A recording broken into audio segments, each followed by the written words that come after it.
If you like the story, you can support the author on Patreon. Link is in the description. Chapter 151. Chapter 151, Confrontation. Wind Country's Sand Ninja Village. Kazekage Raza looked at the visiting letter sent by Konoha. Although it didn't explicitly state it, the meaning was already quite clear. Even though he had read it several times, his face still revealed a strange expression. Good grief, Konoha is overthinking things, but it's still quite appealing. Both elders, it seems Konoha has some misunderstandings. Under Raza's mysterious expression was a suppressed smile. This was the biggest achievement since he took office. However, the two elders on either side had different opinions. Elder Cho spoke with a cold, sarcastic laugh. It's not necessarily a misunderstanding. This time, the four great ninja villages are secretly joining forces. Do you think Tsuchikage Noki would miss this opportunity? Elder Ebas also revealed a smile and nodded. Correct, Tsuchikage Noki will definitely not miss such a good opportunity. Wait for it, in a few days, Tsuchikage's envoy will come to lobby us. Joining forces against Konoha might be a good proposal. Cut it out, Noki has always been cunning and wily, as is Sarutobi from Konoha. This time, we must regain more benefits from Konoha. What the Sand Village needs now is recuperation, not going against Konoha.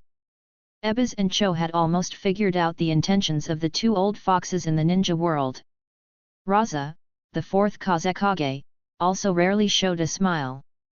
I understand both elders' thoughts. The Sand Ninja Village has suffered too much from the three wars. It's indeed not suitable to get involved. Instead, we could take this opportunity to stay out of it and recuperate. The young fourth Kazekage Raza's plans were loud and clear, but Cho sighed faintly. Sarutobi from Konoha is sly and wily, and he won't easily let us stay out of it. If we want to gain more benefits for the Sand Village, we must choose to ally with one country. And the mission volume that Konoha happened to mention in the letter is exactly what we need most. To get more mission volume, we'll need to make some sacrifices. As someone with experience, how could Cho not know this? No one will let you stay out of it.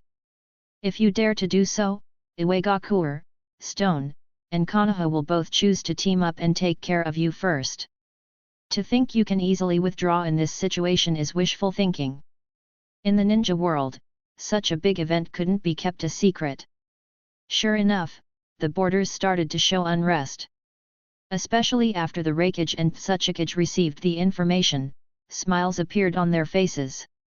The two were even preparing to secretly organize a plan for the four great nations to jointly deplete Konoha's resources. However, they didn't know that before the plan had even started, the Sand Village had already chosen to submit under Konoha's sugar-coated bullets. After all, the Sand Village is poor. Faced with the weakening of Konoha and enormous benefits, the Sand Village chose immediate gains. During the turmoil in the ninja world, there was also a sense of impending storm on the battlefield where the Hidden Mist and Konoha villages clashed. Mist Village Headquarters. What? Lord Mizukage actually ordering an all-out attack on Konoha's base. At this moment, Sukazan Fugyuki's eyes widened, revealing an incredulous look. His hands were still wrapped in bandages. Sir, Lord Mizukage's intentions are very clear. If we take action against Konoha at this time, the Cloud, Stone, and Sand villages will disrupt and undermine Konoha's aid for their own benefits or negotiations. That's our bargaining chip. It must be said that the fourth Mizukage still has some brains. There are only interests between villages. Likewise, this time, whether for their own benefit or whatever, as long as they start the battle, the other three villages will not miss this opportunity. They need to handle weakening Konoha or negotiating with them, and then become the proactive party. Uchiha Yoru also didn't expect that his actions would stir up such a big movement, directly involving all 5 major ninja villages. At this time, Konoha's strength is not weak. Don't worry, this time the 300 elites Lord Mizukage ordered to come here have suffered many casualties while ambushing Konoha, but there are still 200 members with fighting capability. They will all listen to your orders. Upon hearing that there were 200 reinforcements, the gloomy expression on Sokazan Fugyuki's face somewhat improved. After all, rumors had been spreading that the Mist Ninjas were sending more troops to the front lines, and they seemed credible. However, he knew very well that these were nonsense. After the last defeat, upon returning, they found that the Leaf Village had suffered heavy losses for some inexplicable reason. They claimed that the Mist Ninjas had secretly sent large reinforcements to the front lines, launching a direct attack on the Leaf Village. Although he didn't know what was going on, in order to recover his lost face from the defeat, Sokazan Fugyuki didn't refute it.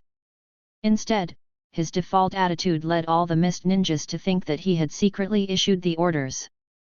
That is to say, up to this point, the real reinforcements for the Mist Ninjas were only this 200-man ninja corps, not as terrifying as the rumors suggested. Good, I'll now give the order to deploy elite forces and prepare to organize the attack corps. Sokazan Fugyuki had gotten to where he was now not for nothing. Beneath his plump face, his small eyes shifted, revealing a hint of ruthlessness in an instant. Although the exact situation was unknown, it seemed to be a good opportunity.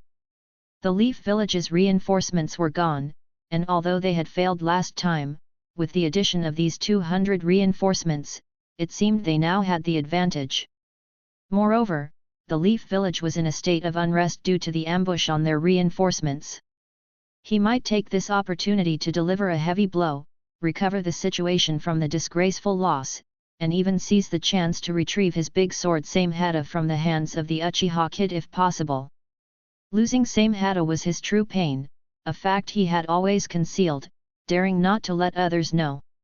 Otherwise, not only would he lose face, but his authority would also be trampled upon, and he might even face severe punishment. Both my hands are injured right now. Although I can still command the ninja corps on the battlefield, the Uchiha kid from Leaf Village is extraordinarily strong. He even has a forbidden jutsu that allows him to achieve cage-level strength in a short time. I need someone who can hold him off. The elite Mist Ninja standing in front of him with a mask paused for a moment, then nodded. We have two choices among our elite forces, but we hope you can spare one. Kisame Hoshigaki has immense chakra. Although he was injured last time, it doesn't really matter. He can participate as support. A sinister, bloodthirsty smile appeared on Sokazan Fugyuki's face. It seemed that the only person who knew about him losing Samehada was Kisame Hoshigaki. Perhaps this was an opportunity. If Kisame died, no one would know. Although he was somewhat reluctant to part with him, as Kisame was his trusted general, there really was no better choice at the moment. Good, we'll launch the attack in 2 hours. Inside the forest, figures from the Mist Ninja moved rapidly and recklessly, disarming traps one after another. Explosions constantly resounded in the dark, damp woods. Leaf Village Camp. Lord Yoru, the Mist Ninja have organized an attack force. They will reach the front lines in about 10 minutes. As soon as the Mist Ninja made a significant move, the scout teams in the forest began frantically reporting and launching signal flares. The Leaf Village had long been prepared for battle. This was a high ground area. In this damp forest terrain, which is also close to the sea and rich in underground water resources, it is naturally a battlefield for the Mist Ninja. Therefore, Leaf Ninjas would choose higher ground. The advantage of higher terrain minimizes the accumulation of water, and the underground resources are relatively deeper. Even if using water-based jutsu costs the Mist Ninja a bit more chakra, it's a trade-off for them. Order everyone to prepare for battle, and notify the other two bases. Regardless of what happens, they are only allowed to hold their positions, not provide aid. If the Mist executes a feint, abandon the base under untenable conditions and regroup here. Yes. Everyone, choose your best terrain and prepare for battle. Yes. In the high ground, a clearing was exposed due to a previous battle. Now, Leaf Ninjas began hurriedly preparing for battle, either hiding in dirt pits or amongst the surrounding trees. In ninja battles, even when involving armies, head-on clashes are rarely the first choice. At this moment, Uchiha Yoru was solemnly directing various preparations for battle. Uchiha Shisui was in charge of another base, the one closest to the coast. If something went wrong, he could secretly escort Ataki away. This might be the privilege of a prominent family, but Ataki's presence here also brought some of the Uchiha's elite forces, making it mutual. Privileges have always existed and are fundamentally irremovable. Another base was under the responsibility of Hyuga Hisashi, with Kakashi as his deputy. He arranged it this way for a reason. Hyuga Hisashi is experienced and powerful, fully capable of holding down a front.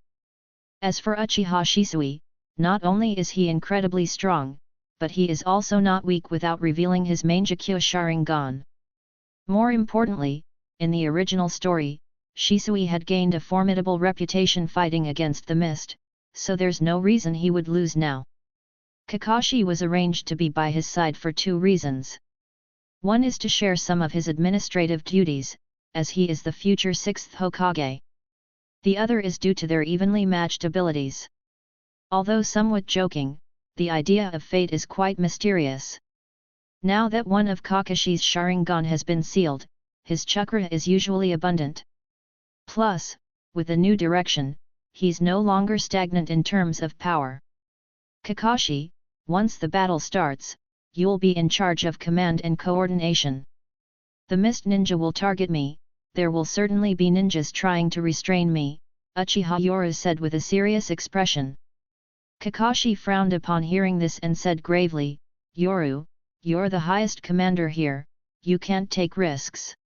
You should be the one commanding. However, before Kakashi could finish, Uchiha Yoru immediately raised his hand to stop him. Kakashi, precisely because I'm the commander, I can't hide behind you all. Speaking these words, Uchiha Yoru revealed his proud character. Looking around at the anxious Leaf Ninja, he arrogantly declared, the Uchiha and Senju clans jointly created the Leaf Village. There's never been an Uchiha who hides behind Leaf Ninja. As long as an Uchiha stands, the leaf is guarded by the Uchiha. Although these words were filled with pride, they warmed the hearts of all who heard them. A Uchiha ninja shouted, that's right, the leaf was founded by us Uchiha. When is it your turn to protect us? The pride of the Uchiha will not hide. Long live Lord Yoru! One by one, the Uchiha ninja stood up, proudly changing the atmosphere. The battle cry resounded among all Leaf Ninja. Long live Lord Yoru! Long live the Uchiha! Kakashi was filled with complex emotions. He was both shocked and silently alarmed by Yoru's terrifying charisma. Every time Yoru spoke, he had an unusual influence on the crowd. Even the influence of the legendary Sunin, Orochimaru, was fading among these people, replaced by Uchiha Yoru. Yoru, you're indeed a natural leader. Perhaps you really will bring great change to the leaf, and even to the entire ninja world, Kakashi mumbled to himself.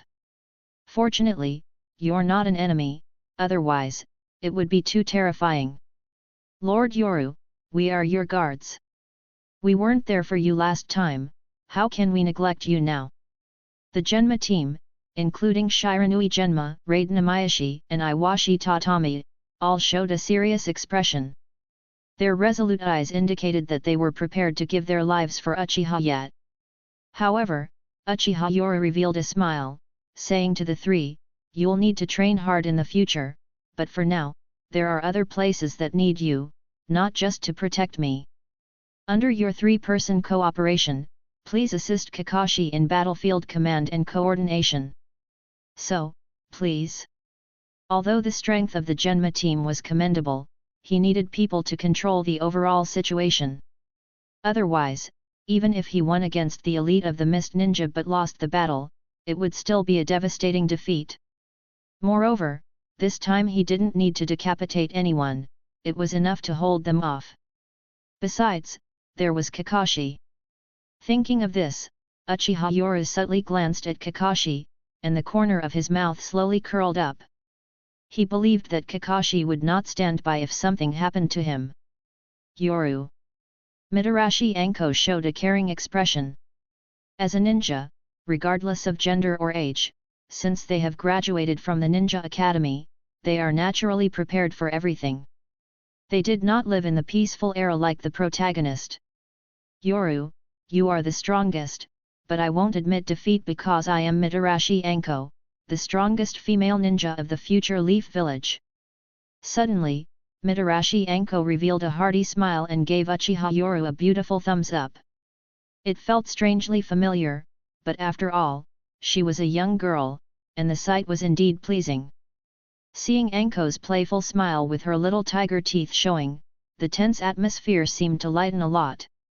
Uchiha Yoru also smiled and gave a thumbs up. I believe in you, you will definitely become the strongest female ninja of the Leaf Village in the future.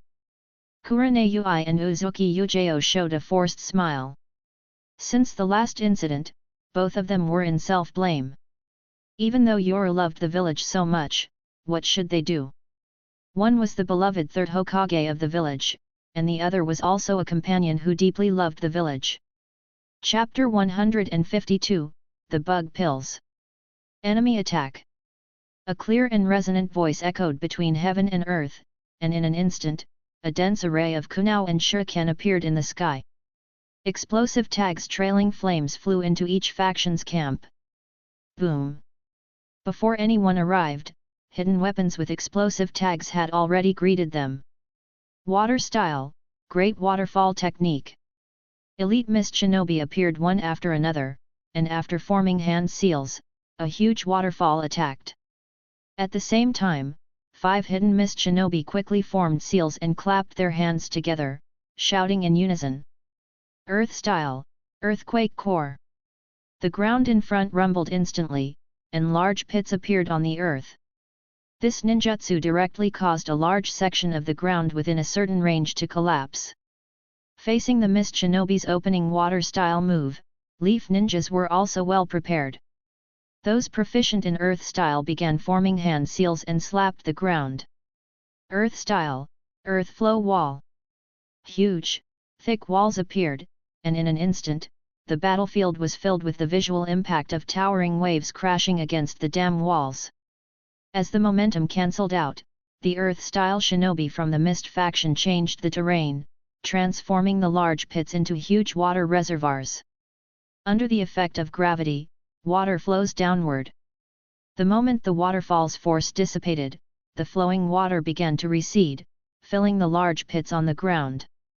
Several huge lakes appeared directly on the battlefield, demonstrating the terrifying power of ninjutsu.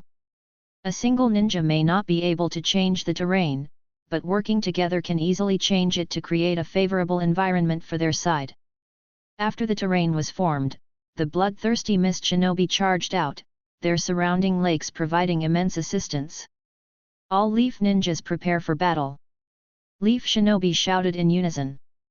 Standing at the forefront, Uchiha Yoru saw the crazily charging Mist Shinobi and his eyes gradually revealed the 3 Tomo Sharingan. In the cold wind, a black military ration pill, a secret concoction of the Uchiha clan, was slowly placed in his mouth, followed by the sound of swallowing. The military ration pill has the effects of chakra recovery and increasing the chakra limit. The concept of military ration pills was abandoned in the later parts of Naruto because this setting had some bugs. Ordinary military rations pills have significant side effects with minimal effects, so the secret formula military rations pills are more precious. Pig, dog, rooster, monkey, sheep. Uchiha Yoru cuts his finger and quickly forms hand seals. With a powerful slap on the ground, a thick plume of smoke suddenly rises. Summoning Jutsu. Roar. A furious roar echoes across the battlefield. As the summoning smoke dissipates, the menacing face of Manda, the snake, is revealed, little brat. Before Manda could finish speaking, Uchiha Yoru points at the distant water reservoir and shouts, Manda, all the mist ninjas ahead are your sacrifices. First, go underground and puncture their water reservoir. Watching Uchiha Yoru leap away after issuing the command, Manda glares at him but tolerates it. After all, the terms they had previously agreed upon were too tempting. Little brat, next time I hope to hear good news, not that I'm always fighting for you. Facing the arrogant and untamed snake, Uchiha Yoru also shows no kindness and coldly says, if you're unwilling, we can go our separate ways. Your talent is limited and your life is almost over anyway. If you still want to become stronger, help me. I won't forget what I promised you. Humph, despicable little brat, roar. Manda roars and vanishes into a hole on the battlefield. On the mist side, people immediately start yelling, sensing what the snake is planning. The leaf ninjas also get excited upon seeing Manda. It's Lord Manda. It's Lord Yoru's summoning creature, kill. Kill. If they had seen Manda earlier, they would have excitedly yelled that it's Lord Orochimaru's summoning creature, but now it's clear that this young man in front of them is gradually replacing Orochimaru's position. Kill. Leaf and mist ninjas are instantly clashing everywhere. Forests, grounds, even lakesides are filled with combat. Both sides have information on some powerful ninjas, so as soon as the battle starts, corresponding ninjas are deployed with planned tactics. It's evident that Uchiha Yoru, the current highest commander of the Leaf, has been targeted. 3 ninjas came forward, one of whom was an old acquaintance, Kisame. Another had one eye covered, and upon seeing this person, Uchiha Yoru burst into a cold smile. So it's Kirigakuru's Ao, from the bingo book. During the Third Great Ninja War, Ao had acquired the Byakugan from Konoha's Hyuga clan, considering it a valuable war trophy. Soon after, Ao was added to Konoha's bingo book. Don't need praise for being a Konoha genius. Another Kirigakure ninja wore a mask, completely covered from head to toe, but Uchiha Yoru suddenly smiled as he looked at the battlefield. So that's how it is. Abandoning your expertise in large-scale water ninjutsu for close-quarters combat from all directions. A good tactic, better than last time. It seems the pig hiding behind is not that stupid. After finishing the last sentence, Uchiha Yoru suddenly spewed intense flames from his mouth. Fire style, Phoenix Sage Fire Technique. A C-rank jutsu that fires a series of large fireballs at the Kirigakure ninjas. At the same time, the curse mark on his neck began to heat up and slowly spread all over his body. This time, the Kirigakure ninjas were fully aware of his tactics, unlike last time when they were caught off guard. Faced with the fireballs, Kisame, who still had bandages wrapped around his chest, quickly formed hand seals. Water style, water formation wall. At the same time, Ao and another Kirigakure ninja attacked from both sides. This battle was designed to restrict his widespread ninjutsu attacks. The chaotic battlefield also prevented his sweeping techniques. Lightning burst all over his body, and Uchiha Yoru turned into a bolt of lightning, charging forward. The moment the two sides collided, a flash of lightning zipped by, filling Ao and the other Kirigakure ninja with astonishment. So fast! The speed of drawing the blade was even faster. With a crack, the mask was partially shattered, revealing a strand of brown hair. The cold counterattack from the two collaborating ninjas had also arrived. Facing Uchiha Yoru's attack, Ao and the other Kirigakure ninja were filled with astonishment. They were being suppressed even though they were attacking together. Water style, exploding water colliding wave. Suddenly a huge splash attacked Uchiha Yoru, who immediately realized something was wrong. However, the speed of this water-style technique left him no time to react. A huge, elliptical water prison instantly formed, trapping Uchiha Yoru inside. Kisame, who had just released this jutsu, was panting heavily. Clearly, he hadn't yet reached his peak and this technique had consumed much of his energy. Haha, this is a tactic specifically designed for you. Despite being slightly out of breath, Kisame was full of smiles. The jutsu was A rank, but the chakra consumption depended on the user's control. This time, he had unleashed a huge water sphere, comparable to a forest. In the original story, Kisame had once trapped the Eight Tails, Jayaki, with this enormous water sphere. Uchiha Yoru, suddenly submerged, held his breath and looked around calmly with his Mangekyo Sharingan. He had indeed become passive with the leaking of his information. In water, your fire style will lose its effectiveness completely. As for lightning style, Kisame revealed a smile, thinking Uchiha Yoru's lightning style wouldn't be effective in such a large water prison. Smiling, Kisame felt like he was in heaven in the water. No matter how his opponent moved, this huge water prison would move with him, trapping the enemy. Plan complete. Ao and another Kirigakure ninja, also trapped in the water, quickly swam to the sides, considering the terrifying nature of his lightning style. Don't you care about your comrades? Kirigakure's cold-blooded ninjas are hard to deal with under this kind of baiting tactic. Trapped in the water prison, Uchiha Yoru pondered in silence. The three shinobi made him feel constrained, not because of a difference in strength, but in information. From the beginning, the opponents had devised tactics to counter him, just like the immortal duo from the Akatsuki. Haiden and Kakuzu lost due to leaked information that led to specific tactics against them. Never underestimate anyone. From the start to now, he hadn't deployed many ninjutsu but had already been calculated against. At this thought, Uchiha Yoru's expression became even more grave. In his lightning mode, he was fast, but underwater, he couldn't match the mist shinobi. Even so, he quickly moved to one side, while Kisame, standing in the center of the water prison, showed a bloodthirsty smile. Even without his shark muscles, he wouldn't lose to anyone in underwater speed. On the battlefield, the Leaf Village side was filled with concern as they witnessed this sudden scene, while the mist shinobi roared in excitement. Sukazan Fugyuki, hiding in the back, revealed a sinister smile. "Kid, this tactic is my thank you for last time. Hope you like it." Trapped, Uchiha Yoru was not anxious when he saw his predicament. Instead, he calmly moved quickly while observing his surroundings. Seeing Kisame's determined expression, a cold smile slowly appeared on his lips. "Every ninjutsu has a weakness, let me show you the flaws in this one. Genjutsu." Suddenly, Uchiha Yoru turned his head, and his three-tomo Sharingan rotated. Facing the Sharingan, Kisame smirked. Although Genjutsu was his weak point, it was only a personal one. Genjutsu release. Behind Kisame was Ao, who had unsealed and closed his eyes. With Ao's Byakugan, they were nearly immune to all Genjutsu below S class. Some say Byakugan counters Genjutsu, but actually, any Kekii Genkai boosts its user. Byakugan does not specifically counter Genjutsu, officially. However, Byakugan does have a strong ability to see chakra.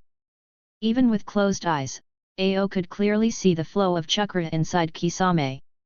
When Genjutsu was activated, Kisame's chakra would surely behave oddly, which Ao could detect instantly and disrupt the Genjutsu, freeing Kisame from it. In silence, only the bubbling sound of water was heard. Seeing that his Genjutsu had no effect, a smile slowly crept onto Uchiha Yoru's lips. It seems they had thought of the Sharingan's Genjutsu, which was impressive.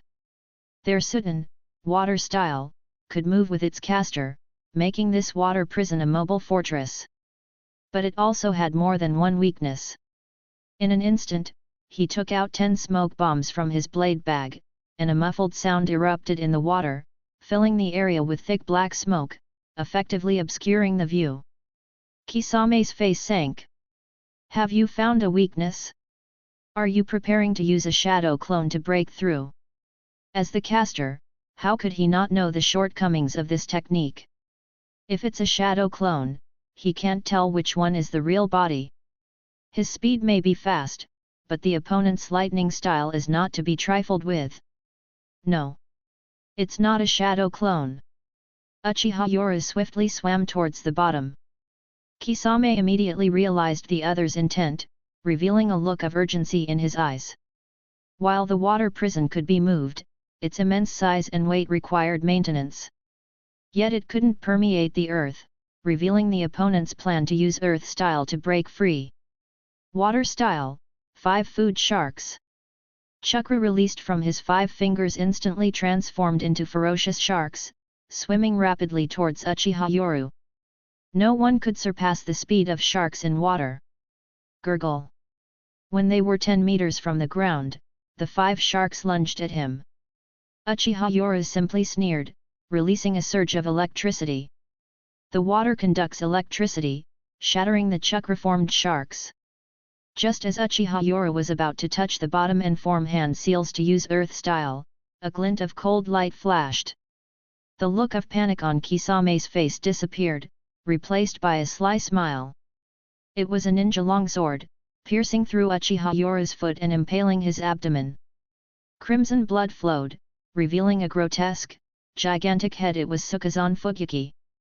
Although the Sukazan Fugyuki couldn't make a sound underwater, his mouth movements made his message clear. "Little brat, I've been waiting for you for a long time."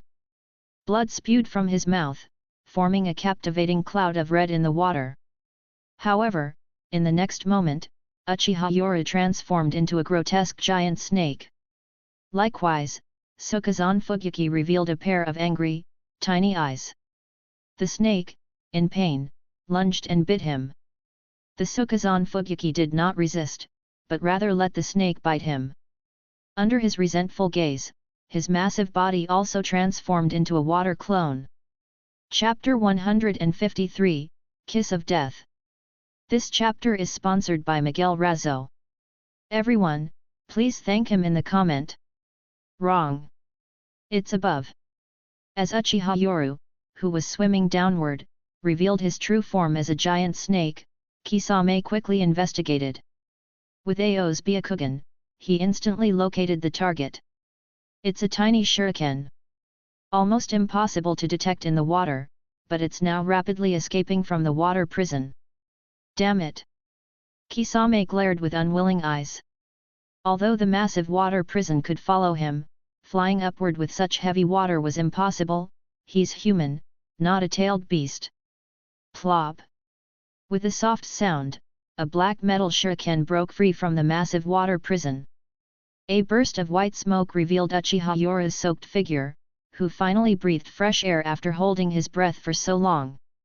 Nice tactic, but every ninja technique has a weakness. You've failed, now it's my turn. Floating mid-air, Uchiha Yoru smirked. As he prepared to fall due to gravity, his hands began forming seals for a summoning jutsu. But then, a shadow appears directly above him. Oh really? Too bad, you won't get a chance. Handsome man, let me send you off with a beautiful kiss. A soft, alluring voice echoed in his ears. But Uchiha Yoru only felt cold sweat, there was no allure. As he reflexively turned his head, he saw another mist ninja. It was her, the one with a missing part of her mask, revealing her brown hair. Lava release, melting apparition technique. Her soft lips spat out a massive cloud of beige-colored, sticky and corrosive acid, completely obscuring Uchiha Yoru. In an instant, the sound of corrosion began. Taram Mei, who was falling from the sky with her mask, sighed, such a waste of a handsome man. Let me give you a bone-melting, heart-burning kiss. However, as she was falling, her once confident smile froze. She saw a giant snake hissing in agony within the corrosive acid. Not good. Meanwhile, Kisame in the water prison finally sighed in relief, thinking he had dealt with the Leaf Village's monster. But then, his companion with the Byakugan suddenly showed a shocked expression and gripped his shoulder tightly. Kisame, who was about to dispel his chakra-consuming technique, suddenly froze. He saw his Byakugan companion pointing to the black area created by the smoke bomb. Formation of 1,000 snakes. In the water, a horrifying scene emerged. A dense swarm of venomous snakes surged out, moving incredibly fast through the water. Particularly given their overwhelming numbers, snakes were coming from all directions, making it impossible to determine which snake the enemy had transformed into. Especially unsettling was that the snakes spat out blades that glinted coldly, sweeping over everything in an instant. Water style, 1,000 feeding sharks. At this moment, Kisame hurriedly made hand seals, instantly summoning countless sharks in the water that swarmed toward the numerous venomous snakes. Sharks vs venomous snakes. It was a battle of numbers against numbers, and in an instant, the massive water prison was dyed red. Kisame's face turned deathly pale within the water prison. Although he had immense chakra, the giant water prison was continuously draining it. Without his large blade to replenish him, he was clearly running out of chakra, especially since he was already injured. Gurgle gurgle.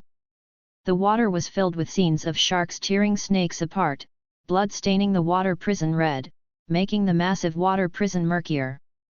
However, at this moment, a dark shadow passed over the dome of the water sphere, accompanied by a loud eagle's cry. When did this happen? Terumi Mei, who was about to land on a tall tree branch, widened her eyes as she recalled the earlier scene. It's the shadow hand sword technique hidden in the shadows, even applied to these fine threads. Is this the insight of the Sharingan? No. When Terumi Mei recalled the earlier threads, she realized when the enemy had escaped.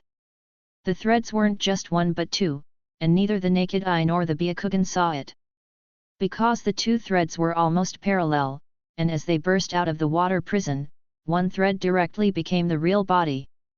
Under the smoke of the transformation technique, the real body was perfectly concealed. She had been distracted by the smoke created by the transformation technique and hadn't noticed the thread that continued to shoot toward the sky from the smoke. The one who undid the transformation was a clone, a giant snake. The real body only undid the transformation when safely out of range and then used a summoning technique. Not good. The battle plan has failed. Their carefully planned tactics, aimed entirely at the enemy, had been so easily broken. Terumi Mei quickly shouted into the water prison while making hand seals, but Uchiha Yoru in the sky was faster than them. A hawk soared over the battlefield, and the hand seals were completed. Uchiha Yoru revealed a bloodthirsty smile and suddenly spewed out a sky-filling flame. Fire style, Grand Fire Annihilation. A meteor-like fireball suddenly fell from the sky and slammed into the forest, instantly spreading into a sea of flames upon landing. This ninjutsu was evaluated as able to instantly ignite a forest, more powerful than the Grand Fire Extinguishing Ninjutsu. Boom boom! The forest was instantly ablaze, alarming the ninjas from both sides of the battlefield. Upon seeing that it was their commander, the Leaf Village side erupted into cheers, rejuvenated as if injected with adrenaline. Inside the forest, a massive water barrier blocked the flames within a 10-meter radius. As the water dispersed, the figure inside was revealed to be the Mist Village commander, Sokazan Fugyuki. Damn kid! Facing a grinding Sokazan Fugyuki, Uchiha Yoru, from a superior position, revealed a dominating smile. A very good tactic, but I've done my homework on you, so it won't be that easy. Knowing the existence of Kisame and Sokazan Fugyuki in the mist side, he had thoroughly prepared, especially for their water-based ninjutsu.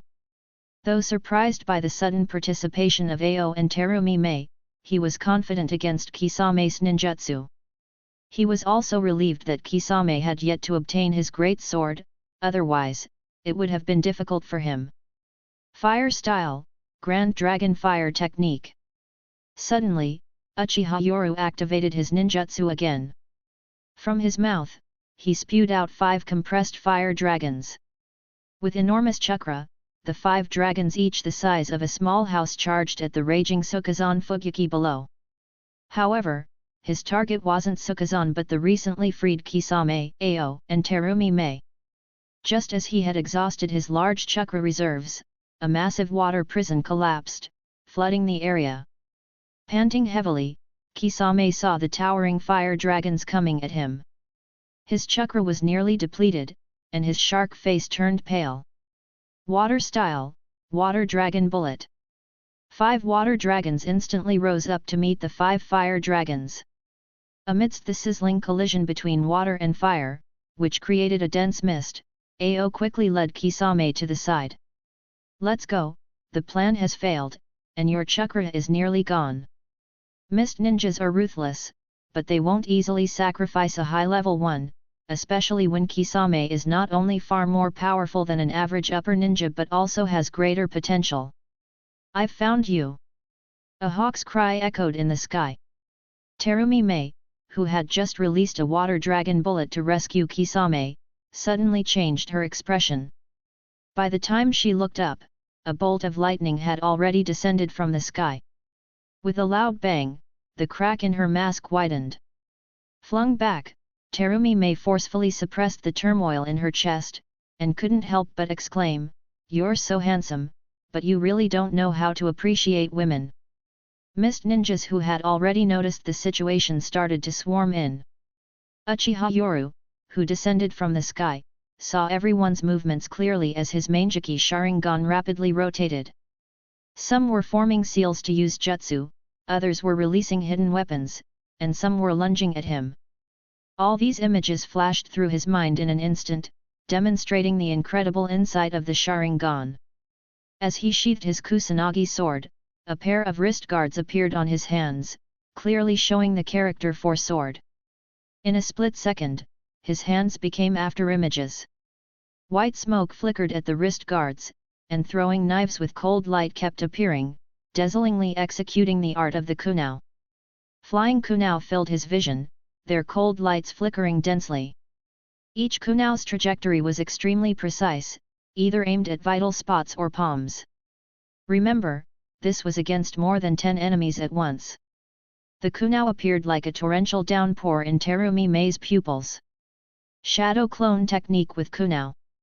He had thrown hundreds of kunao in one breath, and before the fatigue in his fingers could reach his brain, he quickly started forming seals again. The number of kunao in the sky doubled instantly. Damn it! Are all handsome guys this ruthless? Faced with such a torrential assault, all attacking mist ninjas and those preparing jutsu had to hastily stop and defend themselves. Terumi Mei felt particularly aggrieved, it was unfair to a ninjutsu-type ninja like her. On the battlefield, knowing full well he was facing Terumi Mei, Uchiha Yoru showed no mercy and coldly chose to go for the kill. At this point, who cared who you were? As for the future relationships in the ninja world, it was irrelevant to him. From the moment he chose to stand in the foreground, the world was bound to experience a massive change. Ultrasonic lightning blade technique. While all the mist ninjas were hurriedly dodging or trying to shoot down the flying kunao, Uchiha Yoru's body was enveloped in bright lightning. He vanished from the spot, drawing the Kusanagi sword from his waist and radiating intense lightning. Swish swish! He's coming! A monster! He's a monster! Holding the Kusanagi sword, Uchiha Yoru swiftly used his lightning-fast figure to plunge into the crowd. Under his exquisite and lightning-fast swordsmanship, the mist ninja who hastily responded let out a series of screams. Faced with the sharp Kusanagi sword, along with this supersonic thunder blade ninjutsu, in an instant, the hard kunao and ninja blades used for defense were directly cut off. Some who couldn't react in time were directly severed a part of their limbs. Arms, wrists, or even heads were either directly killed in one blow or had their hands that were releasing ninjutsu directly wasted. Blood splattered in an instant, and the screams of the mist ninja were unceasing. Damn it! Get out of the way! Having just dodged a sky full of kunao, Terumi Mei then saw a shocking scene. Under the terrifying dynamic vision of the three Tomo Sharingan in the crowd, it was like a tiger entering a flock of sheep. Not only did he precisely dodge all attacks, but he also launched rapid counterattacks. Boom! A detonating tag suddenly sounded, followed by thick smoke. The screaming mist ninja hurriedly blinked to avoid it, and in an instant, several shadows appeared in the thick fog. Hidden shadow snake hands. In an instant, more than a dozen large snakes attacked separately, among which 5 large snakes attacked Terumi Mei. Watching the incoming snakes, Terumi Mei hastily dodged. It seemed the opponent knew her intelligence, her ninjutsu was all wide-ranged, so it was difficult to deploy in this chaotic battle. Earth release, Earth-style wall. At that moment, a wall suddenly rose behind her, a wall carved with snake heads, directly blocking Terumi Mei's retreat. With a bang, her back hit the earthen wall, and without time to feel the pain, she directly spat out a mouthful of corrosive acid. Sizzle! The 5 large snakes let out pitiful screams and were instantly melted away without a trace. Splat! A splash of blood bloomed on the earthen wall. Terumi Mei, wearing a mask, quickly dodged and increased the distance, but her abdomen already had a through-and-through knife wound. Blood instantly dyed her abdomen red. At this moment, Terumi Mei, who was wearing a mask, was sweating profusely, staring solemnly at the distance where a part of a long knife shimmering with thunder was exposed on the earthen wall. If she hadn't reacted quickly enough, she would have almost been cut in half. Terumi Mei, whose back was already covered in cold sweat, hastily used a hemostatic bandage to bind the wound. Your reaction is quite fast, it's a shame, just a little bit. With a rumble, the earthen wall collapsed, revealing Uchiha Yura holding the Kusanagi sword with a devilish smile on his face. The tip of the Kusanagi sword still had traces of blood. The Blood Mist Village's policies are said to be extremely exclusionary towards bloodline ninjas. You didn't actually need to consider their lives just now. Why didn't you use ninjutsu to attack? Isn't your policy very cold-blooded? The demonic voice echoed all around, making Terumi Mei's face change dramatically. Thankfully there was a mask to block it. Behind you!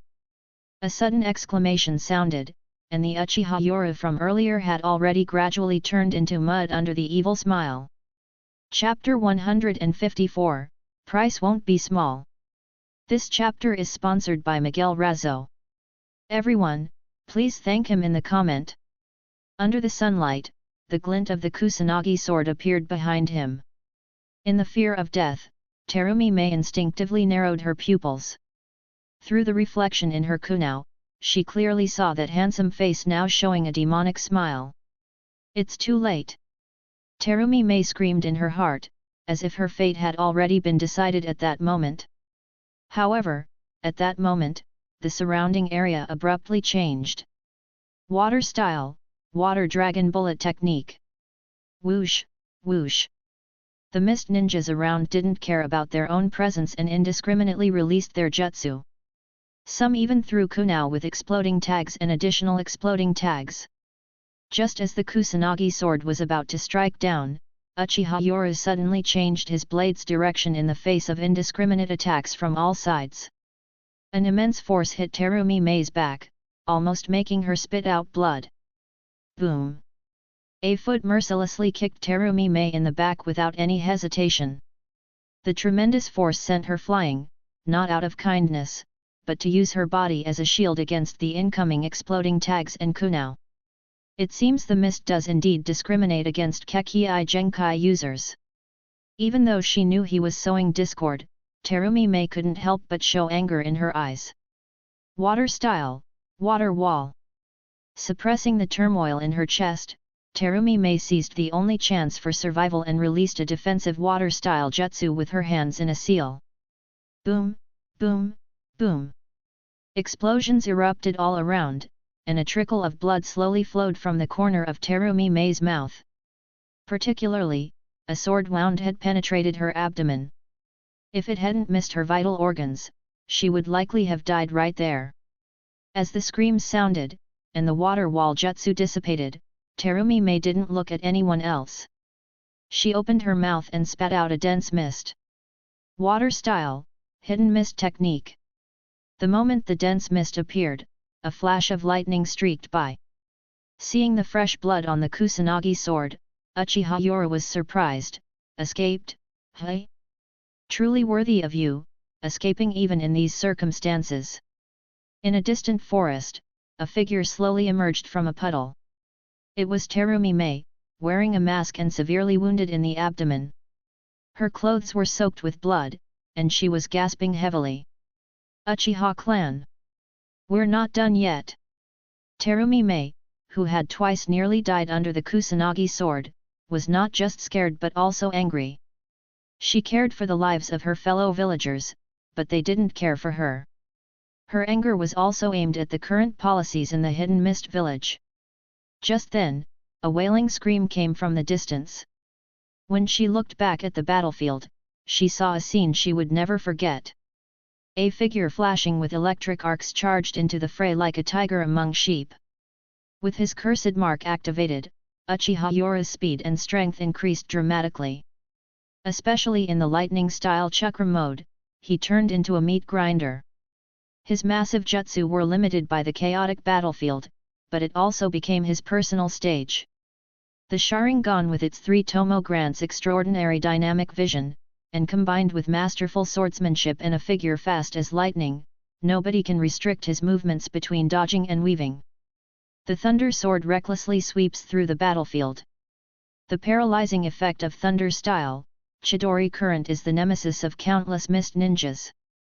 Thunder Style, Chidori. High-intensity electric currents formed by Thunder-style chakra concentrate in the hand. With ultra-fast stabbing speed and the strong dynamic vision provided by the Sharingan, he turns into a flash of lightning that pierces the target on the battlefield. Like a tiger among sheep, it's almost a one-sided slaughter. After losing his restraints, Uchiha Yora lets loose on the battlefield, specifically hunting for exposed or injured ninjas to kill. Damn it! Hidden in the shadows, Sokazan Fugyuki observes the situation. While the Leaf's morale is soaring, their elite ninjas meant to restrain the enemy have already retreated. Frustrated, he can only angrily shout and then order the release of the signal flare for retreat. Bang bang! The signal flares burst in the sky, instantly filling the battlefield with a dense fog. Water Style, Hidden Mist Jutsu. Under the wide-ranging Hidden Mist Jutsu, the intense battlefield is instantly enveloped by thick fog. The mist ninjas who were fighting a second ago immediately withdraw, without any hesitation. It must be said that the adaptability of this mist ninja technique is remarkable. Not only does it have corresponding assassination techniques, but it also serves as cover during retreat. More importantly, this technique is just a D-rank jutsu, the scale of its range depends on how much chakra is released. Simple and convenient. Hyaga's Byakugan, confirm the position of the Mist Ninjas. Mist Ninjas are retreating at 11 o'clock. Mist Ninjas are retreating at 13 o'clock. Mist Ninjas have already retreated from the forest at 8 o'clock. Reconnaissance and perception ninjas shouted in the thick fog. As continuous reports rang in their ears, the tense Leaf Village ninjas showed joyful smiles. All Leaf ninjas, stay alert. Wind Style ninjas, disperse the fog. Wind Style, great breakthrough. Although Wind Style ninjas are rare, they still exist. Since this technique is just C-rank and the battlefield is open, the dense fog was quickly dispersed by powerful gusts.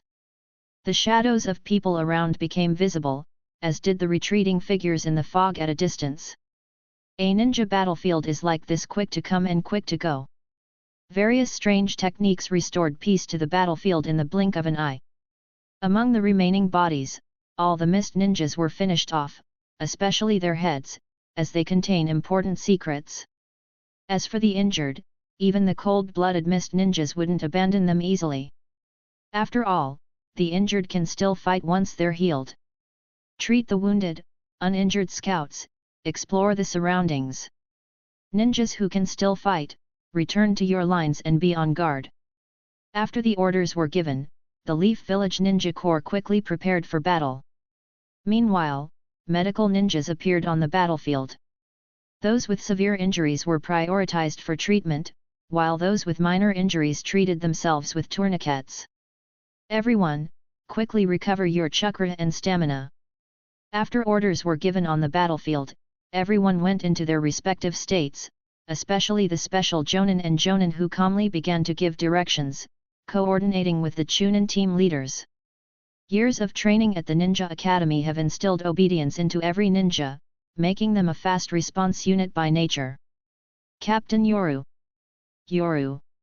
The Mist Ninja's assault this time was ferocious but somewhat incomplete, as if it was just for probing. When Kakashi Hatake and Might Guy and the other ninjas arrived, Uchiha Yoru looked very serious, not at all delighted by repelling the mist ninjas.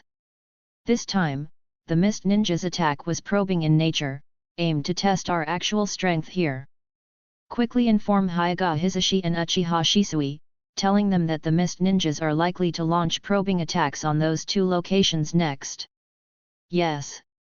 Shiranui Genma, Raid Namayashi, and Iwashi Tatama shouted in unison after listening, respecting the higher UPS and demonstrating the standard of obeying orders immediately. They were a qualified guard squad. However, Kakashi Hatake, the deputy, frowned after listening and lowered his headband to cover his Sharingan eye. He said in a serious tone, "Yoru, are you saying the mist ninja are trying to weaken us?" Clearly, in this regard, Kakashi's thinking was far ahead of anyone else. Uchiha Yoru nodded with a satisfied smile, "Exactly. The Mist's blood mist policy is the cruelest elite policy in the ninja world. They have fewer numbers among the 5 great ninja villages, and we, Konoha, are clearly at a disadvantage. If we get into a war of attrition, the Mist, who can occupy more territories, will disperse their forces. They're better off focusing on one point and launching an attack at any time." Uchiha Yoru paused and then continued, "Furthermore, the Mist's objective is not just the wealth of the land of whirlpools. The current 4th Mizukage is likely targeting the strategic importance of the land of whirlpools, which is why there has been sudden border friction." Meanwhile, he thought to himself that the 4th Mizukage, who is controlled by Tobi, wants to weaken Konoha and also weaken the bloodline clans within the Mist village. It's a win-win. "Yoru, the Mist has 2 mines close to each other, while our 3 mines are far apart. Their forces can concentrate on one point, while ours are split into 3, Kakashi Hatake said somberly. Uchiha Yoru nodded and said, "Exactly, the days ahead will be even more difficult. The Mist, with concentrated power, has the initiative and can harass us at any time. The fine iron and chukram metal we mine might become their targets. After all, they don't need to guard, they can simply plunder and acquire huge wealth. The Mist has a distinct advantage unless the village sends a large number of reinforcements." Uchiha Yoru shared his analysis, and Kakashi's expression became even more solemn. He was not foolish, while others only saw a passive situation, he saw the long-term strategy. This was a war of attrition between Konoha and the Mist. Konoha had greater resources, but the Mist had the initiative, and Konoha was also restrained by other villages. It was evenly matched. "Kakashi, be careful with your eyes," Uchiha Yoru suddenly said. Others thought he was referring to the burden of the Sharingan, but only Kakashi smiled wryly. He knew Uchiha Yoru was talking about the side effects of the Mangekyo Sharingan. He had already prepared for it. Both Shisui and he only needed to bear the side effects of Mangekyo, control the usage, and maintain well. Kakashi had to bear not just the side effects but also the burden of Mangekyo, which was much more than that of the 3 Tomo. At this point, Konoha was in a tough defensive phase on the battlefield of the land of whirlpools, and the ninja world was in a state of flux. Land of Water, Hidden Mist Village. The 4th Mizukage, Yagura, looked at the intelligence scroll in his hand with a cold smirk, traces of the Sharingan appearing in his eyes. "What a laughable shinobi world! But this suits me just fine. I can use your power to weaken the leaf." Yagura's Sharingan faded, and he spoke sternly to the doorway, "Tell the Raikage and Psuchikage that the Mist Village wants the land of whirlpools. But we'll need their help to distract the leaf in order to take that position." "Yes." An Anbu appeared in the office, kneeling on one knee and speaking respectfully. Yagura then took out another intelligence scroll and said sarcastically, "Dispatch another 300-man ninja squad from the village to support the land of whirlpools battlefield." "Yes." Sending another 300 men would mean that the Mist Village has committed over 1,000 ninja to the land of whirlpools. They were crossing a line. This was also a message to the Raikage and Psuchikage, "If you don't intervene, we will withdraw, if you help, we will fight." It must be said that Obito's methods were quite effective. Hidden Cloud Village, Raikage's office. The fourth Raikage, had a rare smile on his dark face. Haha, excellent. Looks like the leaf is in for a big loss this time. Let's see how you deal with this, old man Sarutobi. Tell the fourth Mizukage that the cloud has added more ninja to the border, doing our best to distract the leaf. Haha, Sarutobi, no matter how cunning you are, this time the mist has its eyes set on the strategically important land of whirlpools. The leaf has just been through the Nine Tails chaos and lost their fourth Hokage, not to mention the Orochimaru incident. It looks like everyone wants to take a bite out of a weakened leaf. The rough fourth Raikage, laughed heartily and clapped his hands.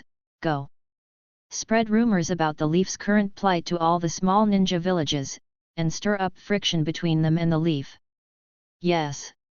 Iwagakure, Tsuchikage's office.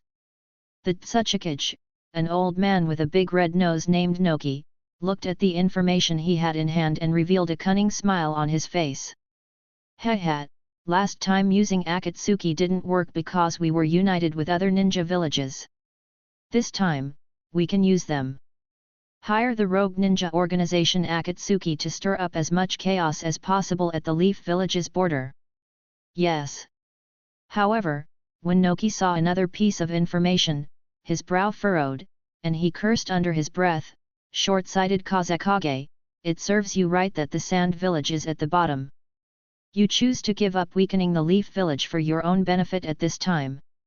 Although Noki was cursing the Kazekage, there was also a sense of helplessness. The situation in the Sand Village was evident to all. Fortunately, the price for the Leaf Village to win them over would be very high. Summon someone quickly, notify the envoy going to the Sand Village. Pass this information to the Kazekage, and tell them that Iwagakure is willing to form an alliance. Yes.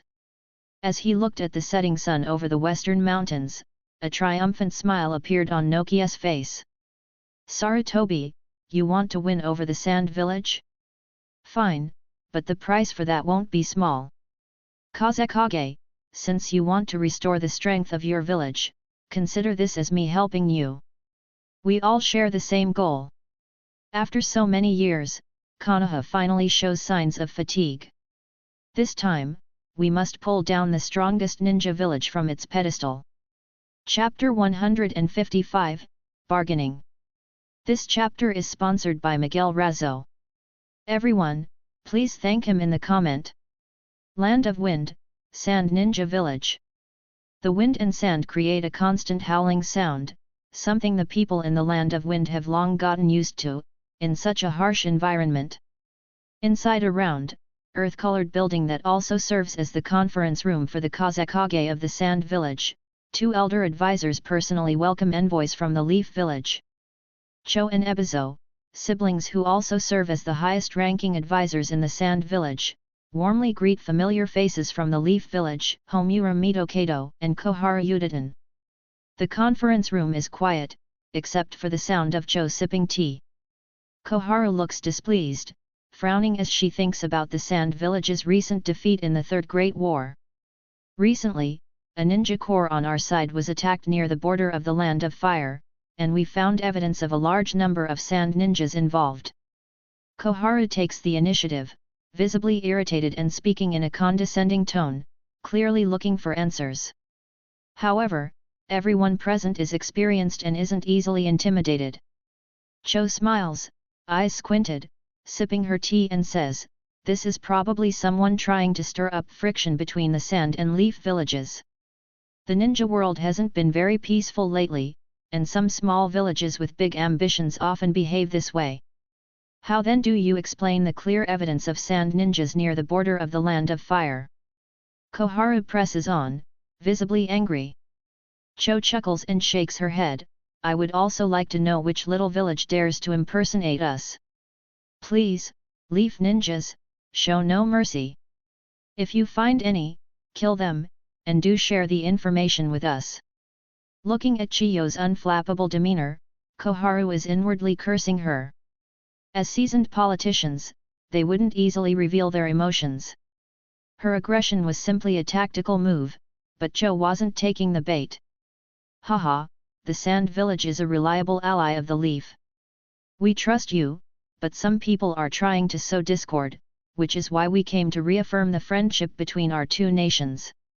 Homura speaks up, playing the peacemaker. Although the third Hokage Hiruzen Sarutobi had outlined the bottom line before their departure, the relationships between the two countries and villages are not so simple. That's why they are visiting. After Homura speaks, Koharu's expression softens a bit, but she remains stern. As allies, we hope the Sand Village can assist us since our borders are frequently being harassed. Fine, if you won't accept my apology, let's talk about needing soldiers. Hearing such a shameless remark, Grandma Cho immediately revealed a sarcastic smile. Her muddy eyes drifted towards the glass, and she lamented, now that the Land of Wind has cut funding for the Sand Ninja Village, we're preparing to develop a corresponding elite ninja training program. If things go wrong, we might have to adopt the Bloody Mist policy like the Mist Ninja Village. Perhaps it could relieve some of the financial burden on the Sand Ninja Village, especially when it comes to assisting your border defenses, Cho said with a feigned look of shame. The Leaf Village is the #1 ninja village in both the quantity and quality of ninjas. We're even preparing to ask for an elite Leaf Ninja Corps to help with the recent border issues.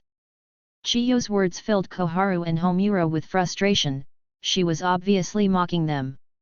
Everyone knows that the Leaf Village also suffered severely in the Third War. Before the Second War, the Leaf Village was dominant, shielded by the Land of Whirlpools, facing 3 major ninja villages. Although outnumbered, their quality was unquestionable. The Senju clan, Uchiha clan, and many other elite clans existed, not to mention those who gained fame during the wars like the White Fang of the Leaf and the Three Sunin. They indeed dominated with the strength of one village. However, since the Third War, things went downhill. The Senju clan almost perished, the Uchiha were somewhat better. Most of the once elite ninjas died of age or war-related illnesses. The devastation of the Third War, and poor leadership by the third Hokage, Hiruzen Sarutobi, led to his resignation after the war. The Third War turned into a defensive battle within the Land of Fire, with many elite ninjas killed. The severity reached the point where even children were sent to the battlefield. Especially during the Third War, the Sand Ninja Village fought desperately. Now they may be at the bottom among the 5 great ninja villages, but looking at how the tailed beasts were distributed, it's clear who was the strongest after the Leaf. Being allocated the weakest, the one-tail Shikaku, the Sand Village was clearly the strongest after the Leaf. But consecutive defeats, especially in the Third War, led to their downfall. Because of the Sand Village's past glory, the Leaf took several countermeasures after the Third War. You Sand Ninjas! You Leaf Ninjas! Inside the meeting room, the elder advisors of both the Sand and Leaf villages started heated debates, clearly proficient in haggling. Ebizo and Homura acted as the peacemakers, or spoke to relieve tension when necessary. They were basically acting as lubricants in the conversation. Until nightfall, the atmosphere in the conference room was heavy with tension, almost like the air was filled with gunpowder. Cho stared wide-eyed, her throat almost hoarse from dryness. Ebizo on the side had a bitter smile, signaling that they had already finished 5 pots of tea, which was a lot considering the scarcity of water resources in the Sand Ninja Village. Across from them, Koharu was equally flushed and defiant, refusing to back down. Initially, both parties were somewhat restrained, but soon lost their temper, banging on the table and glaring at each other as basic expressions of their disagreement. Just as the tension was reaching a peak, a knock on the door broke the atmosphere. Under Ebizo's puzzled gaze, the wooden door slowly opened to reveal Maki, who had just returned in haste. Walking into the conference room, Maki first bowed respectfully to the 2 elders of the Leaf Village, then solemnly approached the elders of his own village. Maki whispered something in a serious tone. Cho, who had been filled with anger, suddenly had her anger dissipate upon hearing her words. She was even nodding frequently, now filled with smiles. So that's how it is. Go and tell Lord Kazekage that I will meet the distinguished guests from the Land of Earth shortly, said Cho, beaming as she got up. Realizing her earlier behavior was somewhat rude, she immediately looked at Homura and Koharu, saying, "The two of you have come a long way, and it's already late. Let Maki escort you both to rest. Tomorrow, you can experience the local culture of our land of wind." After the pleasantries, Cho walked towards the door, her face full of joyful wrinkles. Meanwhile, Homura and Koharu seemed unperturbed, showing the grace of the first ninja village by nodding slightly, though the high-handed attitude was fully in place. However, when they looked at each other, they could see the concern in each other's eyes. The land of Earth? What could they be here for at this time? Surely nothing good. Damn it! It looks like this is going to cost us a lot. Homura even showed a trace of worry, glancing at his old friend Koharu. Koharu subtly shook her head, it was no longer something they could decide. Once they returned, they would have to urgently convey the information to Hiruzen via a summoning animal. But for now, back to the negotiations. Since they've come to the negotiating table, it means there's still something to discuss. Failure to agree just means that the interests at stake are not sufficient yet. In the office of the Kazekage, on the other side, Raza and two elder advisors received the envoy from the land of Earth late at night. Kazekage, two advisors, are Tsuchikage's sincere. Back in the day, the Hidden Sand Village was known as the second greatest village under the Hidden Leaf Village. But what about now? Everyone in the ninja world knows that the Leaf Village is leeching off the Sand Village to regain its strength through despicable means. The Leaf Village is afraid of the Sand Village's resurgence. The envoy sent by the Tsuchikage was really smooth, showering them with compliments as soon as he met them. Even though they knew these were just polite words, everyone likes to hear nice things. Cho nodded with the appearance of an honest person. Only Onaki still remembers the friendship between the Hidden Sand Village and the Hidden Stone Village. The Leaf Village is too despicable. We've fought to this point in the Third War, and yet they still make us sign such a lowly treaty. You act, and I act too. You praise me, and I'll cry miserably. Everyone knows what kind of medicine is being sold in this gourd, so a few sighs are enough. Whoever takes it seriously will be the one to lose. The envoy from the Hidden Stone Village looked earnestly at the Kazekage and the two elder advisors, expressing directly, "Our Tsuchikage has long been displeased with the unfair treatment of the Hidden Sand Village. This time, we come with full sincerity. Our Tsuchikage is aware that the Hidden Leaf wants to take advantage of your village due to the border unrest. So we are here. This is a private alliance treaty, you three can take a look first." Receiving the alliance treaty scroll, Kazekage Raza, Cho, and Ebizo looked at each other, all silently cursing this cunning old man from the Stone Village. The envoy from the Hidden Stone Village continued with a smile, "The Hidden Leaf claims to be the overlord of the ninja world, and they bully our small ninja villages without restraint. Only by uniting can we resist this kind of bullying from the Hidden Leaf. Therefore, the Raikage from the Land of Lightning and our Tsuchikage are prepared to jointly invite the victimized villages to join forces against this behavior." Though the words sounded nice, Raza was no fool. He might be young, but he wasn't rash enough to have achieved his position without thought. What did they mean by resisting this kind of bullying? The Raikage and Tsuchikage are scheming well, not having to do anything but speak. Then his Sand Village would stand up to say they are resisting, and then terminate the defeat treaty signed with the Hidden Leaf. What then? The Raikage and Tsuchikage would just complain a bit, and the Hidden Leaf would definitely be furious. Even if they didn't want to take action, they would need to for the sake of their dignity. At that point, the ones to suffer would only be the Sand Village. If they couldn't understand this simple logic, then they were wasting their lives. Raza was not fit for his position. Our Sand Village despises this kind of bullying the most. But the strength of the Hidden Leaf forces us to endure it, especially given the current situation that you all know of, said Grandma Cho, stepping forward and speaking against her conscience. Finally, she made her own intentions clear, turning against the Hidden Leaf. They didn't have the foundation for that yet, so it was easier said than done. Upon hearing this, the envoy from Iwagakure not only showed no urgency but nodded with a look of empathy and sympathy. Tsuchikage has considered this point. It's obvious to all villages that the third Hokage of Konoha is bullying and dominating the ninja world. So, to make it easier for your village, we're willing to help put some pressure on Konoha. It's not that we from Iwagakure want to stir up conflict, but Konoha's behavior is just too unseemly. They shamelessly took away 20% of Tsunagakure's high-ranking missions. This is too much, way too much. Tsuchikage and Reikage will jointly issue a call to oppose Konoha's dominance. When the time comes, we will formally invite your village.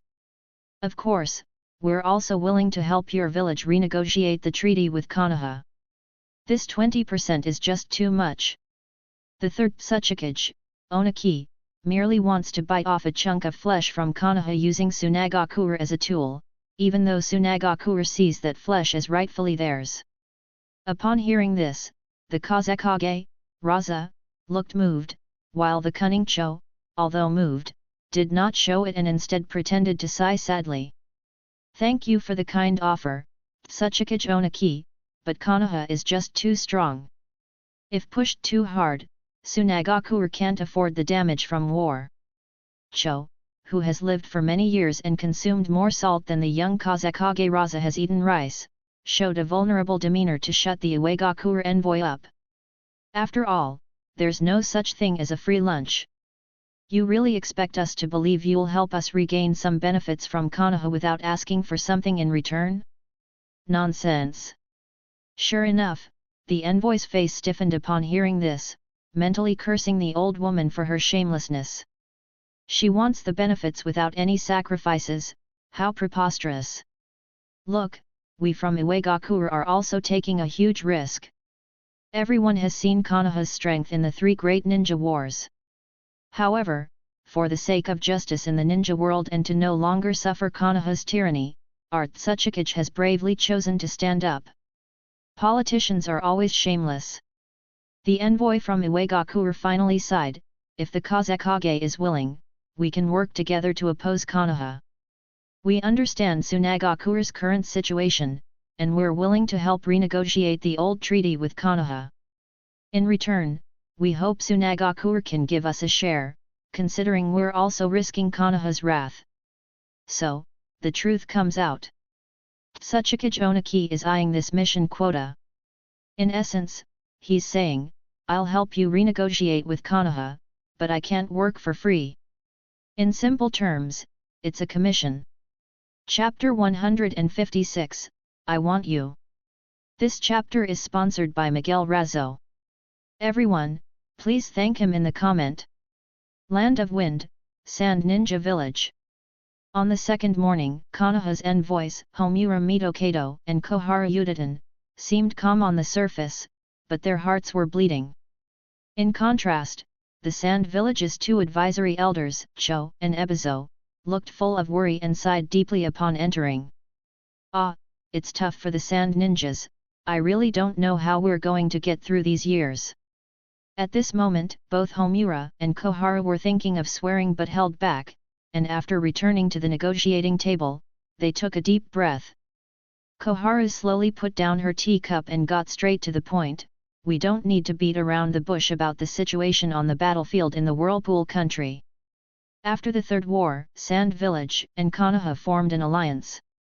Now Konoha needs its ally, Sand Village, to restrain Iwagakure. There was no chance for further digression, as time was of the essence.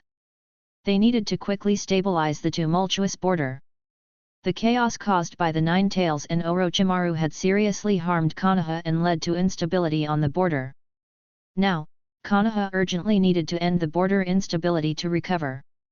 As for Iwagakure, it's not that we in Sand Village don't want to fulfill our obligations as allies. We simply can't afford it. We don't even have extra funds, and our Ninja Academy is about to implement an elite program. Faced with Kohara's directness, Cho looked bitter and spread her hands, we're broke, Sand Village has been poor for a long time. We can't help you. Kohara calmly responded, we understand the difficulties of the Sand Village, so we are willing to reduce our annual task quota by 5%. She did not mention that this was a post-war treaty but said that they would take 5 percentage points less from the 20% that Sand provided to Konoha. Upon hearing this, before Cho could say anything, Ebizo immediately showed excitement. Sister, with a 5% reduction in the task quota, we can finally afford proper uniforms and weapon pouches for the children in our ninja academy. Homura and Koharu were inwardly cursing, thinking this was a blatant insult, offering so little and expecting gratitude? Ebizo sneered inwardly, you think giving us back 5% of the task quota would make us block Iwagakure for you? Wishful thinking. The Land of Fire occupies the most fertile lands in the ninja world and has endless resources, while we in the Wind Country face sandstorms and extreme scarcity of resources. We hope Konoha can be generous and give up the War Task Treaty. Sand Village is willing to form a permanent alliance with Konoha, standing together through thick and thin. Cho directly put on an old and pitiable appearance, as if to say, you all are so wealthy and you are still lacking what little we have? Just let it go. Shameless. Talking so nicely but still wanting to take back all these mission quotas, this is simply jacking up the price. Cough cough, it's not that Konoha is unwilling. It's just that our losses in the 3 wars were too great. These mission quotas were almost entirely given to the few clans in Konoha who suffered the heaviest losses. We are helpless. Koharu seemed to be explaining helplessly, but there was a hint of firmness. These mission quotas have long been divided up in terms of interests. Now you want them all back? Do you think the major ninja clans of Konoha will agree? Taking away their share would mean starting another war. Everyone is haggling as if they're experts at it. Ah, the sandstorms in our sand village, our children. You say one thing, I say another, in any case, Sand Village is constantly crying poor. Both sides are pulling strings, and in the end, the negotiation chips were bitten down to a single quota by both parties, neither giving an inch. 12%. Only 8%. In the end, both sides were red in the face, veins popping. The initial decorum was long gone. Koharu and Cho, the 2 old women, were staring at each other across the table. Koharu Yudatan, if you want us, Sand Village, to restrain Rock Village for you, everyone knows the strength of Rock Village in the ninja world. With an 8% mission quota, at most, we Sand Ninjas could only cheer you on. As for sending troops to intimidate, don't even think about it. Sand Village is too weak for this, the stakes are too high for such small gains. Cho directly spread her hands and spoke angrily. The talk had come down to benefits, and decorum was long gone. If you get what you want, you're a hero. And Koharu, looking at Chiyo's scoundrel-like behavior, directly let out a cold snort. Cho, don't make it sound so bad. The weakness of Sand Village is because you started a war with us for no reason, this can only be said to be self-inflicted. 8%. If Sand Village agrees, we're still allies. If you disagree. Koharu also showed no signs of weakness and directly sneered, as you said, Konoha enjoys the greatest resources in the ninja world. We can afford it. But don't think you can just sit back and watch us wear down against Mist Village, while you recuperate. If you want to wear us down, then let's wear each other down. Do you want to start a war? Cho widened her eyes, full of a threatening gaze. Koharu also let out a cold hum, do you dare? Or does Oniki dare? The diplomatic relations between the 2 countries rely on the deterrence of military force. Only in this situation can friendship be discussed. Without the backing of military power, you're just a piece of meat waiting to be bitten off. Seeing Koharu provocatively challenge them, Cho angrily retorted, fine, if that's the case, then go back. The Leaf Village's goodwill is not appreciated by the Sand Village. Rest assured, we won't attack the Leaf due to our alliance. The last sentence is nonsense. Maybe they won't attack openly, but who knows what they'll do behind the scenes. It's all a matter of courage. Our sand village is already so poor, who's afraid of who? Cho made up her mind, doubting that the leaf would dare engage in attrition with the 4 major ninja villages. They'll end up benefiting the smaller nations. Alright, cool down, we represent 2 major ninja villages here. Exactly, why are you still so impulsive, sister? Homura and Ebizo both stepped in, trying to mediate. One played the good cop, the other the bad cop. 9%, no more, Koharu gritted her teeth, as if this were the leaf's limit. After discussions with the 3rd Hokage due to the Rock Village's arrival, they'd already relaxed their baseline from 10% to 13%. Seeing Koharu's indignant expression, Cho also complained to Ebizo, brother, even if 20% of the mission quota is returned, it's still hard for us. With the daimyo cutting funds, we're struggling. 12%, we really can't go lower. For you in the Leaf Village, this might not be much, but for us in the sand, it's a lifesaver. First pretending to be poor, then begging for more leniency, Cho shed all pretense of dignity, both sides were using all means. As both sides complained and haggled shamelessly, Homura and Ebizo began taking turns bargaining. 11.5%. 11.5 it is. For the sake of friendship and our eternal alliance with the Leaf, cheers. Finally, after much haggling, both sides reached an agreement they could accept. With smiles that suggested an alliance and friendship, Cho and Ebizo breathed a sigh of relief. Now they needed to put on a good show to hold off the Rock Village, but the painful part was giving up 3% of the mission quota to the Rock. Luckily, this was only for 5 years. On the Leaf's side, Koharu and Homura also relaxed, at least saving 1.5% from their bottom line of 13%. All these little savings add up. What's saved is earned. They also reduced the village's losses. Had the situation not been urgent, they could have bargained for even less. The battlefield in the land of whirlpools is extremely brutal. Under the policies of the Hidden Mist, almost all mist ninjas are desperados. Although the Leaf Village is on the defensive side, because their strength is dispersed, nearly everyone is injured despite not having huge casualties, due to the continuous 3-day attack by the mist ninjas. Reinforcements. Our reinforcements are here. With the arrival of reinforcements from the Leaf Village, the battle is entering its final stages. One by one, the Leaf ninjas who were called from the rear lines are full of fighting spirit as they head to the battlefield. This time, the number of reinforcements is not large, but the quality is definitely elite. If someone pays close attention, they would notice that these reinforcements are mostly the elite ninjas that Orochimaru once had. One could say that the battlefield in the land of whirlpools has become a gathering place for the former elite under Orochimaru. Doing this also has its benefits.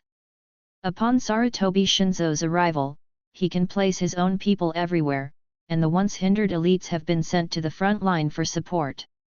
Leaf Village's reinforcements quickly began to assist various battlefields. In the forest full of fighting, dazzling ninjutsu is flying around, explosive tags are roaring, and countless hidden weapons flash coldly, making this a true forest of death. Fatty, your same Hada sword seems a bit off. In the dark and damp forest, Uchiha Yoru, holding the Kusanagi sword, shows a mocking smile. At the blade, he even saw a bit of debris from the opponent's same Hada sword breaking apart, which happened because he pulled back at the last moment. Both men clashed with their ninja swords. Sukazan Fugyuki's face looked very unpleasant, and he suppressed his anger, saying in a low voice, "Kid, if you have an agenda, just say it." Sukazan Fugyuki may look rough, but he is extremely cautious and meticulous inside. The other party has been secretive about taking his same Hada, and even deliberately held back during their weapon clashes. Clearly he has a scheme. With a gesture from Uchiha Yoru's eyes, Sukazan Fugyuki grunted very unpleasantly. Then, suddenly when one of his own was slashed and turned into a water clone, a thick white mist suddenly rose in the forest. Water style, hidden mist jutsu. In the dense fog, the sounds of clashing blades still echoed in the forest. However, as visibility decreases, the two fighters had gone from lethal strikes to merely putting on a show. The mistake of losing the same hata is one even you, Sokazan Fugyuki, cannot afford to make. Hearing these words, the face of Sokazan Fugyuki turned ashen. The 7 ninja swordsmen of the mist were elite ninjas specialized in difficult missions for the successive Mizu Cage. Legend has it that the 7 of them together could conquer a small country overnight. This was a hereditary title in the hidden mist village of the Land of Water. Each of the 7 ninja swordsmen held a sword as their emblem, and these swords were the symbols of the village, their significance extremely weighty.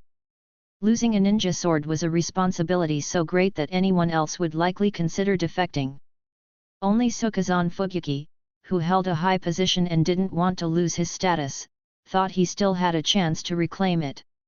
When Sokazan Fugyuki saw the sly smile on the opponent's face, although he was filled with anger and humiliation, he also secretly breathed a sigh of relief. It seemed the young rogue had kept the sword hidden and not reported it. Things could still be turned around, personal interests were different from those between nations. If this sword loss were to involve 2 major ninja villages, then the situation would escalate far beyond their control. But for now, it was a private matter between the 2 of them, revolving around personal gain. Sokazan Fugyuki was well aware of the importance of the ninja sword. If the matter blew up, even if he survived, the disgrace would remain with him forever, and he could forget about keeping his current position. Kid, what do you want? Ninjutsu? Secret techniques? He knew well who he was dealing with. Backed by the Uchiha clan, the opponent wouldn't lack money. So, there were only 2 possibilities. Facing Sokazan Fugyuki's inquiry full of suppressed anger, Uchiha Yora revealed a strange smile. He intended to use this leverage for a lifetime. Ninjutsu and secret techniques? Do you think I lack those? Or are you looking down on my teacher Orochimaru, or perhaps underestimating the foundation of the Uchiha clan? With a sarcastic smile, Uchiha Yora fired back, making Sokazan Fugyuki roar in deep anger. Then what the hell do you want, kid? I want people. Hearing Uchiha Yora's words, Sokazan Fugyuki widened his eyes. He wouldn't think that the opponent wanted him. In the ninja world, when people say they want people, it usually refers to either bloodline ninjas or some young geniuses. Impossible. You're asking for the young geniuses of the mist. I can't betray my village. You can give up on that idea. Under Sokazan Fugyuki's angry rebuke, it seemed as if he would give anything for the village. Unfortunately, Uchiha Yoru, who knew the original story well, only revealed a mocking smile. Chapter 157, Colluding. Sokazan Fugyuki, as a member of the 7 ninja swordsmen, betrayed his village by leaking information to neighboring countries and ultimately died at the hands of Kisame, who also took his same hata. However, according to the official books, he had been working undercover missions for years to protect the Blood Mist village. He was highly cautious and had the respect of Uchiha Obito. His ruthless actions were all for the sake of the village. He was a complicated man. Uchiha Yora didn't fully understand him but believed that if he truly cared for the village, he wouldn't engage in a lose-lose situation. A short-term loss meant nothing compared to disastrous outcomes for the Mist village. So whether he really betrayed the village or was secretly protecting it, he was now in a precarious situation, with ambitions to climb higher and gain more power. Sokazan Fugyuki, you think no one knows you've been selling information about the Mist village? A faint voice echoed. His face changed dramatically, a strong killing intent flashing in his eyes. Damn it, even the Leaf village has infiltrated the Mist. He felt a tingling in his scalp, realizing that if exposed, his only option was to defect. Don't worry. My teacher Orochimaru was responsible for your information, but he ran into trouble before he could upload it, Uchiha Yora said, causing him to sigh in relief but also feel humiliated and angry. His mind was clearly disturbed, and Uchiha Yora secretly sighed in relief upon seeing this. This guy had been selling information for a while. He never doubted Uchiha Yoru because when the root organization was mentioned, he believed him. He knew the root operatives were ruthless and likely had evidence against him. Relax, you know my current situation, Uchiha Yoru said with a devilish smile. You probably know about Orochimaru's troubles. While I have the Uchiha clan backing me, his remaining forces may face purges. Uchiha Yoru didn't want to push him too far, lest he defects. Even if he did, it wouldn't benefit him much, aside from a change in Mist Village leadership. Upon hearing this, Sokazan Fugyuki understood. Uchiha Yoru was also an ambitious person who didn't want to be just an ordinary ninja but wanted to consolidate a force. Ambition. Just like himself, unwilling to give up power. This moment seems to have calmed his frantic heart a bit, but Sokazan Fugyuki also had a grim face, saying in a deep voice, "What do you want? It's not easy for me to act on the front line now, and if it's too excessive, it's easy to be discovered. By then, neither of us will end well."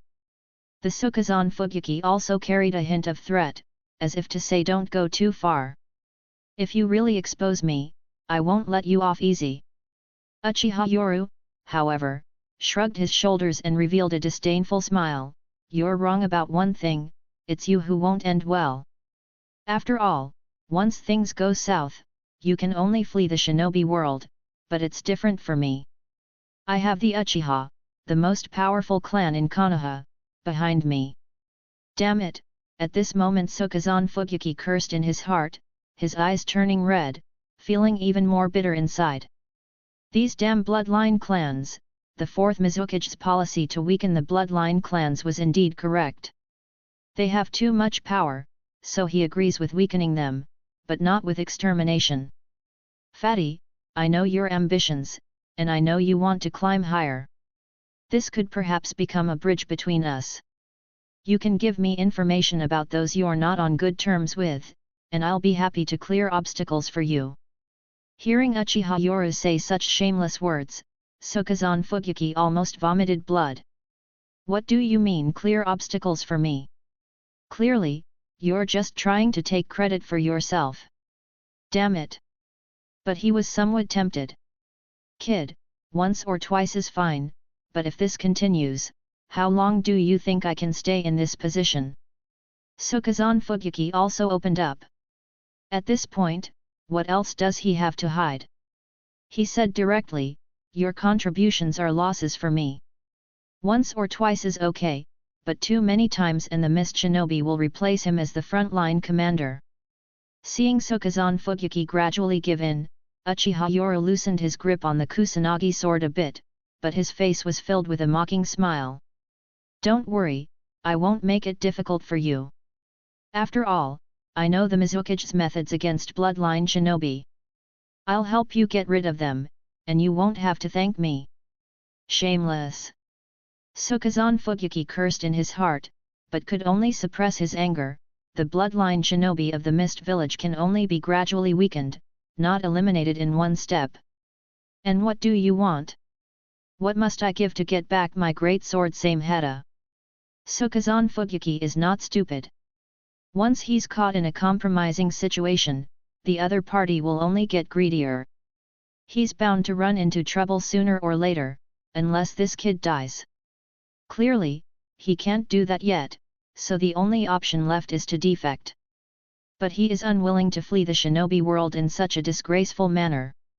And the great sword Samehada is his secret weapon, without it, his strength would be cut in half. In the dangerous shinobi world, only strength can give peace of mind. So no matter what, he must get the Samehada back. Rest assured, I just need some good kids, and you should understand this point.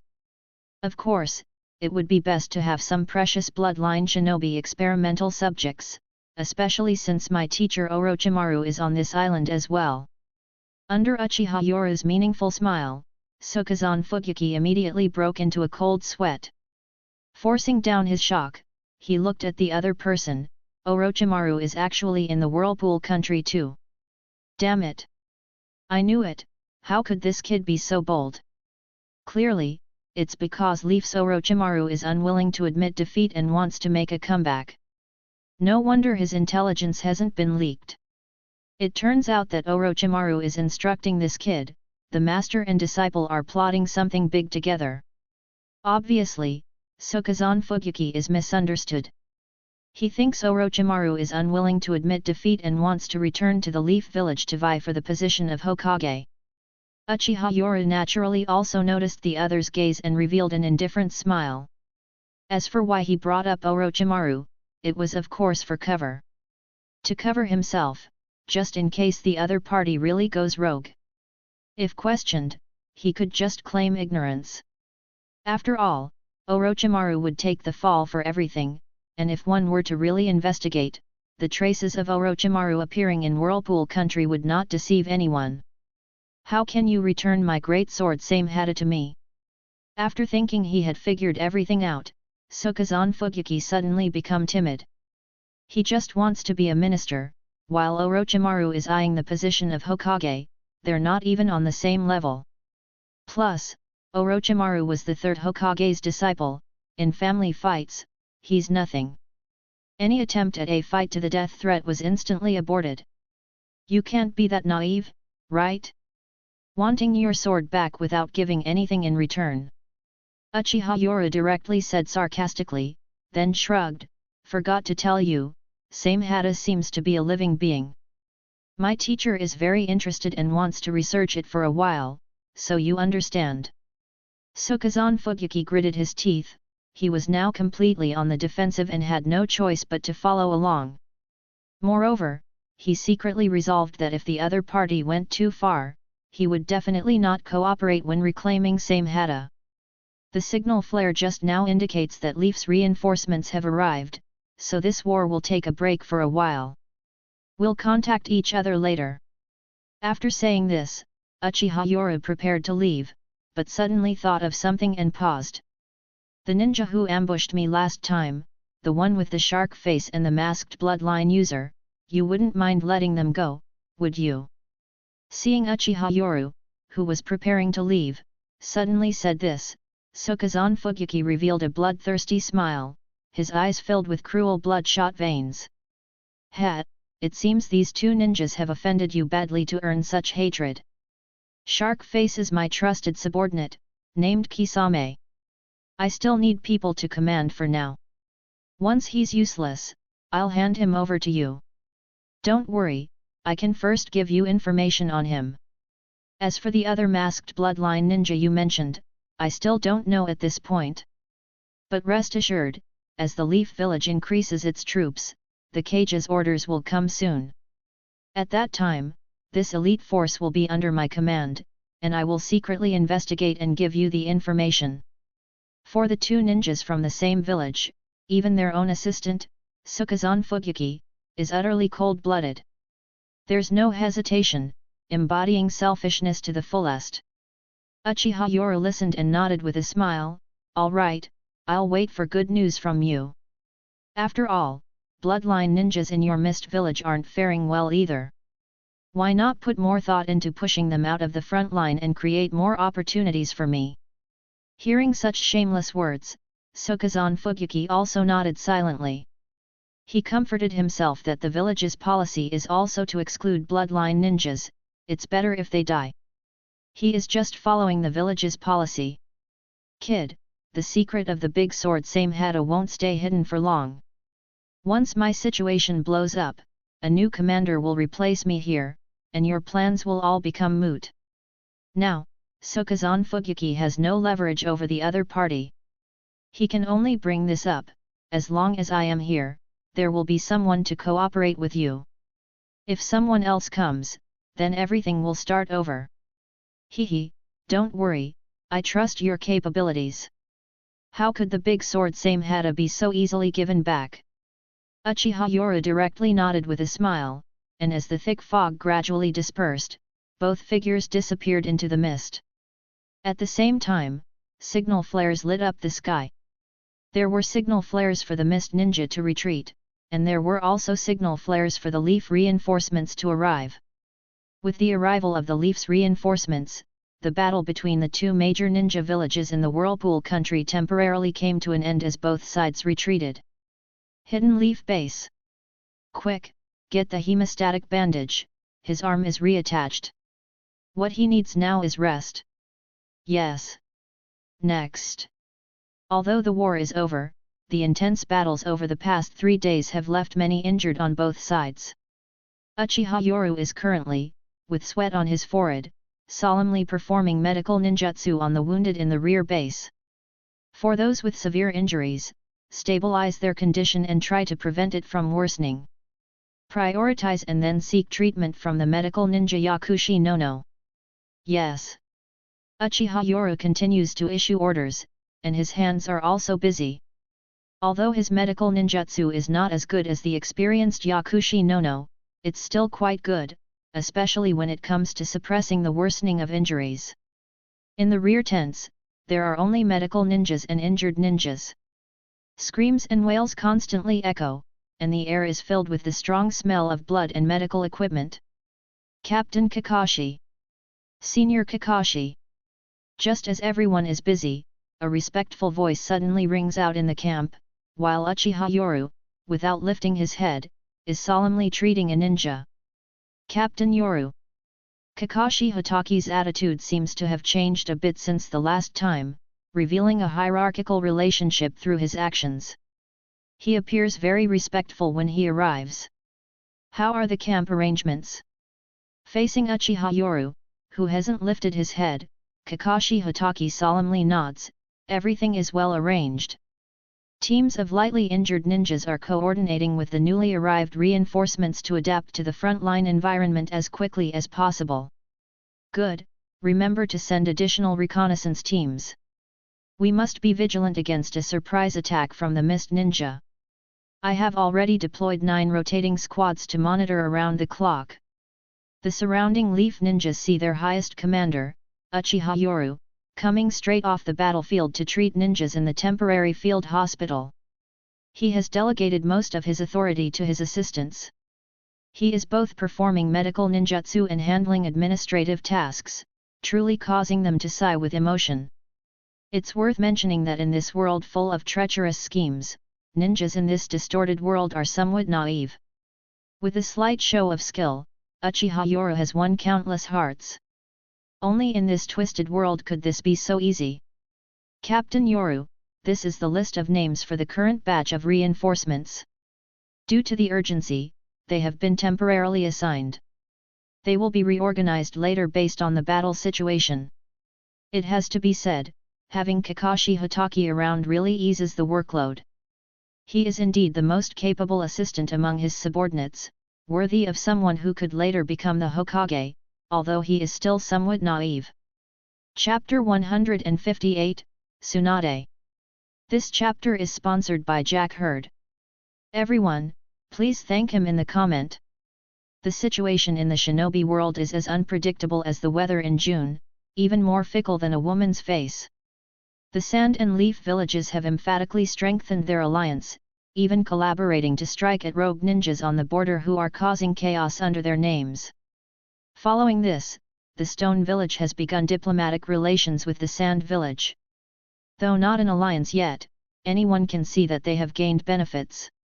Just a moment ago, there was a trend among the 4 great shinobi villages to unite against the Leaf.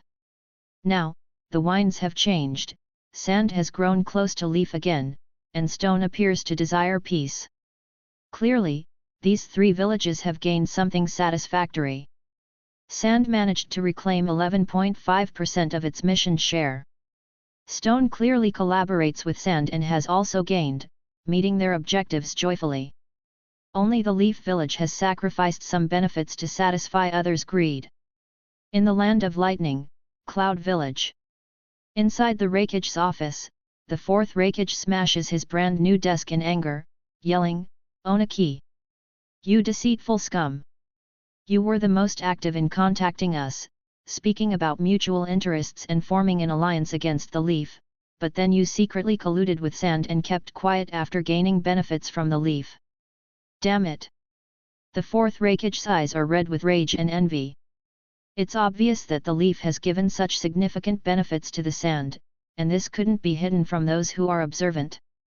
Clearly, Onaki of the Stone Village also gained something, or why would they change sides so quickly? So, after all this hustling among the 4 great shinobi villages, Sand and Stone gain benefits and forget about everyone else?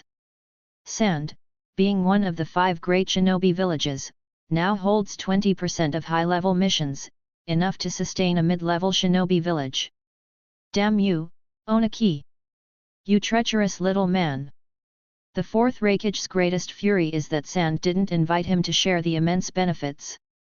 At this point, none of the 5 great shinobi villages wants to start another great shinobi war.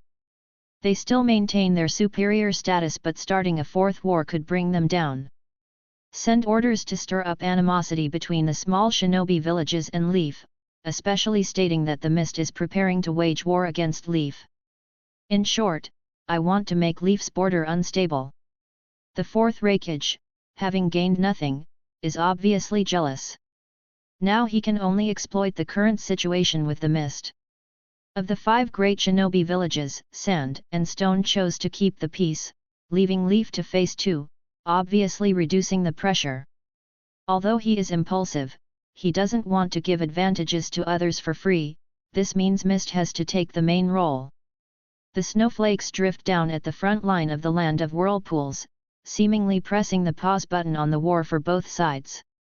The heavy snow marks the passage of another year, and the world of shinobi welcomes a new year. This year, Uchiha Itachi is 8 years old, Uchiha Yoru and Kakashi both turn 17, and they are also the most dazzling talents of the year. One is Kakashi Hitaki, a prodigy who graduated at 5 as a genin, became a chunin at 6, and a jonin at 12. The other is a genius from the Uchiha clan, also a student of one of the legendary Sunin, Orochimaru, and now commands nearly 1,000 ninja on the front lines.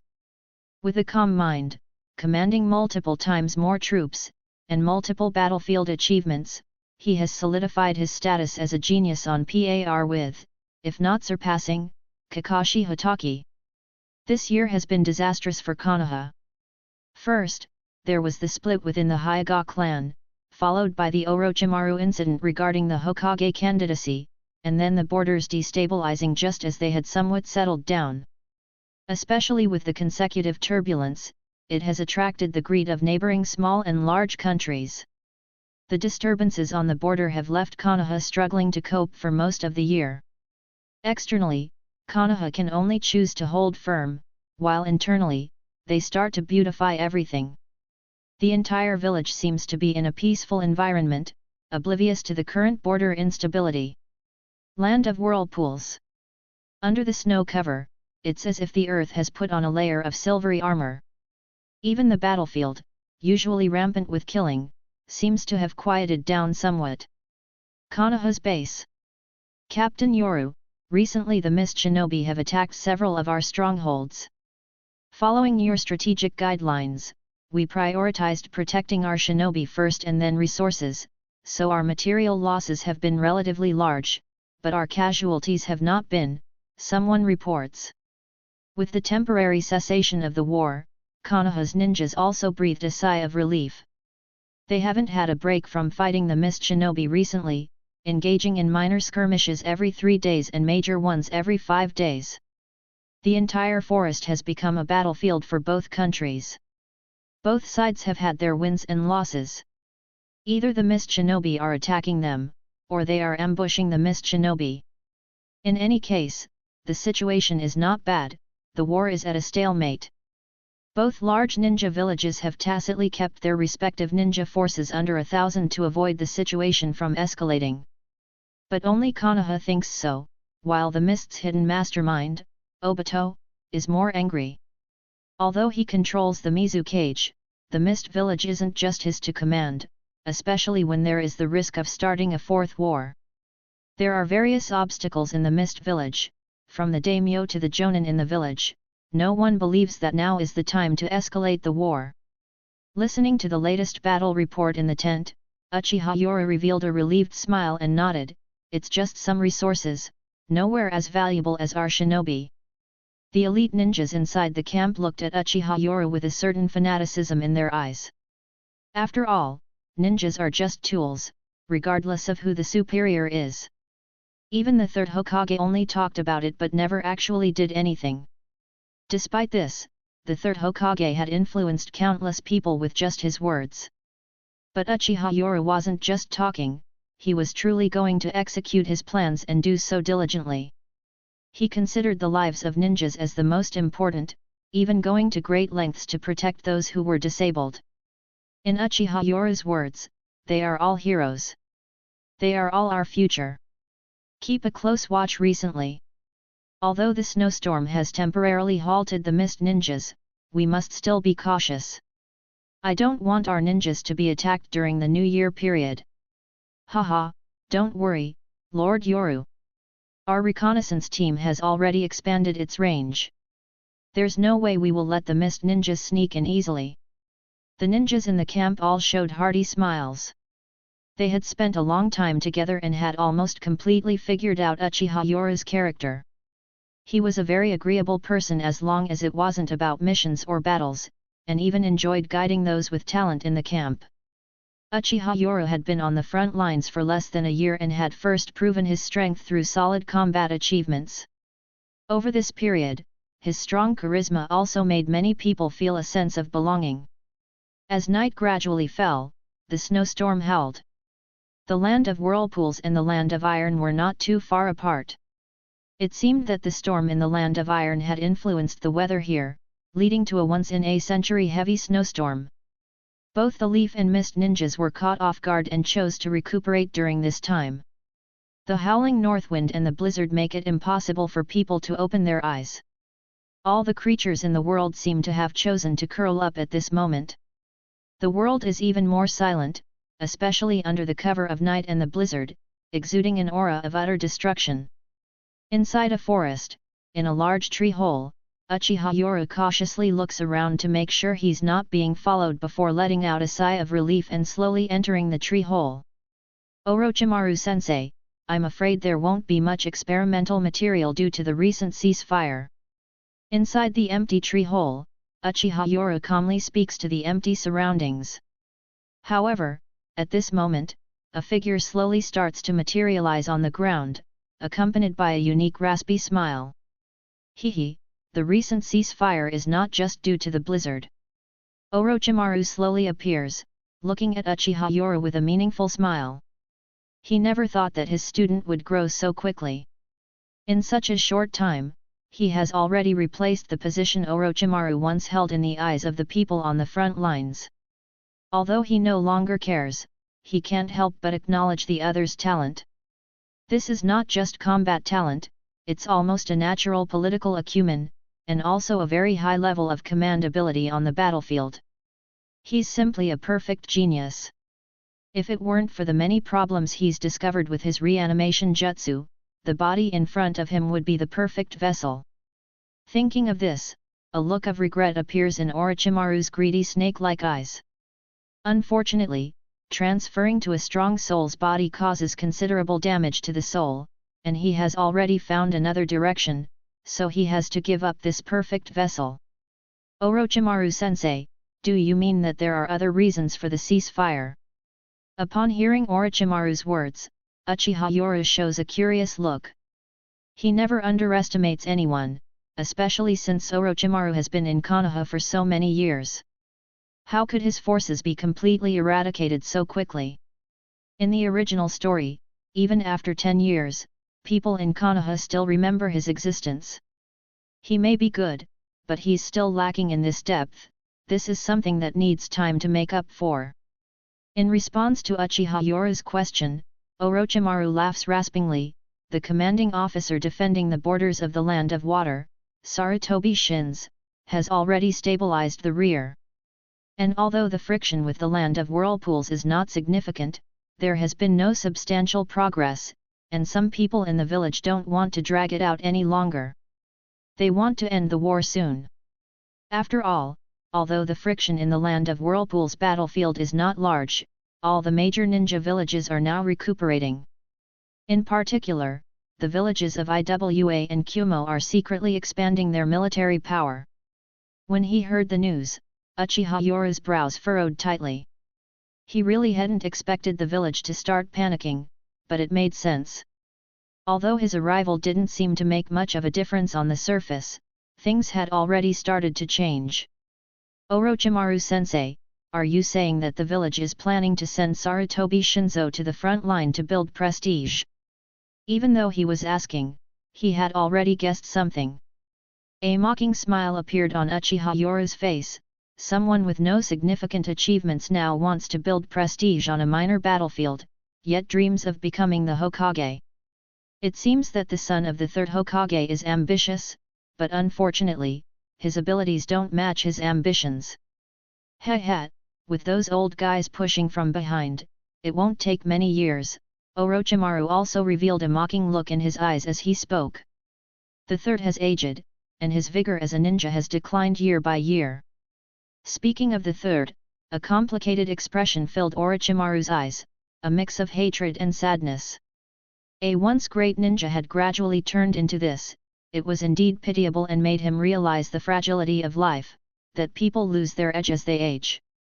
Hearing that Sarutobi Shinzo would come to the front line, which was obviously to replace him, Uchiha Yoru sneered.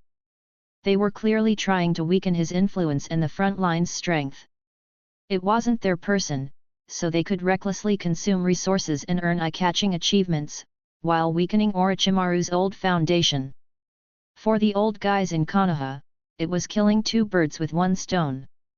Heh, Yoru, it seems that the Uchiha clan's old guys are only focused on the root. Orochimaru thought the Uchiha clan was only watching their most hostile clan, Shimura Danzo, and had underestimated the other three old guys. Orochimaru spit out an intelligence scroll and threw it while showing a perverse smile. Jiraiya the idiot was recently sent to scout near the rock village, and another of the legendary Sunin seems to have come here. My research has also reached a critical point. Another of the legendary Sunin? Princess Tsunade. Upon hearing the name, Uchiha Yoru frowned. If Sarutobi Shinzo ran into problems on the front line, she would undoubtedly come out to help him through it. Isn't Princess Tsunade afraid of blood? Uchiha Yoru frowned, and Orochimaru chuckled hoarsely. I underestimated your intelligence capabilities, Yoru. Tsunade's fear of blood is true, but you seem to have forgotten her abilities. The strongest medical ninja adjusting her own retinal pigments and nerves isn't too difficult. Would she still have the phobia in this situation? Upon hearing these medical terms, fortunately, Uchiha Yoru, who was proficient in medical ninjutsu, understood. In plain terms, it meant cutting off the perception of the color red in her retina, essentially making her colorblind. Although it would have some impact, at least she would not be affected by her fear of blood anymore. Hearing this, Uchiha Yoru showed a look of realization. He hadn't thought of this point. Probably Tsunade hadn't reacted quickly enough or hadn't faced life-threatening danger yet. Princess Tsunade, hey! Upon hearing this, Uchiha Yoru fell into thought. It seemed that he would need to be more cautious in his future actions. Chapter 159, Yakushis and the Orphanage. This chapter is sponsored by Jack Hurd. Everyone, please thank him in the comment. In the Hidden Leaf Village's base in the land of whirlpools, the wind and snow were blowing fiercely. Inside the logistics medical ninja tent, Yakushi Nono and Yakushi Kabuto respectfully sat on the side. Lord Yoru. Faced with their title, Uchiha Yoru shook his head and said, there are no outsiders here, there are some things I need to make clear to you. Yakushi Nono, you've been here for so long, Danzo seems to trust you, but he's also wary because you know too many secrets. I think you should be aware of this. Upon hearing this, Yakushi Nono revealed a gentle smile and nodded. She never complained about her fate. In comparison, her fate was much better than that of many ninjas. Lord Yoru, don't worry. I will take care of everything within the route. Looking at the two, Uchiha Yoru shook his head gently. I think you might have misunderstood me. Both of you are from the route, and I'm afraid I can't protect you anymore. What's going on?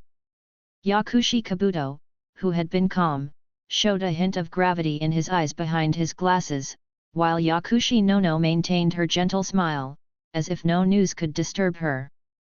I have my sources of information. Someone will soon come to the front lines to replace me. When Uchiha Yoru calmly uttered these words, Yakushi Kabuto was startled. His hand that was supporting his glasses trembled a bit. Lord Yoru, are you saying? Yakushi Kabuto wasn't stupid, he knew nothing about this news. Could it be that the root wasn't aware? No. The root must know. So, the root is hiding this from them, even testing them. After someone comes to the front line to replace me, I can't protect you anymore, and you will be easily exposed. Right now, I offer you two choices. Looking at the two, Uchiha Yoru appeared concerned, as if saying that if you've been on the front lines for so long and haven't accomplished the root's mission, things won't be good for you when you go back, especially for Yakushi Nono. Although my teacher Orochimaru was expelled from the Land of Fire, he is still a strong ninja and used to value talents greatly. If you're willing, you don't have to worry about the curse marks from the root on your bodies. Uchiha Yoru tried to speak in a calm tone, softly adding, I'll arrange an accident, so don't worry, there won't be any trouble. Currently, Uchiha Yoru is still the highest commander on the front lines, and his influence is significant. Yakushi Kabuto is naturally aware of this and is calmly contemplating the situation. The root. Although it's not bad, there's the curse mark on him, and his mission could go awry any day. Plus, there's the headmaster. At this thought, Yakushi Kabuto looks determined and turns to the headmaster, saying, Headmaster, you know too many secrets about the root. Danzo won't trust you. Shall we go to Orochimaru-sama together? Yakushi Nono smiles gently and shakes her head. What will happen to the children in the orphanage if I leave? This comment silences Kabuto. Yakushi Nono then shows a sincere smile. Kabuto, you should go. The root will only limit your talents. At least in Konoha, there will be one more person to take care of the orphanage. Headmaster, you. Kabuto is filled with reluctance. He wants to stay and face things with the headmaster, but Yakushi Nono just smiles and shakes her head. Kabuto, now's not the time to be willful. The chance to leave the root is right in front of you. You're still young. Even though Orochimaru-sama has been exiled, Lord Yoru is still there. As long as there's hope, anything is possible in the future. Yakushi Nono then looks at Uchiha Yoru, full of smiles, but her wise eyes seem to know everything. For the sake of the orphanage, she can't leave. But if she stays with the root, Danzo won't let her go, she knows it, and so does he. The orphanage is her lifeline, and Danzo already has a grip on everything. She didn't have a choice before, but now she has one, although it's not a big one. It's still better than having no hope. As the best spy, she sees everything Uchiha Yoru is up to and he makes no attempt to hide it. Changes require sacrifices. She also doesn't know how long she can stay in the root. If Kabuto now has another choice, she will naturally let him go. Headmaster. Looking at Kabuto, Yakushi Nono smiles and shakes her head. Kabuto, you're not a child anymore. Even the children at the Ninja Academy know not to put all their eggs in one basket. If you stay, the orphanage will have only one hope. But if you leave, the orphanage will have one more hope. Perhaps Yakushi Nono wants Kabuto to stay far away from troubles and the stifling darkness of the root. Although Orochimaru isn't a good person, Yakushi Nono knows one thing clearly. Kabuto's greatest talent lies in medical ninjutsu, and he's not a bloodline ninja. Relatively speaking, Orochimaru-sama is probably interested in his medical talents. After a long silence, Kabuto respectfully lowers his head and says in a deep voice, Lord Yoru, take care. As a wise ninja, Kabuto knew one thing clearly, only when Uchiha Yoru is safe, the headmaster will be safe, and the orphanage will be safe. Looking at Kabuto, Uchiha Yoru shook his head and sighed, you all are sensible people, so I won't hide it. For executioners like us with blood-stained hands, there is no talk of being good people. I can say that I will do my best to ensure that the children in the orphanage won't starve, but you should also understand that too much is as bad as too little. No matter how powerful you become in the future, the orphanage should remain as it is. Struggling for sustenance will not draw attention, but living too well would be a sin. Uchiha Yoru's meaning is simple: although I have the power to make the orphanage better, I won't do it. I am also doing this to protect the orphanage. Kabuto, in 3 days' time, in the afternoon, I will arrange for you to accompany a squad to the rear to treat the wounded. There will be ambushes by Mist Shinobi. Under Uchiha Yoru's flat tone, Yakushi Kabuto showed a smile that didn't know whether to laugh or cry. Leaving the route was something he never dared to think about. He even thought he would never be able to leave this dark place. But suddenly, an opportunity came, yet he also had to leave Konoha. Konoha is already decaying, your departure might preserve a new spark. Uchiha Yoru uttered sentimentally, and both fell silent. Yakushi Kabuto wasn't too concerned about reform, he only cared about the headmaster and the orphanage. But now, it seems he has an urge to reform. If successful, he could return to Konoha, to bask in the sun at the orphanage. Thank you, Lord Yoru. Yakushi Nono thanked him on behalf of Kabuto, thankful for the opportunity to choose his fate, thankful for giving the orphanage another hope. Thank you, Lord Yoru. For Uchiha Yoru, Yakushi Kabuto is full of gratitude. He considers himself a small fry with small ambitions, not as great as the other, who wants to change all of Konoha. For such a great person, he only has admiration, mostly he just wants to live well. But life is like this, he can't avoid it. Under the headmaster's suggestive gaze, Yakushi Kabuto respectfully thanked him and left. I'll go and prepare. As Yakushi Kabuto left, the wind and snow howled outside, leaving only the two looking at each other in the tent. Looking at the walking witch, Yakushi Nono, Uchiha Yoru knew that he couldn't lie to people like this, just like Kakashi and his team. For those who want to achieve great things, they need more talent under their command, and lies and deception are only temporary, only sincerity is eternal. You don't need to thank me, I merely want to keep a chance for myself to rise again. After all, no one knows whether tomorrow or accidents will come first, just like White Fang and teacher Orochimaru. With a self-deprecating smile, Uchiha Yoru didn't lie. If he really gets eliminated in this game, he can't rise again alone, can he? Orochimaru is now a suitable candidate, fully capable of acting as his mentor outside Konoha. He needs talent, and Orochimaru also needs people, mutually beneficial. Since Root has sent you, this walking witch, I suppose Shimura Danzo is not just probing for simple information, is he?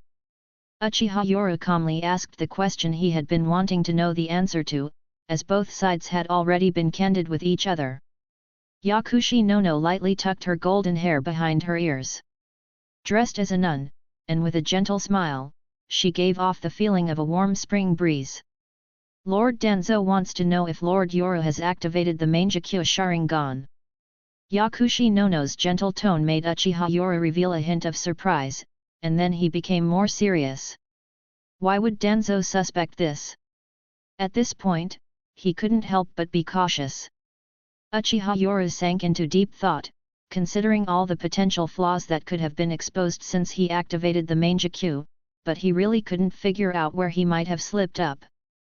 Yakushi Nono gently smiled, Lord Yoru, your strength has increased too quickly. Especially in such a short time, you've been able to go head-to-head with well-known mist shinobi like Sukazan Fugyuki, and even had a fight with Lord Jiraiya. Also, the power of Lord Yoru's Sharingan seems to be stronger than that of the average 3-tomo Uchiha. According to Lord Danzo's speculation, activating the Mangekyo would lead to a surge in ocular power, even making the original 3-tomo eyes much stronger, and the bloodline evolution would also enhance the body. Hearing Yakushi Nono's explanation, Uchiha Yoru showed a look of realization and silently sighed in relief. He couldn't underestimate anyone, after all, what ninjas excel at is intelligence analysis. So, how does Danzo plan for you to investigate whether I've activated the Mangekyou? Or rather, how do you plan to investigate? Uchiha Yoru looked a bit serious at this moment. If the suspicious Danzo decided to act, he would be unscrupulous, and Yoru really needed to be on his guard. However, Yakushi no calmly said, with the evolution of the Sharingan, special chakra will surge in the brain, affecting the optic nerves and causing changes in the eyes. This same special chakra will also strengthen the whole body. Some special techniques might be able to analyze the changes in Lord Yoru's body. Outside, the blizzard howled, but inside the warm tent, a hand as warm as jade had already slowly touched a firm area. Uchiha Yoru's face tensed instantly, looking at Yakushi no who had moved beside him, he frowned. It's medical ninjutsu. Danzo wants you to use medical ninjutsu to analyze my body, and also to get close to me using your own body. Dressed as a nun, Yakushi no's inherently motherly and gentle smile made Uchiha Yoru realize something, and he also felt secretly relieved. Fortunately, he knew the other party's weak point. However, he still felt a surge of anger rise within him. Good for you, Third Hokage and Danzo, both of you are cut from the same cloth, both using such schemes. Lord Yoru, I can help you. If something happens in the future, the Uchiha clan is a big family with great responsibilities. I only ask that you could spare some donations for the orphanage, so that those children won't starve to death. The pharmacist Yakushi no knows the situation of the orphanage better than anyone else. When she was sent out by the root organization, she was a sacrifice and probably wouldn't survive in the long run. After all, she knew too many secrets, it was only a matter of time. Now, what she can't let go of the most is the orphanage. What the orphanage needs might be a significant expense for others, but for a wealthy family like the Uchiha, a little contribution is more than enough. This is the gap between the wealthy and ordinary people, like a chasm. Underneath his gentle smile, Uchiha Yoru allows the other party to do as they please. They need to feel secure, and likewise, he needs them to become a strong support for him. She is the best spy at the root, and also not weak. He can't afford to waste such a powerful force. Under the dim candlelight, the tent is filled with a hormonal atmosphere, and the silhouettes overlap, seemingly enacting the most primal scene of human nature. A soft and romantic body meets a potential physique that can compete with tailed beasts. Pharmacist Yakushi no does her best, using all her means to analyze the other's physical capabilities, to complete the mission for the root and also for the orphanage. After a turbulent night, Yakushi no lies on the bed, her body limp, her face flushed with satisfaction. Outside, the blizzard continues, the howling snowstorm masking the noise inside the tent. I'm leaving. Report these data truthfully, unlocking the Uchiha clan's Mangekyou isn't easy. Refreshed, Uchiha Yoru picks up his scattered clothes, while Yakushi no, her face flushed, takes out a sealed test tube from her tool bag, then spits out a liquid.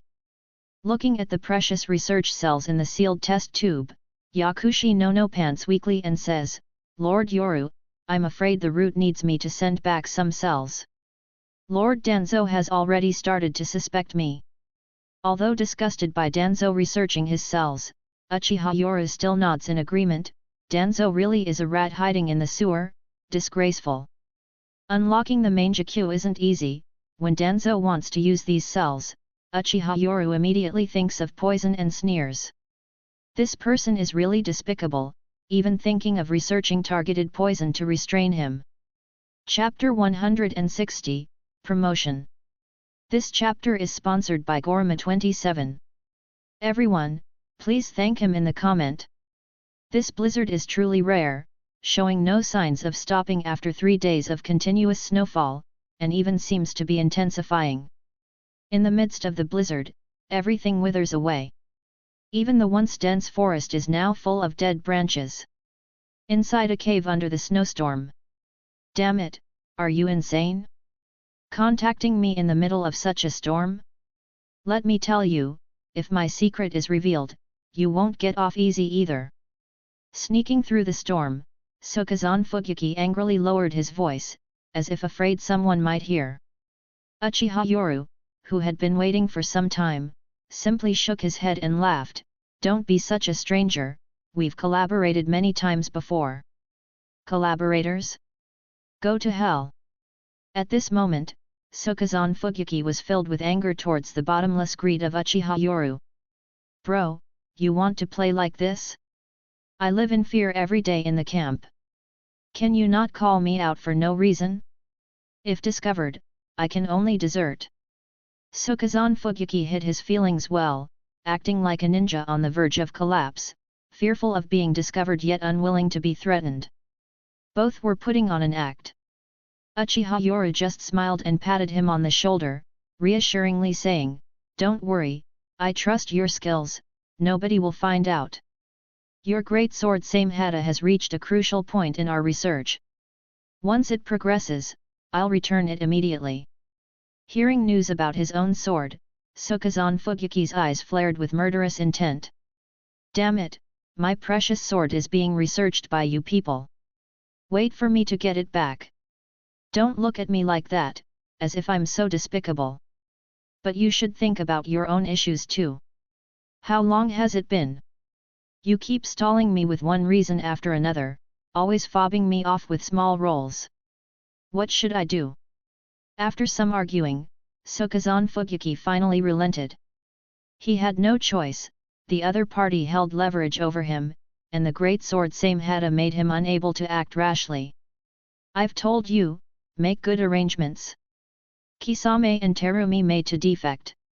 When the time comes, I want them, and you get your sword back. Fair deal. Uchiha Yoru's shameless words instantly enraged Sokazan Fugyuki. Damn it, Terumi Mei is from our Mist Village's Council of Elders. The Elder, a high-ranking figure in the Mist Village, who possesses power and status equivalent to the Mizukage, controls everything in the Mist Village. The most important matters in the village have to consult this elder. You have to give me some time. At this moment, Sokazan Fugyuki is really overwhelmed. He said with frustration, although the other party is under my command now, I only have operational command. I can't let anything happen to them carelessly, it has to be foolproof. As for the Kisame, I promised I can give it to you, but right now I really need people under my command. If you are in a hurry, fine, within 2 months at most, I will find an opportunity. However, losing the support of the Kisame will probably affect my influence on the front line. Sokazan Fugyuki, the ninja who betrayed his own village, had no guilt, but instead considered his own interests. Uchiha Yoru smiled and nodded, saying, I'm not pressuring you, take your time, it's best to be foolproof so that we can collaborate in the future. I came to meet with you today because there is an important matter to inform you, said Uchiha Yoru, casually shrugging his shoulders. I have the intelligence that someone might replace me as the frontline commander come spring. So let's join forces and accomplish something big, it will be good for you too. What? Someone is coming to replace you? The surprise in Sokazan Fugyuki's eyes was genuine. Samehada was still in the other's hands. If the other party were to be reassigned, it would be a failure on his part. Don't worry, they won't easily reassign me. Uchiha Yoru looked relaxed, but Sokazan Fugyuki quickly changed his expression, pretending to be anxious, and asked, who is coming to take your place? Anyone who didn't know would think Sokazan Fugyuki really cared about him, but in fact, he wanted to dig for information about the Leaf Village, perhaps to plot something. Sarutobi Shinzo. Upon hearing this name, Sokazan Fugyuki immediately showed a look of realization, so it's him, skilled in both fire and earth styles. If it weren't for my Samehada, I might not have been able to hold on, he's good. Damn it, if this bastard comes, once the front line starts fighting, I can't always be a turtle, can I? But once I engage, if it's exposed that the Samehada in my hand is fake, what do you want me to do? Before, the two of them had some under-the-table deals and multiple engagements that were essentially feigned. However, the other party would not feign with him. Sukazan Fugyuki, looking anxious, gritted his teeth in annoyance and said, "Either give me the same hata now, or this thing can't be done." It's clear that Sukazan Fugyuki seized the opportunity to reclaim his same hata. However, Uchiha Yoru squinted and chuckled coldly. "Fat pig, stop acting. You've been acting since you got here. I've already given you face by not exposing you. Now you're pushing your luck? Cut the crap, either do it or don't. I have the same hata, worst case I'll just report to the village that I defeated you and seized the same hata, earning great merit." Seeing Sukazan Fugyuki's vicious gaze, Uchiha Yoru chuckled even colder. "Stop glaring at me, I have all your weak points, and I've left none of mine." At Uchiha Yoru's harsh scolding, the angry facade on Sukazan Fugyuki's face slowly faded, revealing a sinister gaze fixed on the other person. "Kid, even a cornered rabbit will bite, don't push me too far." "Me, push too far? Fine, go back now, do you dare to fight openly? We're both old foxes, stop pretending." Sukazan Fugyuki is the kind of person who is too scheming. The only way to deal with such people is to crush them ruthlessly. "Since you're not leaving, let's get down to business." Seeing the silenced Sukazan Fugyuki, Uchiha Yoru, having given him a beatdown, now spoke in a more relaxed tone. "Sarutobi Shinzo will come to replace me, and will definitely keep it a secret at first. After all, he needs to stabilize the situation when he arrives. You won't miss this opportunity, will you?" With a mocking demeanor, Uchiha Yoru shook his head. "Don't worry, with my track record, Sarutobi Shinzo won't easily step onto the battlefield to confront you, unless he has a major breakthrough. Nobody is a fool, Sarutobi Shinzo understands the principle of putting one's best foot forward. Some in the village want to end this pointless war. After sending Sarutobi Shinzo to the front lines, they may choose a defensive stance to wear down Mist Village's fighting spirit. Once they find there are no gains to be had, they'll end this pointless conflict, unless Mist Village is confident of taking down the land of whirlpools." Seeing Uchiha Yoru brimming with confidence, Sukazan Fugyuki unusually revealed his own thoughts, sighing in frustration, "Maybe you're overthinking it. I'll also give you the lowdown on the land of whirlpools battlefield. Not many in our Mist Village agree with opening up this battlefield. Especially now that we're at a stalemate, many oppose it. Our fourth Mizukage is hell-bent on exhausting you leaf ninjas for some reason. Many in the village secretly speculate on the Mizukage's intentions. Personally, I think the fourth Mizukage wants to use this opportunity to weaken the major clans and thus secure his supreme authority." Sukazan Fugyuki seems to assume an appearance of wisdom, much like that of a sage. However, when Uchiha Yoru sees this, all he feels is a sense of irony. "You all are probably overthinking it. Your fourth Mizukage is simply caught in a deadlock with Obito, purely out of a love for revenge. There aren't that many twists and turns. Konoha failed to protect Rin, and the Mist Ninja participated in killing her. It can be said that Mist and Konoha are at odds, and your fourth Mizukage would applaud that. Alright, what I'm going to tell you now is that we're planning something big. Once Sarutobi Shinzo arrives, feel free to do whatever you want." Uchiha Yoru's meeting with Sukazan Fugyuki today is to discuss the big plan before the person who will replace him arrives. To put it bluntly, Sukazan Fugyuki will disclose information about their mineral resources to him, and Uchiha Yoru will lead a covered attack to seize them. After a complete victory, he can pocket 50 to 60% of the spoils. Similarly, Sukazan Fugyuki will attack Konoha's transport routes, intercepting Konoha's chakram metal and fine iron, and also getting a huge kickback. What's different is that under Sukazan Fugyuki's greedy gaze, there's always a hint of frustration. This greedy little ghost demands more than half of the spoils each time. Damn it, he's trying to have his cake and eat it too. The snowstorm this time lasted for half a month before the sun finally came out. The accumulated snow in the forest reached a terrifying thickness of 2 to 3 meters, showing how extreme the weather is in this world. Not only are the trees extremely tall, towering into the sky, but the extreme weather is also very harsh.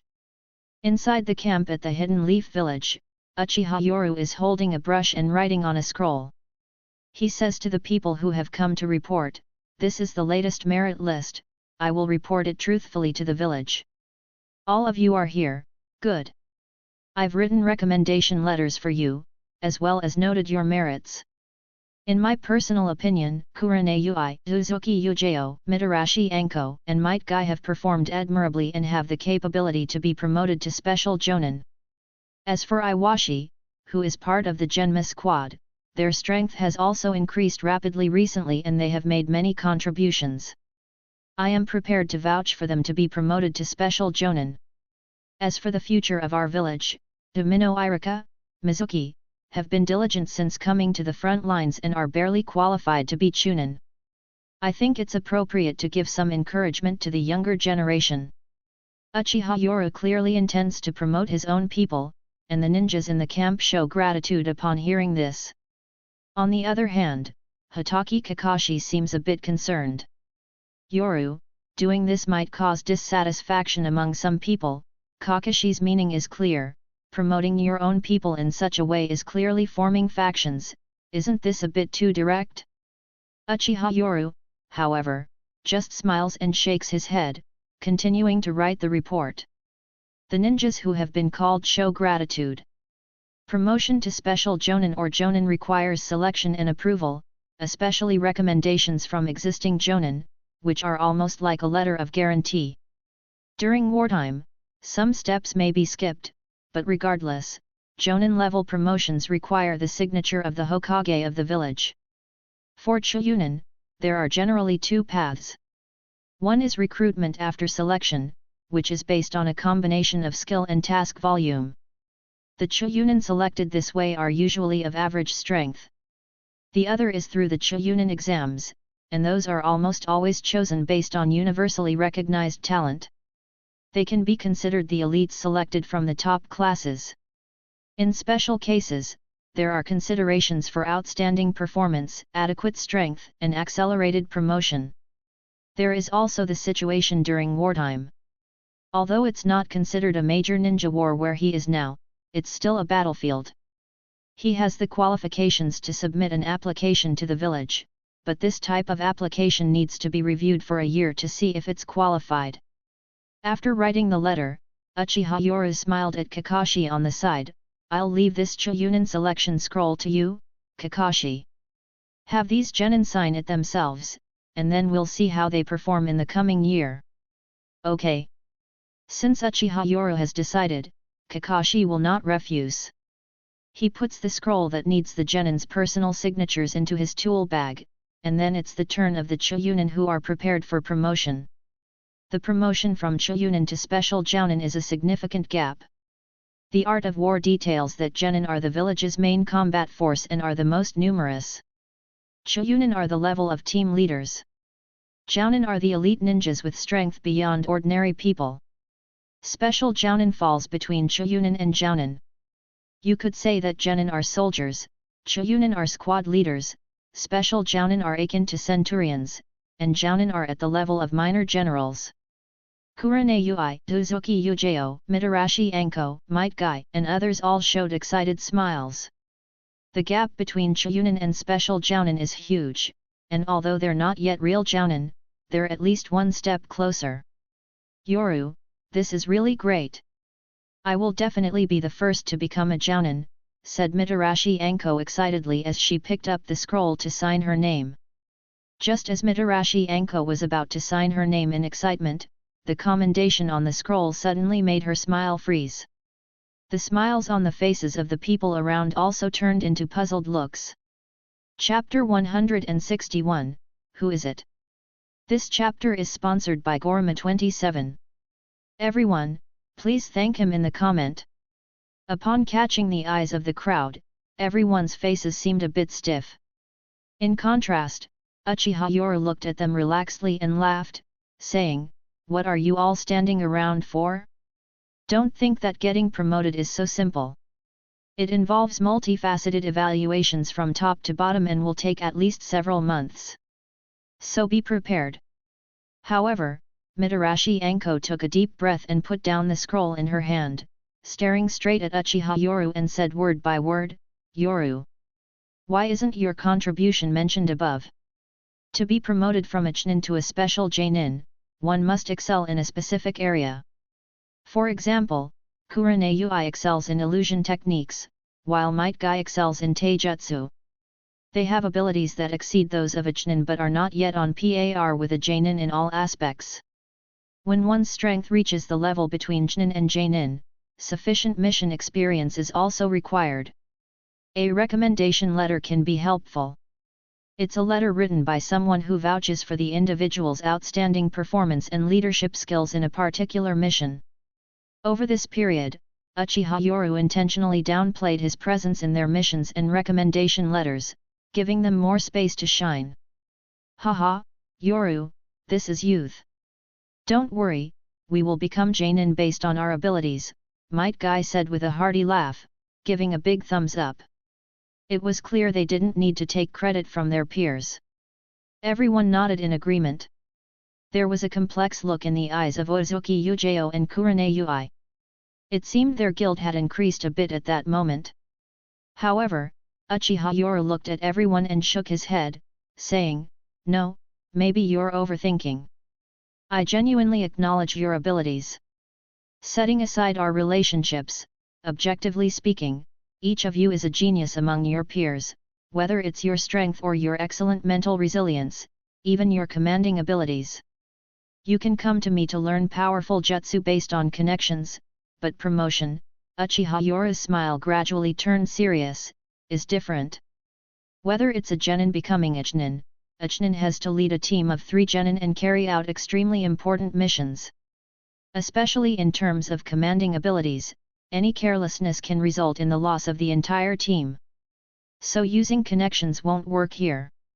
Take you, Might Guy, for example. Uchiha Yoru looked directly at the unexpectedly serious Might Guy and said, maybe you're not as good as Kakashi in commanding, but you are a responsible ninja. Your conservative and rule-abiding command may not stand out, but it won't cross the line. Your character makes everyone trust you, and that is the most valuable quality. On the battlefield, a convincing and reliable commander already has the qualifications to become a special Jonin or even a Jonin. What you lack is just some experience and strength, but I believe in you. As Uchiha Yoru spoke, the looks on everyone's faces changed immediately. Especially under Might Guy's overly excited, tearful gaze, he felt deeply moved. He knew that many people made fun of him behind his back, but he never thought he had such strong merits. Similarly, after hearing Uchiha Yoru's comments about Might Guy, everyone suddenly came to a realization. When had they ever doubted Might Guy on the battlefield? Or rather, Might Guy would never cause anyone to doubt him. You can doubt anyone, but not Might Guy. He is absolutely the most dedicated one, and definitely won't abandon his comrades and leave alone. You don't even have to think about it. Such qualities might be precious for others, but for Might Guy, they seem to be ingrained in his bones. Everyone habitually takes all of this as instinct, but they forget that it's a very precious quality. So, you all don't need to have any psychological burden. Not only you guys, but I also plan to personally recommend any other Chunin in the camp who meet the standards, said Uchiha Yoru. For such a method of winning people over, how could Uchiha Yoru give it up, especially when he knew that his position was soon to be revoked? He understood the saying that unused authority expires. Moreover, these so-called merits are important for ordinary ninjas, but for the name Uchiha, it's just a pretty resume, Uchiha Yoru said, shrugging with self-mockery. Everyone here was his own, so he didn't have to worry too much. Did he need these merits with the name Uchiha? He himself was already a Jonin, had the Uchiha name, and was even Orochimaru's disciple, which gave him enough capital. Merits? He had commanded nearly 1,000 people in battle and had even defeated famous mist ninjas like Sukazan Fugyuki. Wasn't that enough? Ed, that's right, this FF is really complex and cool. Uchiha, whether they have strong merits or super strong, they cannot be Hokage. Yoru, just wait and see. I will become a Jonin at the fastest speed. As Uchiha Yoru's words fell, Mitarashi Anko directly grinned and quickly wrote down her name, even leaving her handprint in the end. With Mitarashi Anko's smile, the atmosphere instantly lightened. Looking at the hesitant faces of everyone, Uchiha Yoru shook his head and said, I also want to relax a bit. After all, I still trust my judgment once you become a special Jonin. Whether you will disappoint, that's up to you. Having said so much, these merits are not needed by others, they are given to them. It's because he trusts them, and he wants them to better protect the village. What else is there to say? Haha, this is youth. Yoru, I will definitely live up to the will of fire, said Might Guy. Indeed, the ever unpredictable Might Guy suddenly yelled, startling everyone around him who looked at him with twitching eyes. Might Guy, tears of youth streaming down his face, enthusiastically wrote down his name and left his handprint. He finished with his signature thumbs up and a grin, leaving Uchiha Yoru awkwardly at a loss. So awkward, I really want to leave. With Might Guy lightening the mood, everyone else relaxed, signing their names and leaving their handprints. Their determined eyes showed that they would not betray this trust. Uchiha Yoru's previous words were not empty. After all, everyone here was either a Jonin or a special Jonin, proving their potential. He was just putting the burden on them early, tapping into their potential. Moreover, under his will of fire, everyone felt a sense of pressure. Being a special Jonin was no longer the goal, but a transition. After all, as part of the reform, being a Jonin is basic. After everyone signed, Uchiha Yoru, seeing that they were still immersed in this trust, said impatiently, aren't you going to work?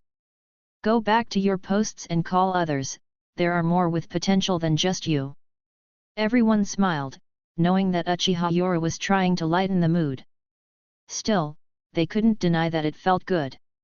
As everyone left, Kurane and Yujao felt conflicted. Was Yoru wrong? Probably not. They had witnessed and experienced the village's corruption and felt the urge for change. The village needed change, but they were still grappling with identity issues. Would Yoru be disappointed if they spoke out? They chose to keep some things hidden for now. They had seen the village's corruption and wanted sunlight to reach every corner of the village. After everyone left, in the quiet tent, Kakashi frowned and said, Yoru, did something happen? Others might not notice, but he sensed some urgency in Uchiha Yoru's actions, as if he wanted to help those he could. Looking at Kakashi's questioning eyes, Uchiha Yoru gave a wry smile. Kakashi's observational skills and political sense were truly sharp. There is something. According to messages from Orochimaru's people in the village, it seems that the higher UPS are planning to replace the frontline commander of the land of whirlpools. After Uchiha Yoru said this, Kakashi Hataki's face immediately darkened. Yoru, are we being suspected? Hearing this news, this was Kakashi Hataki's first reaction. However, Uchiha Yoru just laughed and shook his head, you're overthinking it. If we were really suspected, do you think the village would let it slide so easily? I'd probably be sent straight to the root division. Probably due to the gradually clarified situation in the ninja world, with the withdrawal of the sand and stone villages, the village has decided to resolve the border unrest earlier. Once the war frictions in the land of whirlpools are over and the root cause is eliminated, the rest are just minor nuisances from smaller ninja villages. After Uchiha Yoru said this, Kakashi Hatake frowned and responded, so they are here to steal the credit, hey? I remember that right after the Nine Tails chaos, Lord Orochimaru had just stabilized the front lines, and someone else picked the fruit of his labor. It must be said that Kakashi's reaction was quick. After all, the battlefield in the land of whirlpools is a huge chunk of reputation meat for those who need fame. If Uchiha Yoru leads and ends the war, the village will keep mum and downplay the achievements. But if it's someone from the higher UPS, they'll naturally glorify the military achievements and decorate heroes. Having experienced so much, especially things involving his father, White Fang, and Orochimaru, Kakashi has come to deeply despise this. Heroes don't get the glory they deserve, while clowns bask in the limelight. Kakashi, as long as you understand, there are some things that you see but don't have to point out, Uchiha Yoru said, nodding with a smile. Kakashi then went silent for a while and said, "So, before someone replaces you, you want to distribute some of your credit to useful people." Seeing Kakashi in this state, Uchiha Yoru simply laughed and waved his hand. "Don't make it sound so bad. I have great faith in my judgment. The people I choose have potential and shouldn't be buried. Also, why not use my credits if they are there to be used? I won't have this opportunity later." Uchiha Yoru easily brushed off his own achievements with such a carefree smile, focusing more on the village's future instead. "Kakashi, you're smarter than anyone else. Shisui may be a competent ninja, but he's not suitable for high-level scheming. So, there are some things I can only hint to you. You must have realized it by now. Yes, I've secretly been in contact with Kirigakuru's Sokuzan Fugyuki, but don't worry. I have leverage on him," Uchiha Yoru added with a cunning smile. "The great sword Samehada is in my hands, so Sokuzan Fugyuki has no choice but to comply." Upon hearing these secrets, Hatake Kakashi suddenly showed an enlightened expression. No wonder there hasn't been much loss of personnel on either side recently, but the logistics keep getting sabotaged. "Yoru, this is too risky for you." Even so, Hatake Kakashi's face still showed a solemn expression after listening.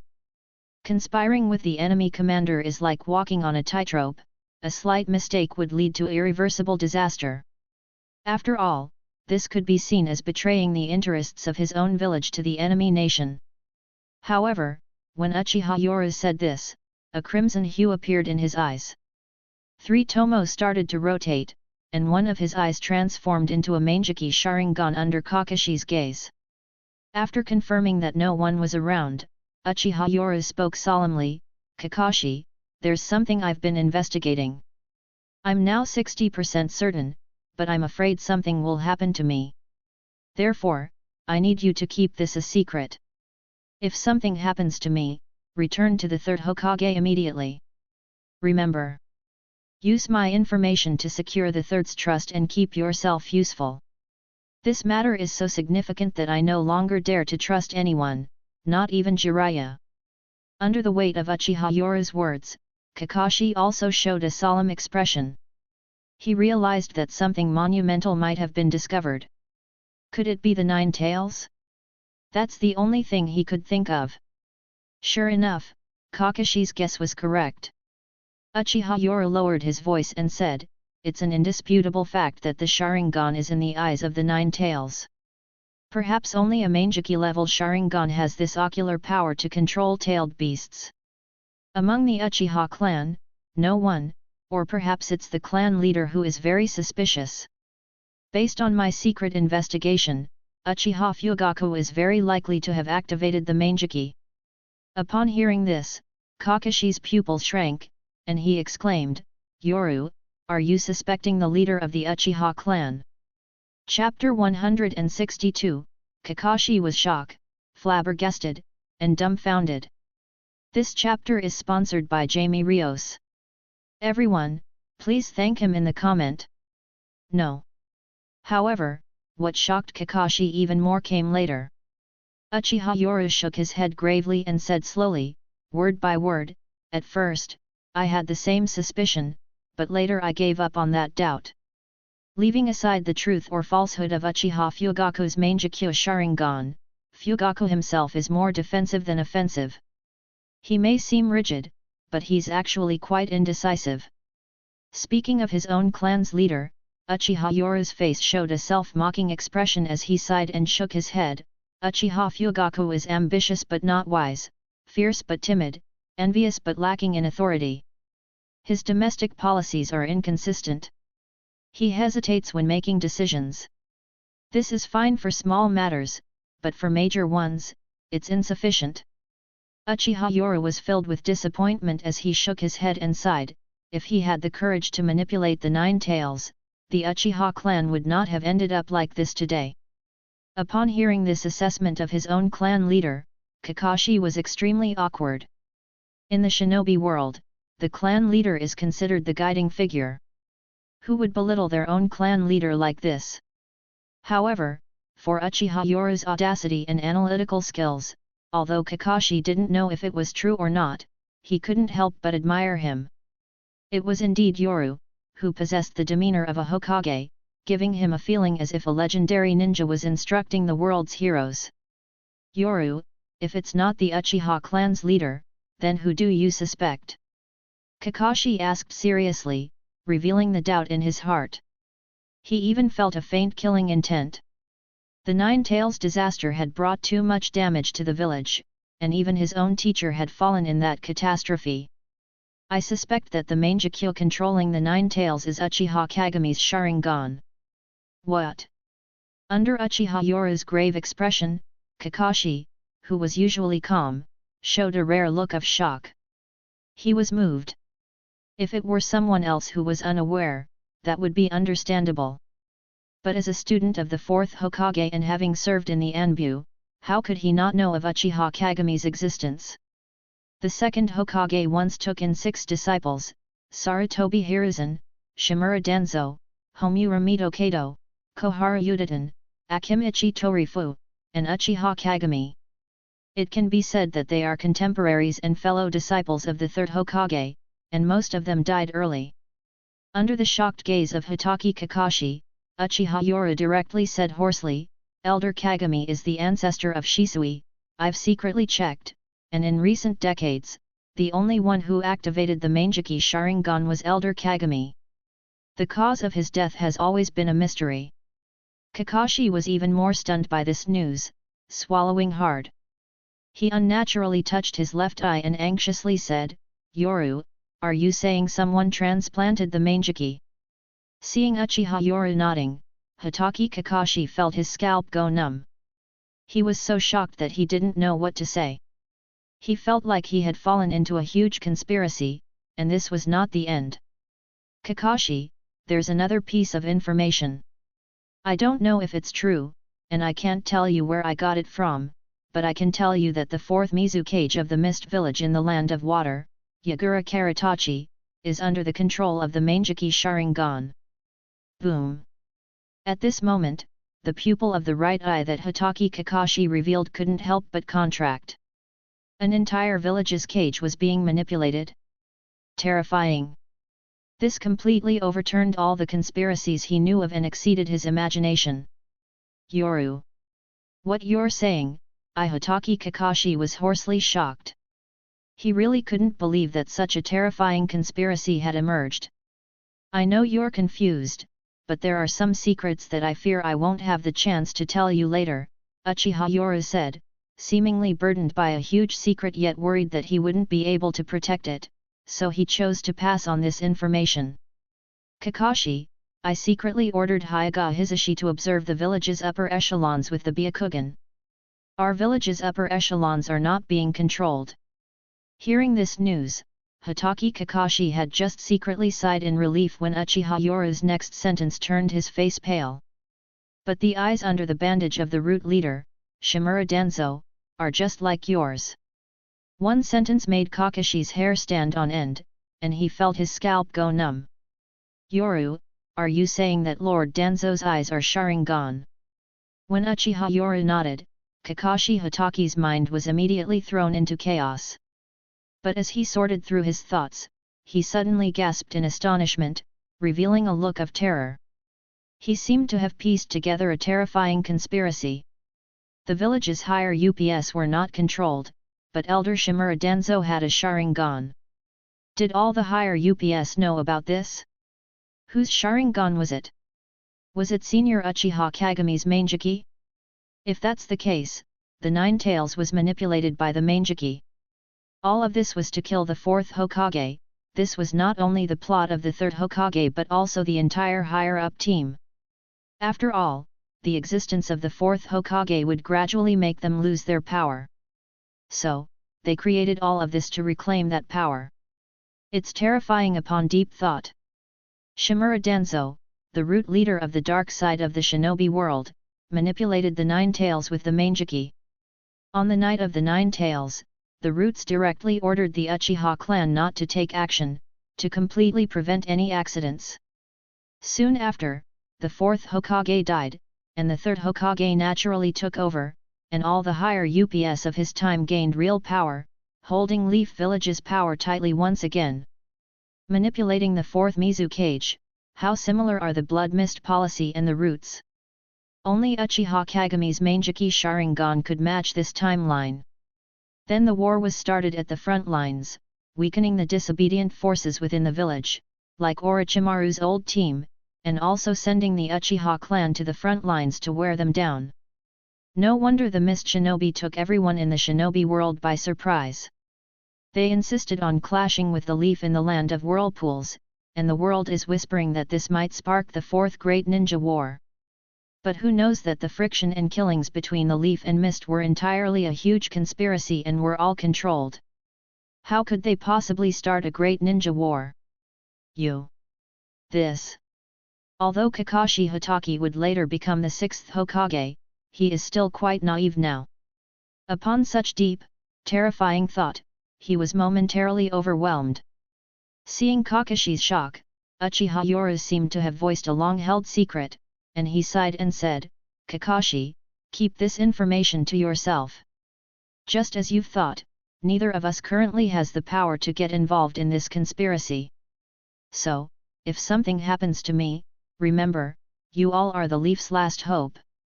So give me up. Betray me to the third Hokage and the higher UPS to preserve a useful body. Perhaps you all will be the Leaf's last hope." Upon hearing Uchiha Yoru's last words, Kakashi Hatake felt a surge of emotions, even suspecting that all of this might have happened because Orochimaru learned of this secret. Damn it! Madman! So reckless for the sake of power, manipulating the leader of a village. If this goes awry and the plot is exposed, Konoha will face the retribution of the entire ninja world. He's absolutely insane. Looking at Kakashi's shocked and fearful eyes, he became silent but sighed internally, thinking, "Kakashi, I didn't lie to you. The Sharingan in Shimura Danzo's eyes is real, as for whether it's a Mangekyo, I don't know, but it's definitely Sharingan, and he even has an arm of it. It's also true that the higher UPS in Konoha aren't controlled, and the Nine Tails was manipulated by the Sharingan. As for who the real culprit is, Uchiha Obito?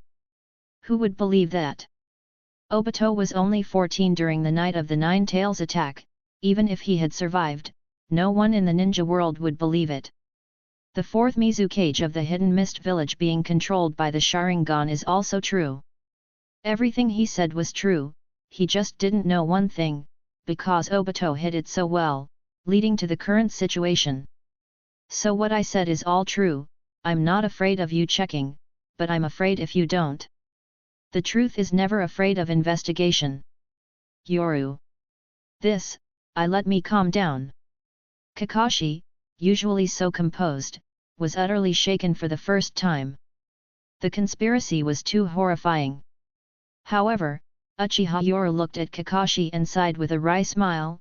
"Kakashi, Asuma Sarutobi was chosen to protect the daimyo of the Land of Fire as one of the 12 guardian ninja."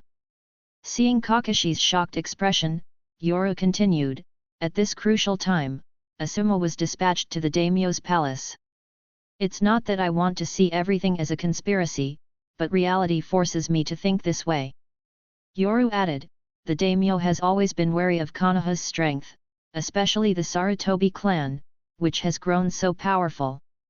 Konoha is a tool for the daimyo, but he doesn't want this tool to be in just one person's hands. According to my information, the daimyo is quietly amassing power, and it seems like the village's higher UPS are also plotting something. Is the daimyo's power weak? He has a strong army of samurai loyal to him, mysterious onmyoji, and temples like the Temple of Fire training loyal ninjas. Behind the scenes, he even has his own ninja. You could say that ninja villages only have ninjas, but the daimyo has a mix of everything from different eras. Although the numbers might not be large, the quality is significant, given that he controls the economy of the Land of Fire. The daimyo is equivalent to a feudal lord, while the ninja village is the strongest force in the hands of the daimyo. In this world, the genes embedded in people's bones make ordinary people highly respect the daimyo. Furthermore, the number of ordinary people far exceeds that of ninjas, and the daimyo also has their own armed forces. The daimyo is the feudal lord of the Land of Fire, controlling the entire country's economy and ordinary citizens. All politics are under the daimyo's management, and the daimyo also possesses a not-so-weak military force.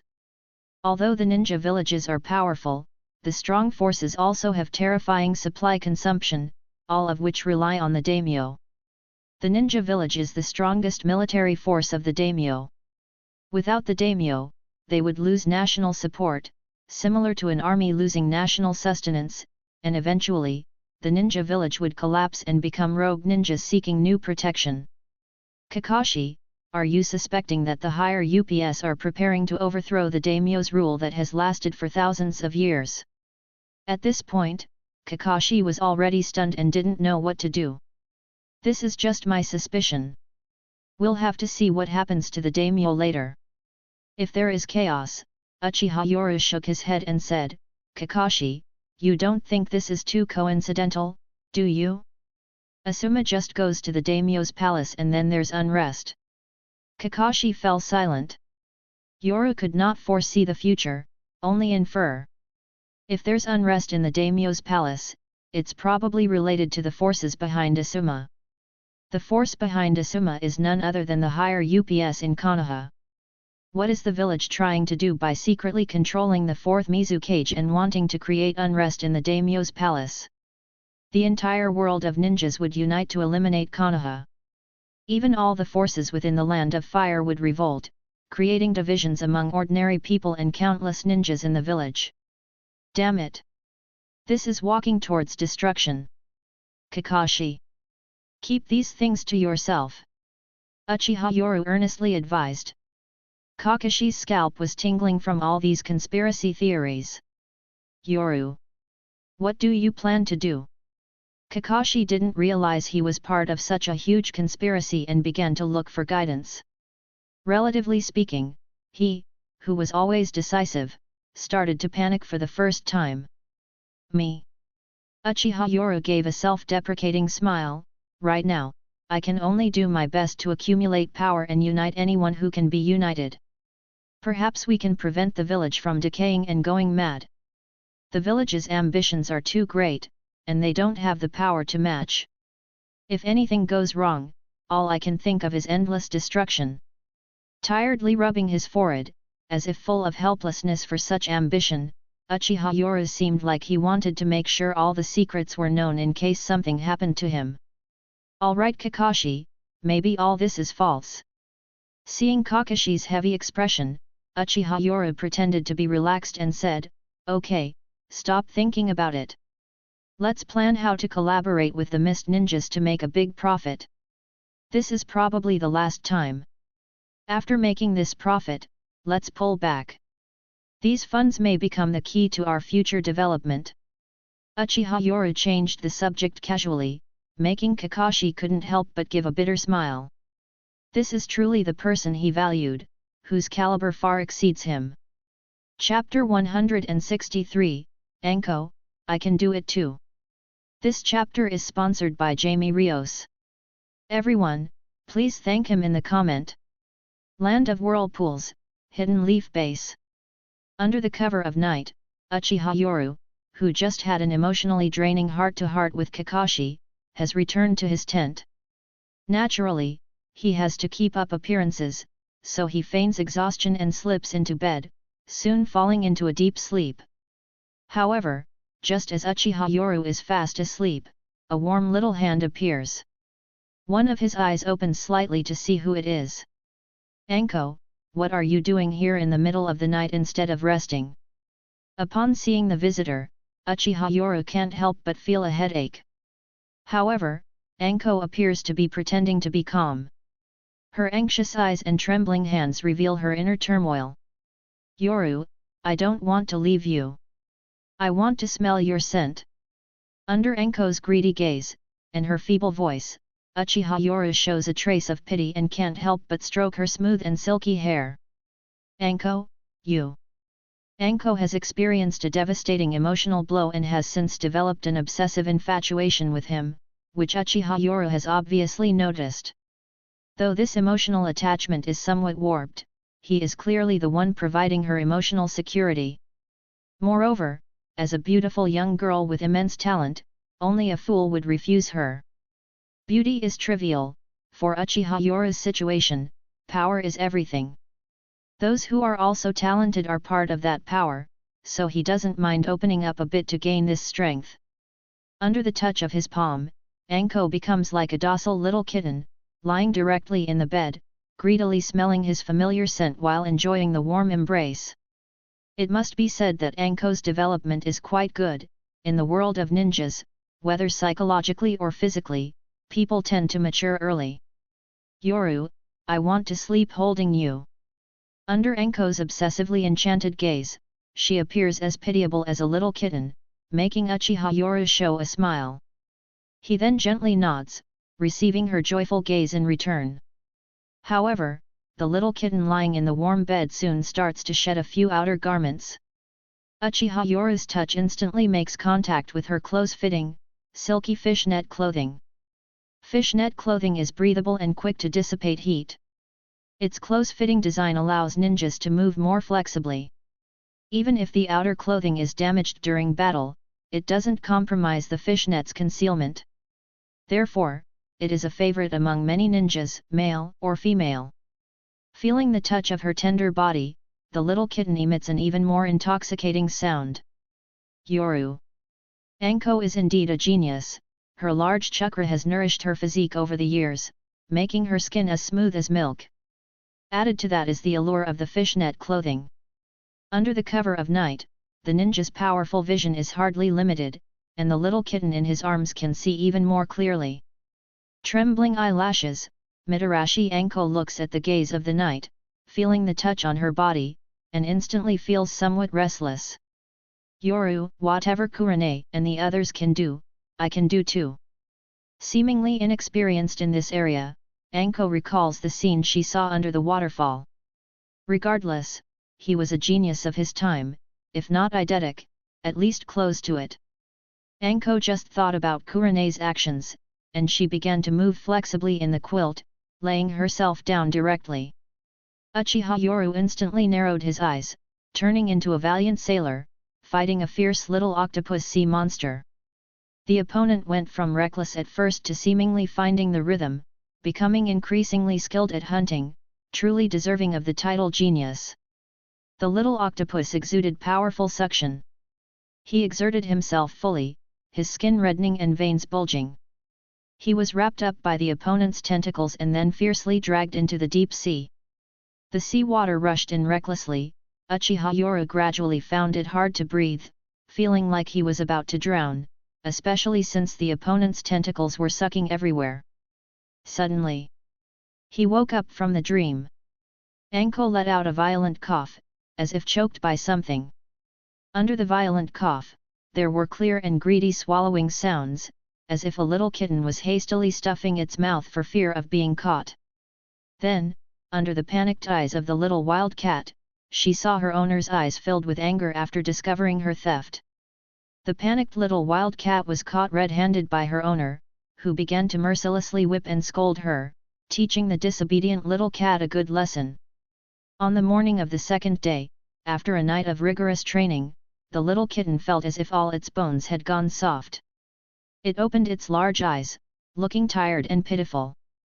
Yoru, I'll work hard from now on, I'll definitely make you satisfied. Looking at Anko's appearance as if she had done something wrong, Uchiha Yoru shook his head refreshingly. Anko, you are different from others, just be yourself. Indeed, it was different. What he was talking about was not a difference in taste. It was truly different. The biggest difference for Anko was that she saw him as the only one in her life, willing to give her life for him. He saw this clearly. Although this kind of affection is somewhat distorted, it satisfies some kind of possessiveness in men. What's more different is that in this world of cunning and deceitful ninja, Anko is someone he can completely trust, even entrusting his back to her. On this point, both Kurenai and Uzuki Ujeo still fall a bit short, but he believes it will happen soon. Mist Ninja Base. Wearing a mask and even wrapped with bandages from the neck to the chest, Terumi Mei looked extremely unhappy at this moment inside the tent. This is a mission arranged by the commander, Sukazan Fugyuki. Ao solemnly handed the mission scroll to Terumi Mei, who became even more furious upon seeing it. As the friction between Konoha and our Mist Ninja continues to intensify, numerous profit-seeking merchants have emerged in the towns of the Land of Whirlpools due to the war. Upon hearing this, Terumi Mei coldly snorted, "I suppose there are also spies and scouts from all major ninja villages, and even this place has gathered scouts from the entire ninja world. A mixture of dragons and snakes." Ao gave a wry smile upon hearing this. Not only that, countless rogue ninjas and traitor ninjas are also secretly gathering here. Many things that used to be hidden are now being sold here. So this is also a plan approved by the Sukazan Fugyuki elite ninja after getting the 4th Mizukage's consent, for you to infiltrate here and gather information about the island. After all, our goal is this strategic location.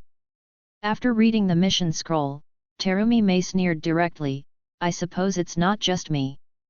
Ao fell silent.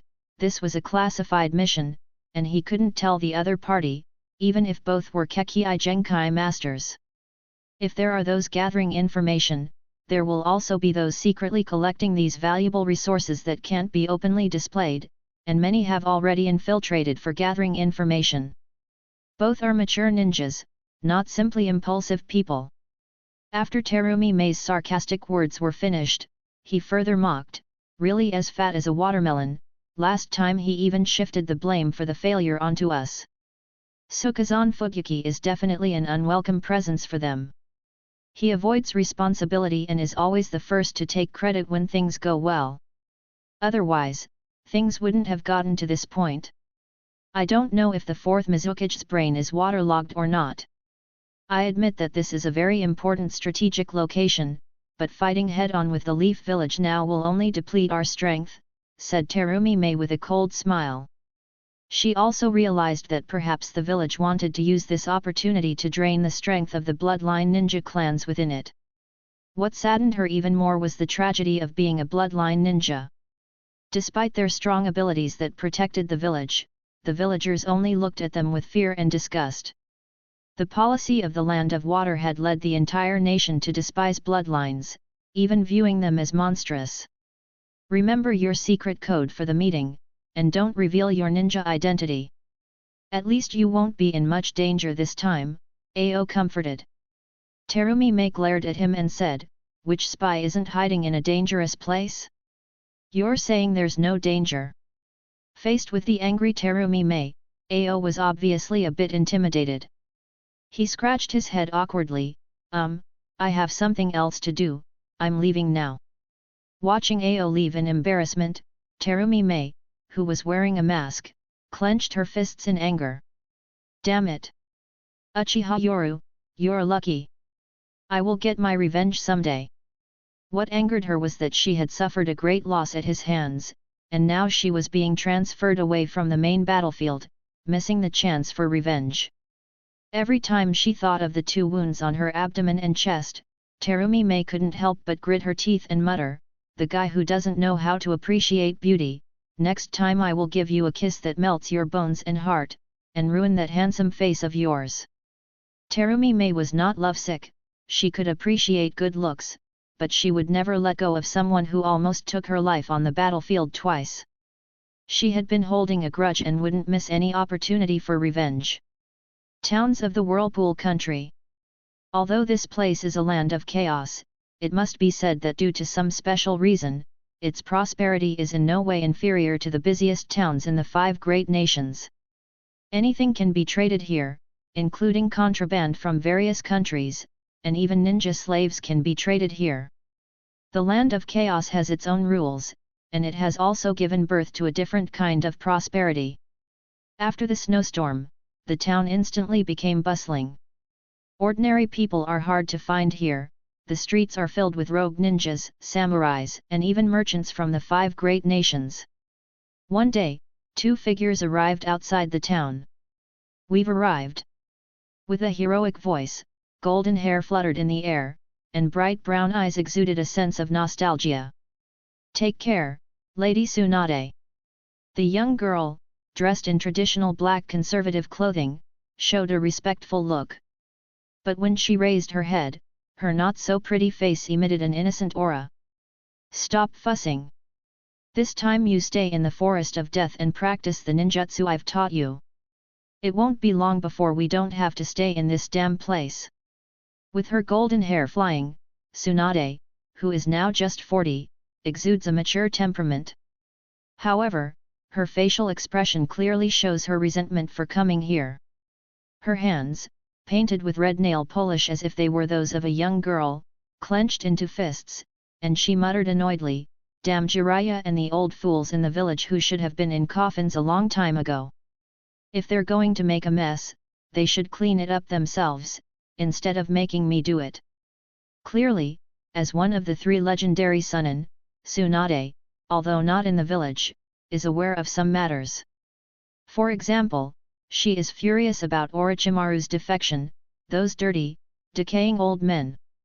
"The village said they want you, Lady Tsunade, to stay nearby. There's also that important item." Obviously, the village doesn't dare to command Tsunade like they do Jiraiya, due to her privileged status. "All right Shizuan, you go back now." Tsunade looked impatient, waving her hand dismissively.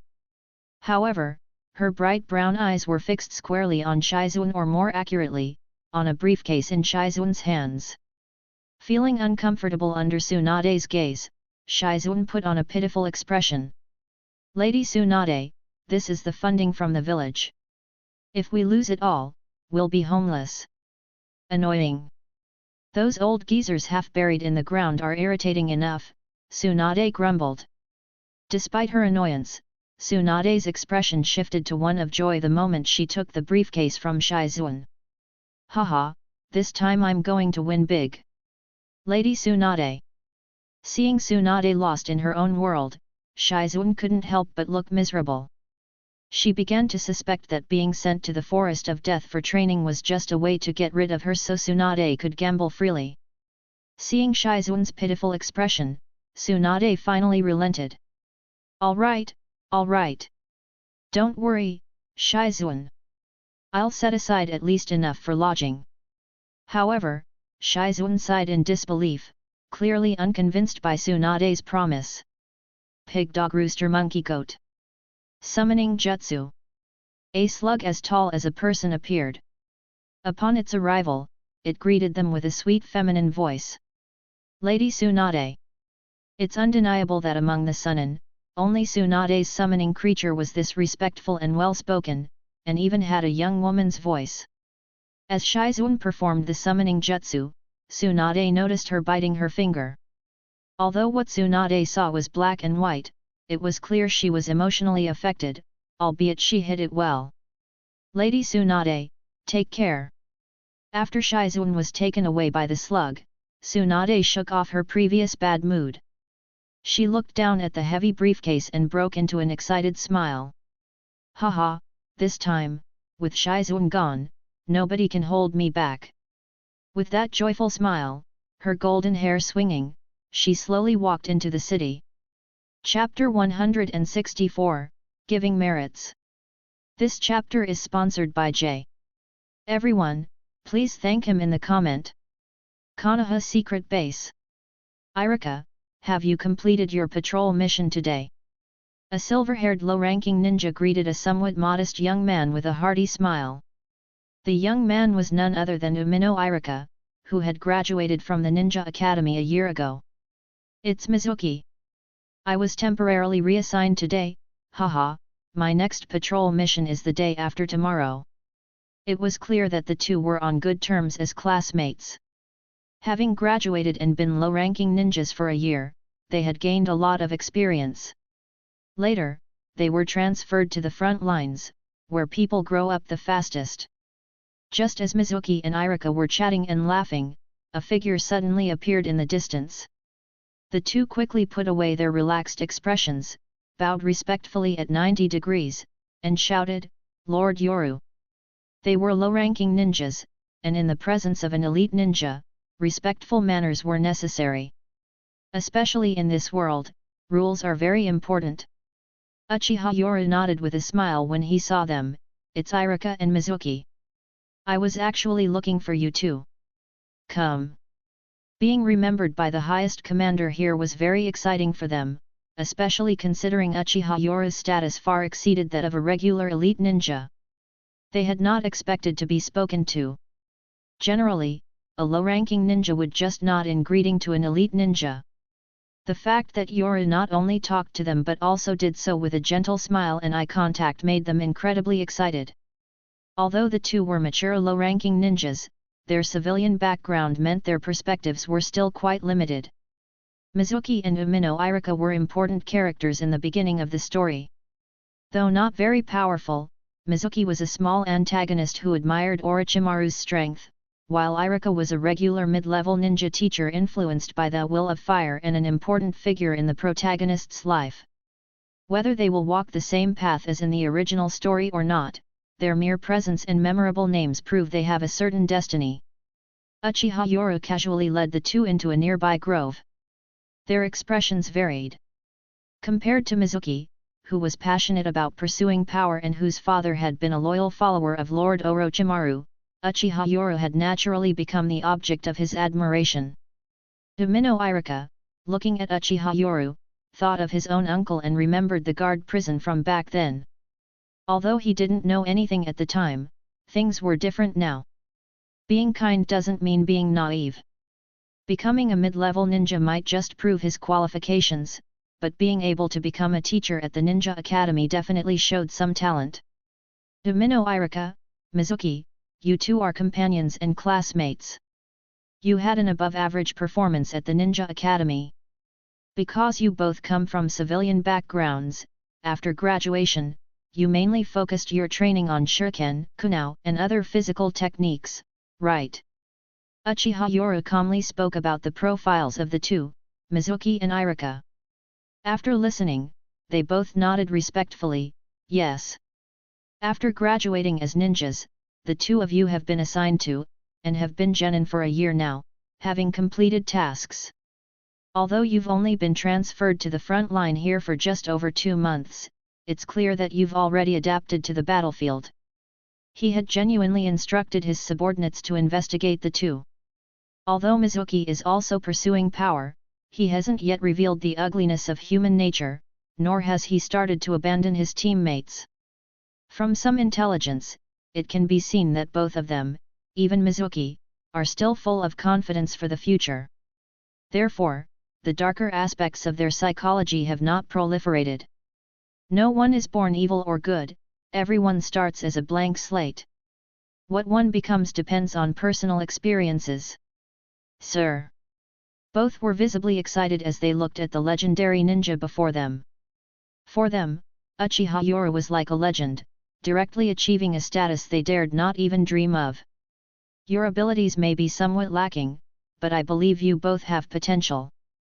Uchiha Yoru looked at the two with a smile that said he had high expectations for them, which immediately excited them. However, his next sentence made them blush with unparalleled excitement. Because of your potential, I have already recommended to the village that you have the ability to become Chunin. Thank you, sir. Thank you. Mizuki and Irika are still just teenage genin who have recently graduated, not yet the mature characters they will become. Faced with the temptation of being promoted to Chunin, they were quite excited. Chunin.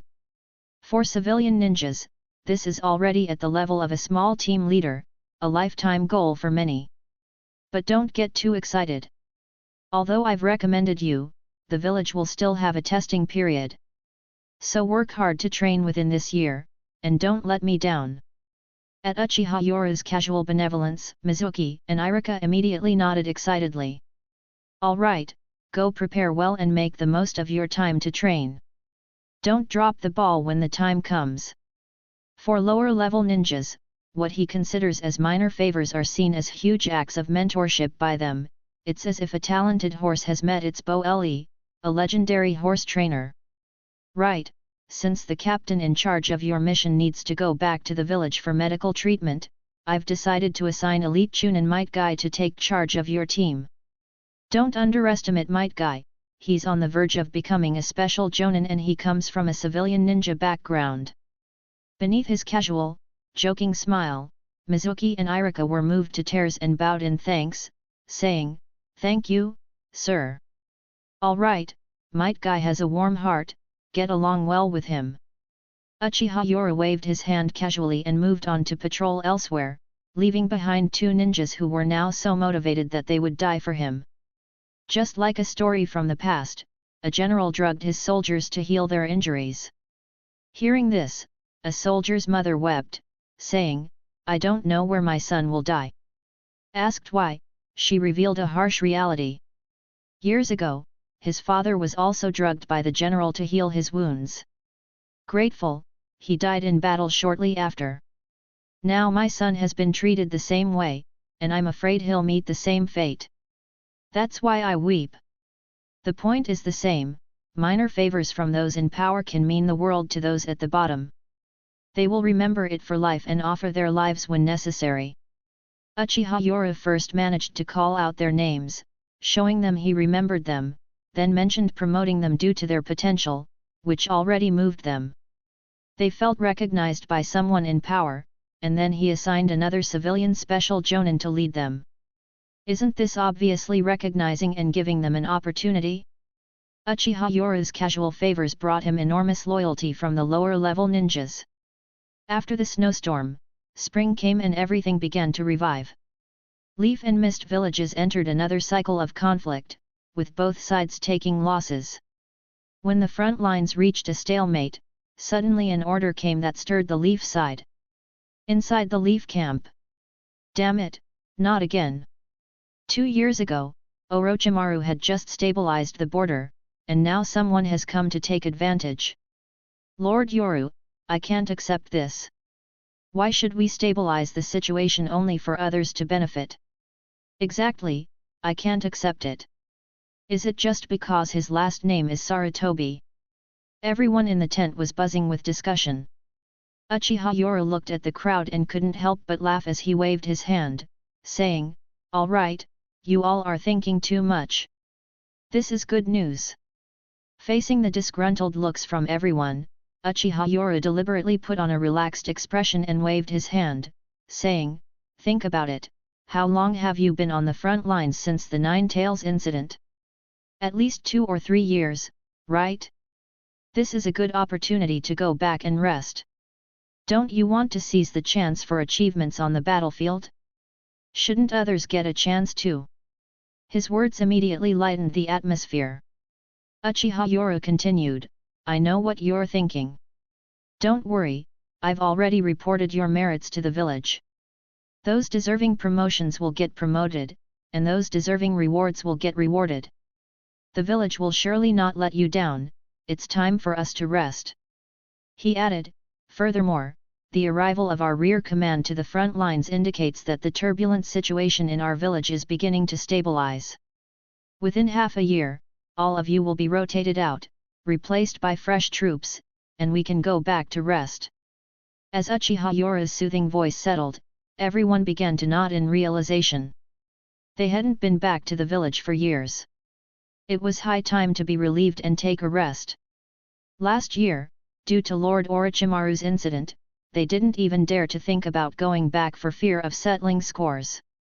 It was only after Uchiha Yoru arrived that their minds were put at ease. Though Uchiha Yoru appeared relaxed, he was inwardly sneering. Just when he had managed to soothe the front-line troops and stabilize the village situation, they were planning to sideline him. This force was directly transferred back. A team that bore his imprint would either join the 7th Division of the Security Department or be assigned routine tasks or sent to various places.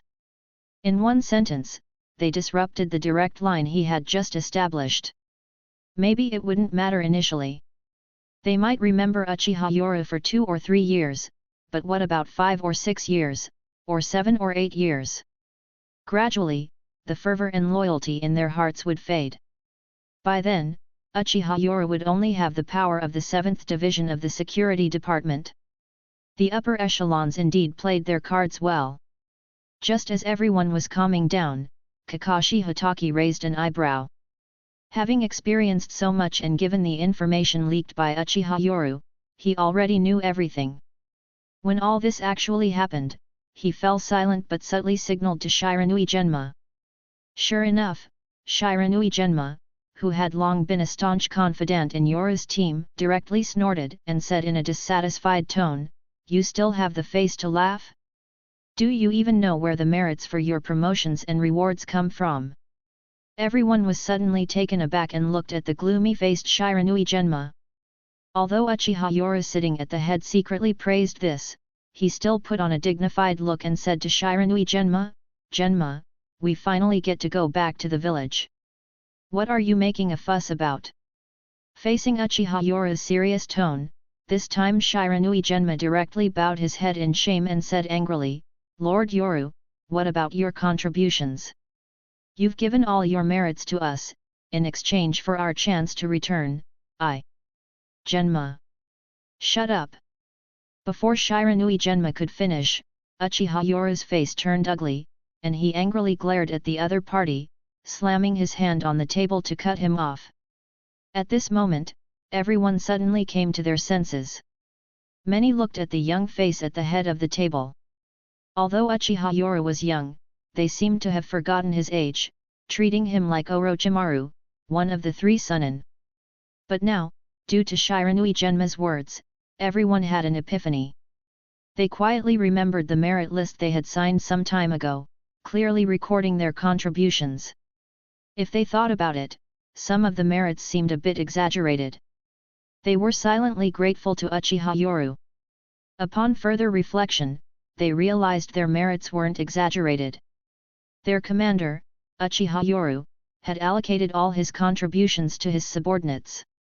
Many were competent, but the criteria for selection as special jonin were very strict.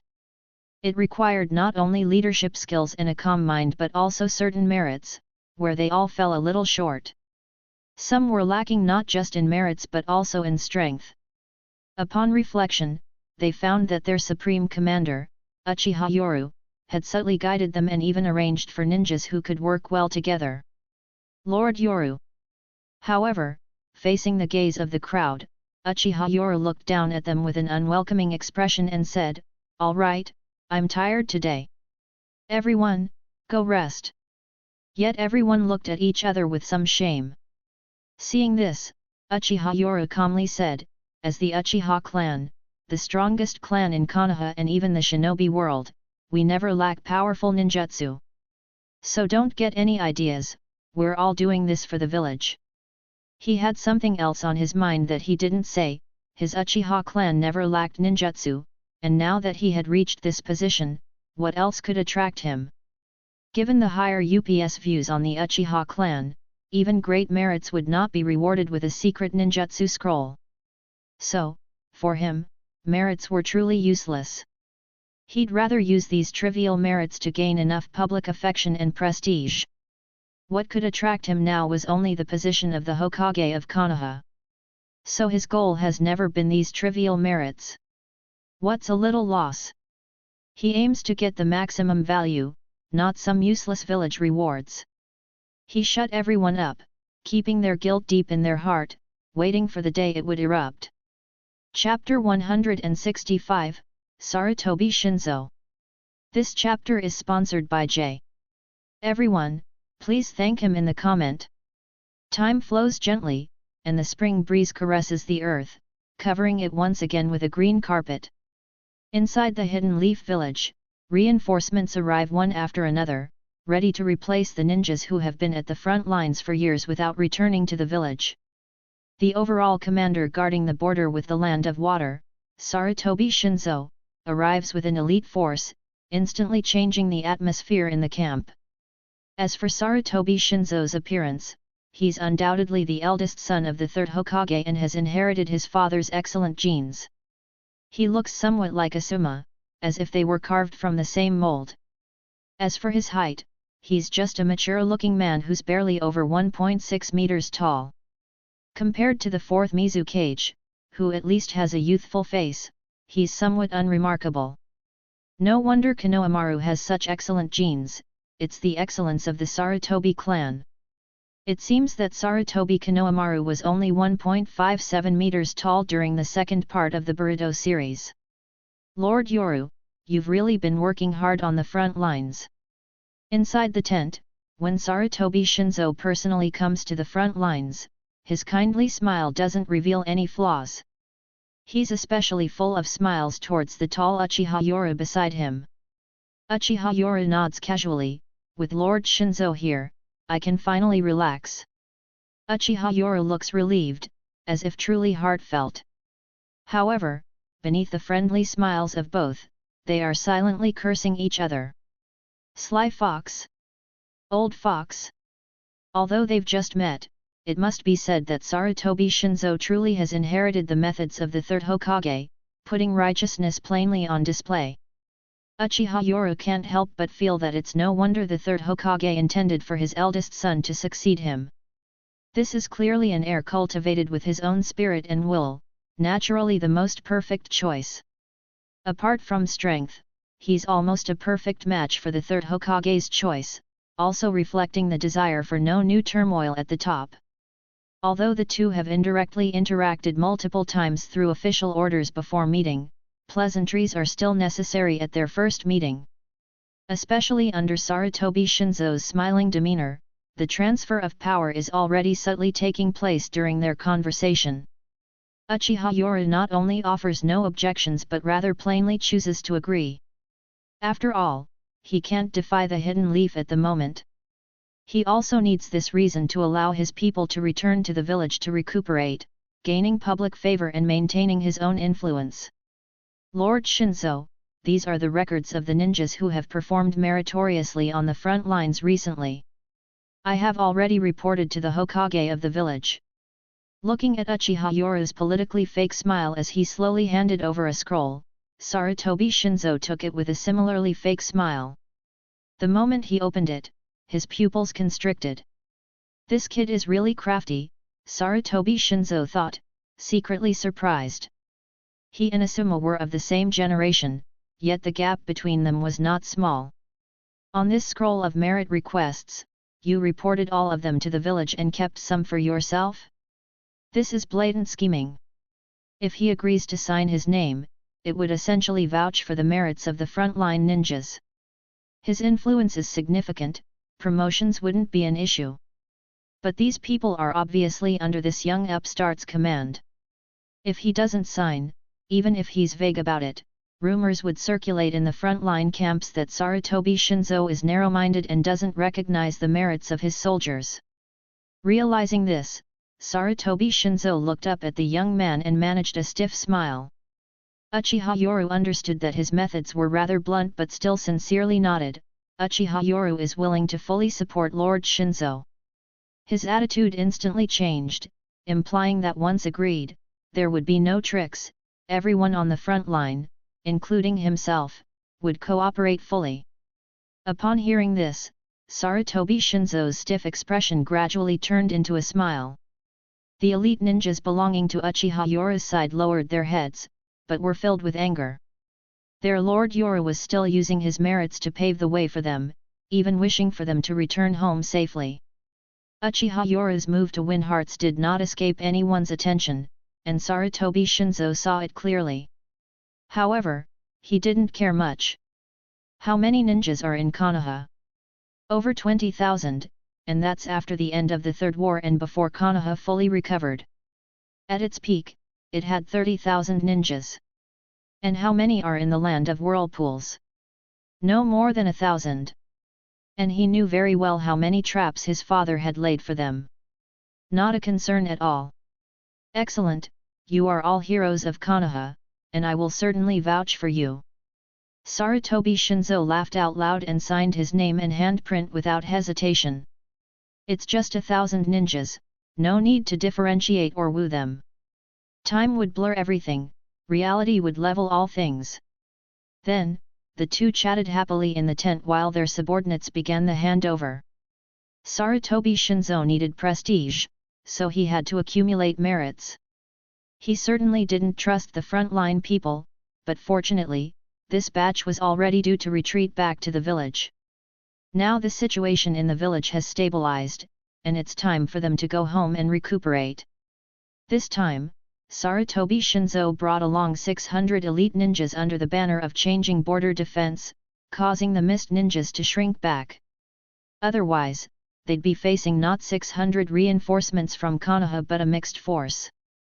The arriving reinforcements began to familiarize themselves with the front line under the guidance of veteran ninjas. Details about traps and terrain were being thoroughly reported. This replacement operation would take at least 3 days, after which a wave of ninjas would be ready to return to the village.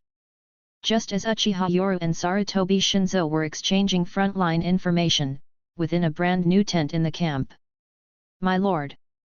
Uzuki Ujo half knelt, lowering her head to conceal her emotions, while the person sitting was Sarutobi Mako. She looked indifferently at the person she had chosen. "Ujo, you should be a sensible person. Although I no longer manage the Anbu, you were brought up by me. The third Hokage is already old, do you understand?" Such straightforward words meant that Konoha had no more obstacles. For Sarutobi Mako, this meant she could achieve her long-cherished wish by simply following the plan, without the need to hide herself cautiously as before. However, Sarutobi Mako didn't realize that her blatant abuse of power had caused resentment. Uzuki Ujo's guilt towards the Anbu and the Hokage had significantly decreased. The village's power has been ruined by you rotten people. Those who really care about Konoha are pushed to the edge. How detestable! At this moment, Uzuki Ujo felt much lighter for some reason. She raised her head and calmly said, "Ujo will not forget the minister's nurturing." Seeing Uzuki Ujo's understanding response, Sarutobi Mako showed a satisfied smile. "Don't worry, I just need you to convey the messages to the third Hokage and also inform me.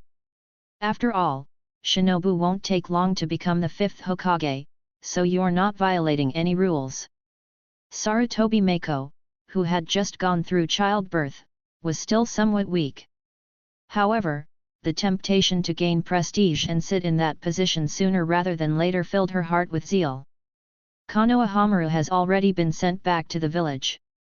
This is a good opportunity to give the old man something to do and retire early.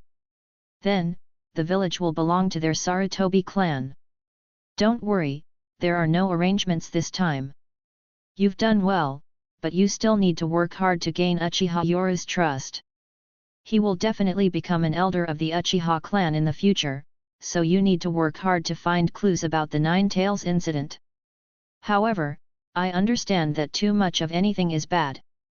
This time, all of you will be sent back to the village. It's a long-term mission, are you willing to take it?" Facing Sarutobi Mako, Uzuki Ujo spoke respectfully, "For the village and the will of fire, I am willing to continue the mission." However, Uzuki Ujo felt more anger in his heart at that moment. "You rotten people are not worthy to talk about the village, let alone the will of fire." "Good, Ujo, I knew I didn't misjudge you." Sarutobi Mako showed a satisfied smile and nodded, "Don't worry, once you complete your task, neither I nor the village will treat you unfairly." Hearing this, Uzuki Ujo felt a sense of disgust. The power in the village is being misused like this, and the village's resources are being greedily consumed by these selfish higher UPs. At this moment, she seems to finally understand why Lord Yoru wants to overthrow the current rule. Konoha needs reform. Change everything that is rotten.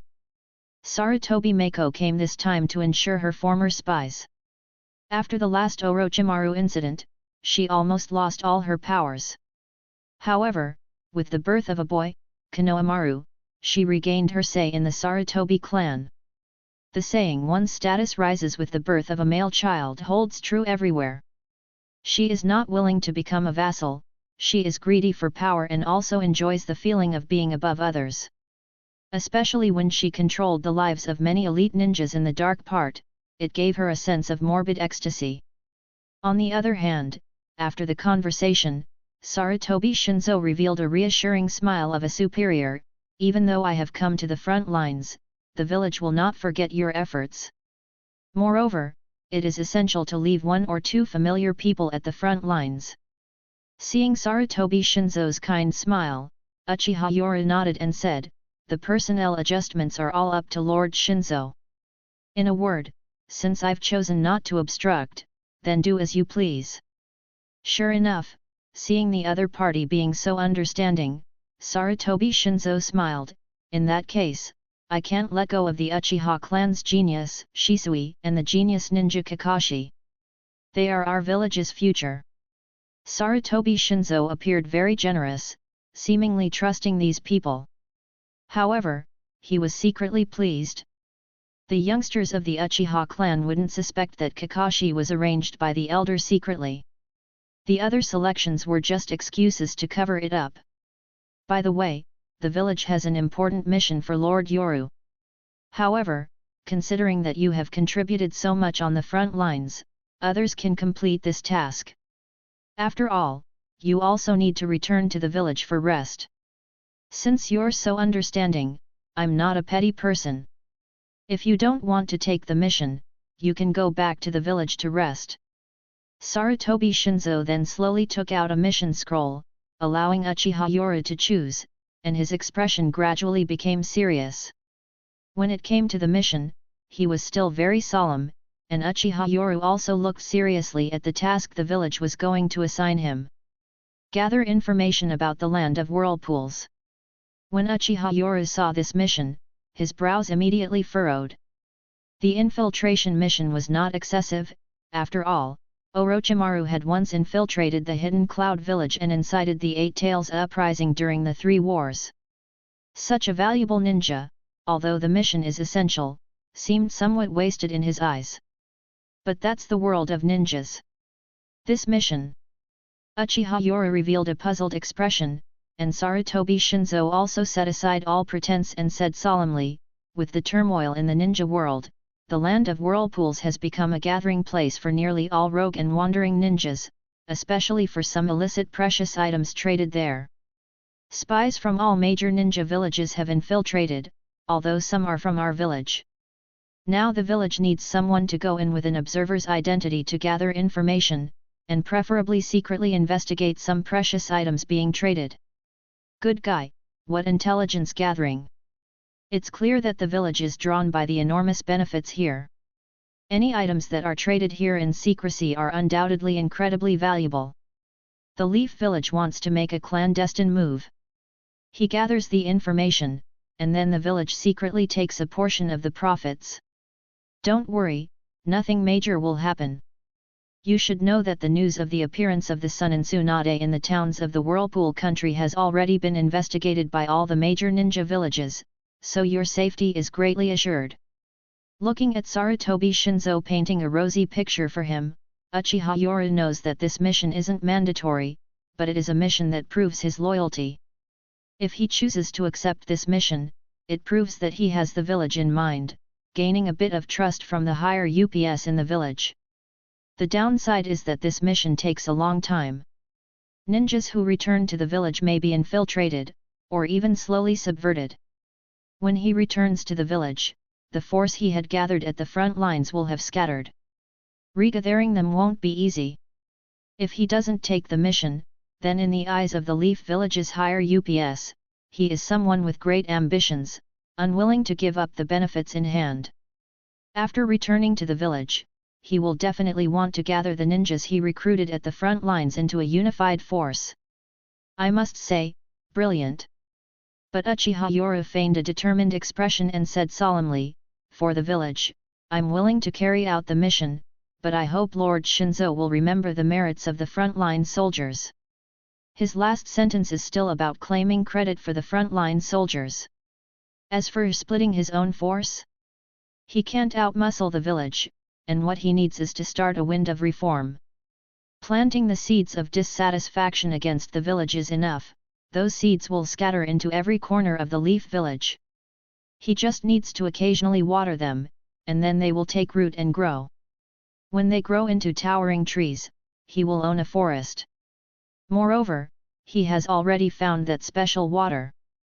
On the other hand, hearing this, Sarutobi Shinzo showed a satisfied smile, thinking that the final threat had already disappeared. Chapter 166, CYA. In the land of whirlpools, the Leaf Village ninja are quietly carrying out a guard rotation. Having spent many years on the front lines, they haven't returned to the village in years. Many were visibly excited at the news of going home, but then another piece of news came, adding a touch of guilt to their joy. Uchiha Yoru, their commander, distributed all his merits to them. After detailed discussions with Sarutobi Shinzo, almost all of those who were up for promotion this time would not have any issues. Though they haven't returned to the village yet, good news about promotions has already arrived. Those who haven't been promoted can look forward to it after returning, the chances are high. People like Kurane Ui, Uzuki Ujeo, and Might Guy have all been promoted to Special Jonin. The number of those promoted to Jonin and Special Jonin this time isn't many. It's precisely because of this low number that Sarutobi Shinzo smiled dismissively.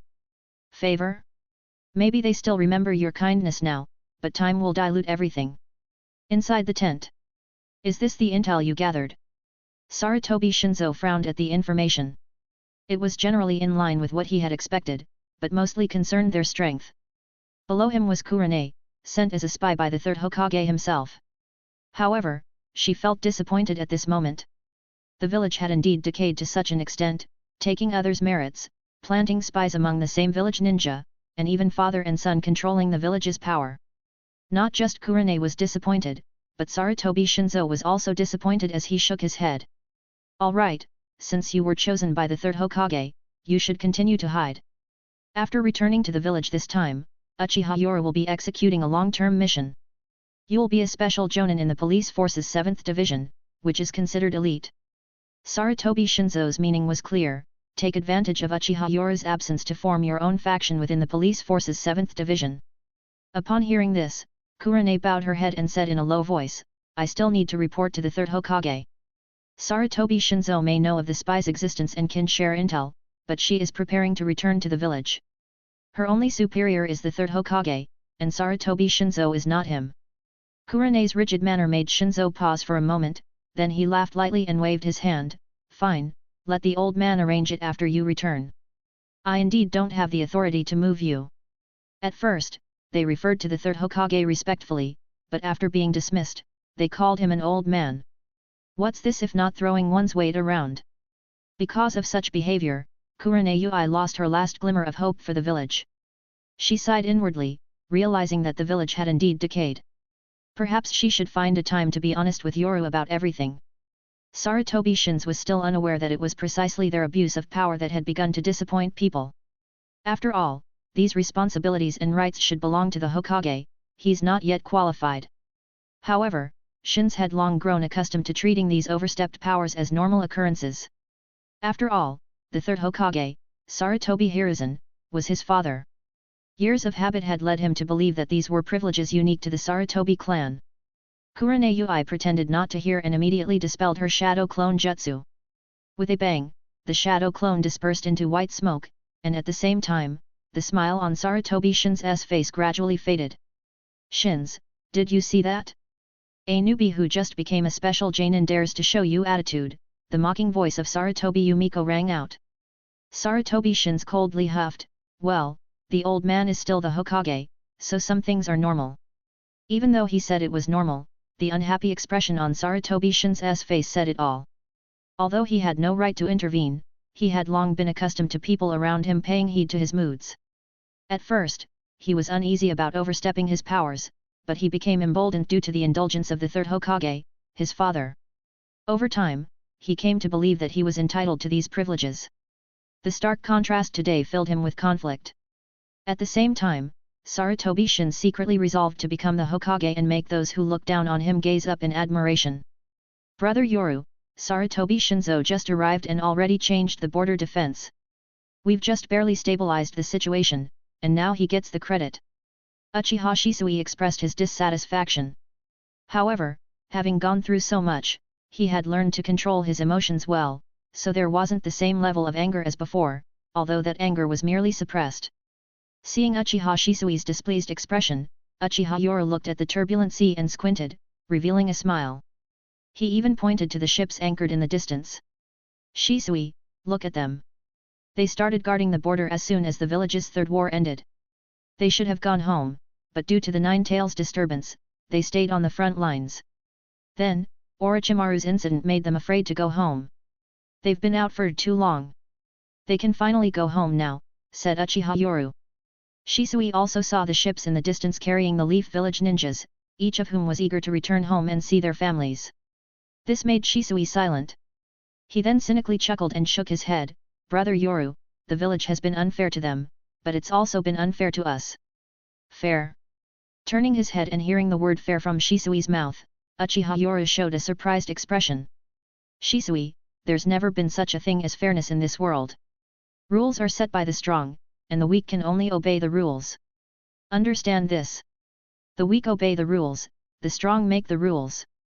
Uchiha Shisui muttered to himself, then cynically chuckled. Brother Yoru, you're right, but I believe that Brother Yoru will be the one to set the rules.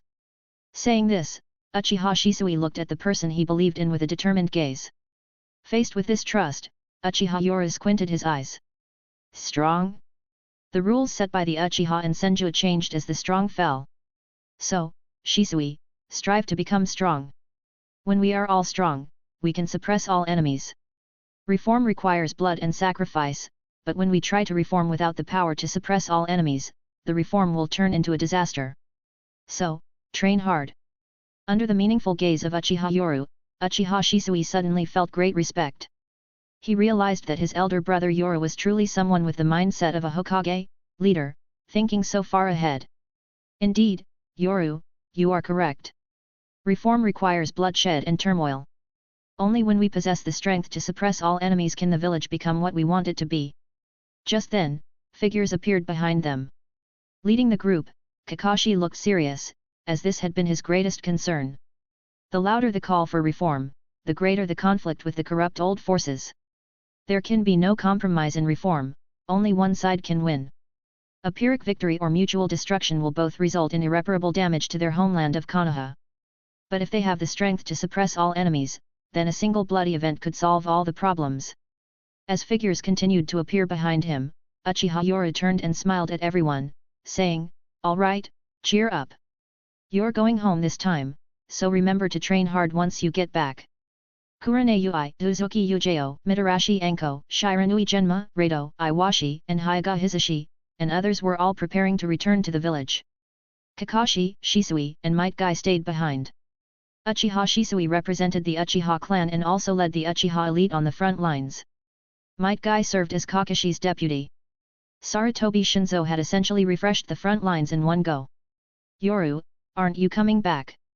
Mitarashi Anko hugged the arm of the person who made her feel secure, her beautiful eyes revealing a sense of reluctance. Seeing everyone, and the special attachment in Anko's eyes, Uchiha Yoru shook his head and said, "I have another mission. You go back first. I'll be back before long. For a ninja, duty comes first. This is a fundamental lesson for all ninjas." Hearing this, everyone, including Mitarashi Anko, fell silent. "Yoru, I'll be waiting for you in Konoha." Mitarashi Anko's personality is bold and unrestrained. After some incidents, she no longer cares about the opinions of others. Her heart only has Uchiha Yoru, so she dares to express her true feelings in front of everyone. Kurane and Ujeo feel a mix of envy and complexity in their hearts. Kurane wanted to say something, but seeing so many people, she simply smiled wryly. "Yoru, we will wait for your return together," Kurane Ui said, flicking her long hair and revealing a capable smile. She had already decided to confess everything when she returned. She had already clearly realized the corruption and darkness in the village, so she wanted to join the reform wholeheartedly. "Ah, this is youth. After the war is over, let's meet in the village," Might Guy exclaimed excitedly, dissipating the melancholy atmosphere, and everyone laughed. Having such a person among companions is truly fortunate. "Don't slack off in your training when you go back," Uchiha Yoru waved and smiled at everyone. Finally, he looked at the youngest Uchiha Itaki and even playfully messed up his hair. Itaki, as your teacher, I'm sorry that I almost had no time to teach you. Hearing his teacher's apologetic smile before leaving, Uchiha Itaka showed a determined expression and shook his head. Teacher, you have a heavy burden, I understand. In Uchiha Itaka's heart, delaying his teacher to educate himself would be a waste. His teacher represented the true will of fire. Shisui, if the situation on the battlefield changes, remember to arrange for Itaka first, said Uchiha Yoru, never shying away from favoritism. He said it in front of everyone, and if it exists, it's reasonable. When Uchiha Itaka heard this, he wanted to say something, but then thought better of it and swallowed his words. Shisui, on the other hand, nodded firmly. Don't worry, brother Yoru, I will teach Itaka well, said Shisui, looking at Uchiha Yoru who nodded and smiled in approval. Not only was he confident in Shisui's ability to teach ninja techniques, but even the will of fire. Under the original trajectory, Uchiha Itaka was influenced by you to carry out the will of fire. Of course, under his own changes, he still upheld his own will of fire, but the origin was slightly different. The tragedies of Konoha almost all originated from the will of fire. When his true will of fire appeared, it changed countless future tragedies. Get on the boat, if you don't leave now, the ship will sail. When Uchiha Yoru said his farewells with a casual smile, everyone nodded firmly. The three members of the Genma team even said resolutely, Lord Yoru, don't worry, we will manage the 7th Police Division well when we go back, and we will definitely not slack off in our training. Everyone felt a heavy pressure. To completely eradicate the darkness and decay in the village, they needed overwhelming strength. They never hoped that they could be strong enough to change everything, but Uchiha Yoru, bearing it all, made them more determined to grow stronger. The stronger they became, the more they could help Yoru, and the greater the chance they would have to change the village in the future. This pressure made everyone feel the same way, and they never dared to slack off in their training. Uchiha Yoru smiled at everyone, clearly seeing the Chi-yun, luck or fate, above their heads, which converged and fed into his own Chi-yun, forming a continuously nourishing cycle. Similarly, they also benefited. When the Chi-yun solidified to a certain extent, he could help them condense it to enhance themselves. The mystery of Chi-yun lies in the slight difference between passivity and initiative. With the help of this Chi-yun, they would go much further than their original selves in the source material, especially since they still have a lot of room for growth at this age. Yoru, just wait, when I return to the village, I will be a special Jonin. Before you come back, I will definitely become Konoha's female Jonin. Suddenly, Mitarashi Anko burst into a wide grin, this hearty smile making everyone else smile as well. Uchiha Yoru nodded and said, okay, when you become a Jonin, I'll personally give you a precious Jonin gift. Looking at everyone, Uchiha Yoru pretended to be broke and shrugged, it seems that when I became a Jonin, none of you gave me gifts, and now I have to give you some. Everyone burst into hearty laughter, recalling Yoru's greedy nature, but after spending so much time together, they felt even more sentimental. All the money had been secretly given to the families of the deceased. After all, the village's finances were tight during the war, and the so-called compensation could only be said to be barely enough. Everything that Yoru did made them admire him even more and feel ashamed at the same time. Let's go, get on the ship, see you again in Konoha. With hearty smiles, everyone said their farewells. Yoru led them to the pier to see them off, and saw many familiar faces on the boat. All the Konoha ninjas on the ship showed reluctance to leave. Under the setting sun, the ship slowly sailed toward the land of fire, leaving only a few people on the pier to see them off. Chapter 167, Yoru's Hee-hee Moments. Leaf Village Camp. Uchiha Yoru, this is your identity. Sarutobi Shinzo handed over a secret scroll, and Uchiha Yoru looked solemnly at his own identity, then nodded with a surprised smile.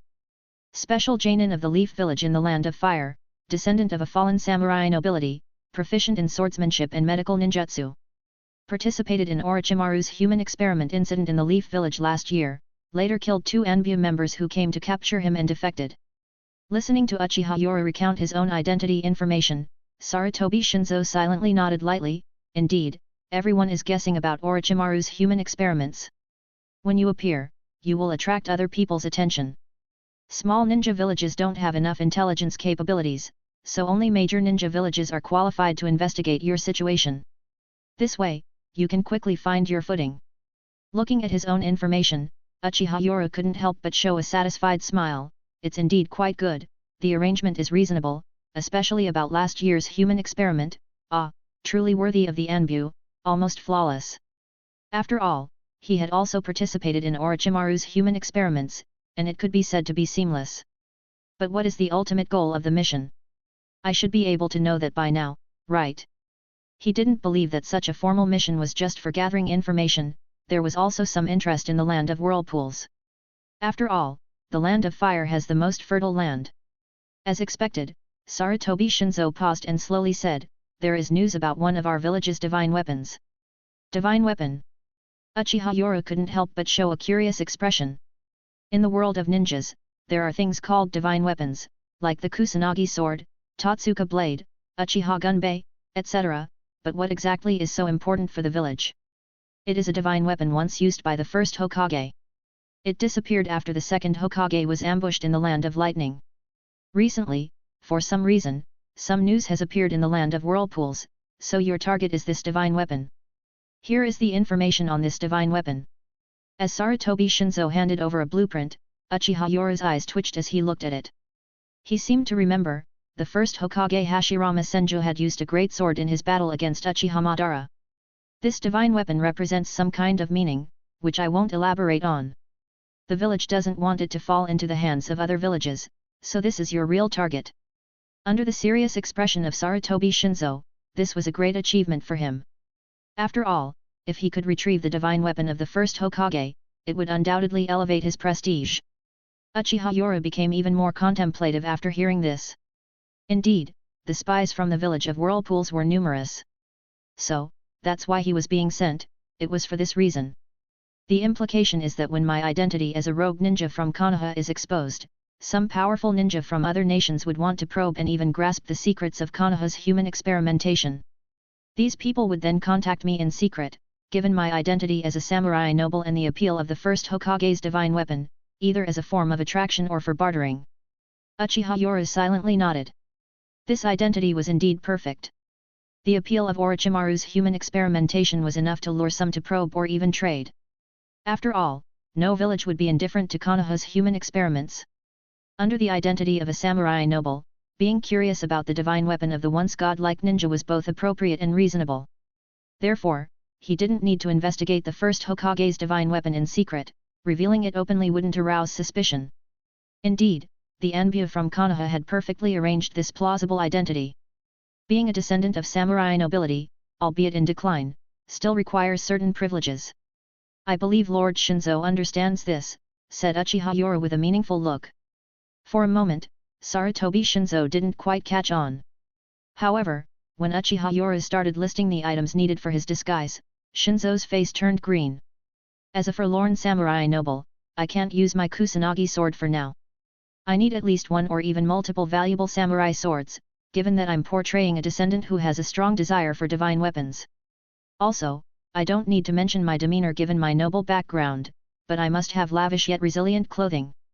Armor infused with chakram metal is also a must, and it should be of high quality to match my identity. As for money, a camel, thin as it may be, is still larger than a horse. A forlorn noble is still a noble, far beyond what ordinary people can match. I need ample wealth. In short, everything should be consistent with my identity as a samurai keen on revitalizing his clan. As Uchiha Yoru laid out his conditions one by one, Sarutobi Shinzo initially nodded in approval, but his expression gradually stiffened. By the end, he was almost gaping, his mouth twitching. Are you sure you're not here to fleece me? Despite his internal grumbling, he still tried to meet the others' demands as much as possible. We in the Anbu have prepared everything you mentioned. Though there are some shortcomings, it's fine. I have 2 valuable swords in my collection, and I'll notify the Anbu to teleport the armor right away. However, your appearance will need to change. With Sarutobi Shinzo's nod of agreement, Uchiha Yoru also nodded solemnly. Taking other people's money to eliminate their problems was a professional ethic he still upheld, or perhaps this was a basic professional ethic for all ninjas. Don't worry, transformation techniques are prone to exposure when chakra is unstable, and this mission involves espionage. My medical ninjutsu can handle all of this. Extremely professional, Uchiha Yoru solemnly nodded his head. Following this, Sarutobi Shinzo sighed helplessly and hurriedly began preparing the necessary items to assume the required identity in secret. He knew that for some undercover tasks, one must invest in advance in certain identities like businessmen or nobles. But this guy's requirements are costing a fortune. Watching the departing Sarutobi Shinzo, Uchiha Yora sneered internally. As the saying goes, even the emperor doesn't skimp on his soldiers. Since you're preparing a noble identity for me, I should make the most of this opportunity to cash in. Besides, for such a dangerous mission, some funding is a must. What would be the personality of a lonely noble descendant of a samurai? Cold and proud, seemingly looking down on everything, yet obsessively focused on the strongest samurai? Seeking to become a powerful warrior and revitalize the family, so a personality that seeks power. Looking at himself in the mirror, Uchiha Yora started pondering. A personality that seeks power with a noble air and a samurai-led persona should be cold and ruthless, especially since he has engaged in human experimentation for the sake of power.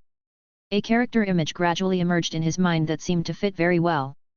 To change one's appearance, the most direct and simple way is to start with the hairstyle and demeanor. With the character image and model to imitate in mind, Uchiha Yora began to stimulate his scalp's hair follicles with medical ninjutsu. First, he suppressed the melanin, and visibly, his black hair turned white. Then, under the nourishment of chakra, the pale hair began to shine, turning into a head of silver-white hair. Finally, as chakra continued to flow, the hair visibly began to grow. Here's everything you need. See if they fit. As Sarutobi Shinzo just walked in, he was stunned.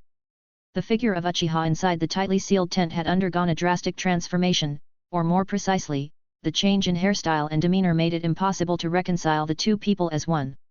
Silver-white long hair, a noble blue moon emblem on the forehead, 2 red demon marks on each cheek, and a white kimono adorned with hexagonal plum blossoms.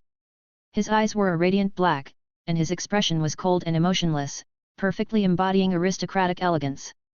After all, the pride of the Uchiha clan had long been ingrained in them. It was easy for them to put on a cold face. In just a brief moment, Uchiha Yora had transformed into an imposing and emotionless young aristocrat. "Yoru, this outfit of yours," Sarutobi Shinzo couldn't help but give a thumbs up upon seeing this, although there was a hint of jealousy in his heart. Damn, using the village's resources to dress like an aristocrat is quite something. However, the makeup on his face seemed familiar, and Sarutobi Shinzo suddenly realized that the Inuzuka clan liked to have colorful faces, while the Uchiha clan mostly represented pride. This was a combination of the two. Looking at his changed reflection in the mirror, Uchiha Yora coldly said, "My name is now Sesshomaru." Having this background, and being a disguised spy, it's natural to change his appearance. The spy infiltration mission is very dangerous, so he was fortunate that this time it didn't involve the 5 great nations, or else he feared being stabbed in the back. And since he was going to pose as an aristocrat, why not make full use of the resources? Sesshomaru. Upon hearing this name, Sarutobi Shinzo nodded and said, "Fine, the information you gather as an enbu won't be disclosed at will. I think you understand." Uchiha Yora naturally understood this. Being one of the human experiment subjects, if the village went around announcing this, even a fool would know something was amiss. Instead, being pursued covertly by the Leaf's enbu makes more sense and avoids leaking information. As soon as Uchiha Yora appears, people will definitely start digging, which could expose spies within the village.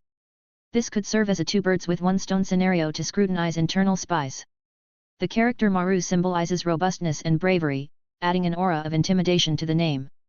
Finally, under his aloof expression, Uchiha Yora picked out a set of clothing that satisfied him, including an exquisite set of armor, representing the identity of a samurai family.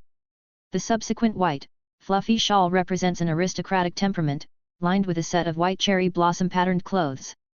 Paired with Uchiha Yora's current cold and ruthless expression, it perfectly interprets what it means to be an aristocratic descendant. You really went all out. Looking at Uchiha Yora's outfit, Sarutobi Shinzo feels satisfied but also somewhat pained. It's like shearing wool off a sheep. After all, they are going on an undercover mission, and both identity and appearance need to be impeccable. Identity goes without saying, as they naturally have the enbu.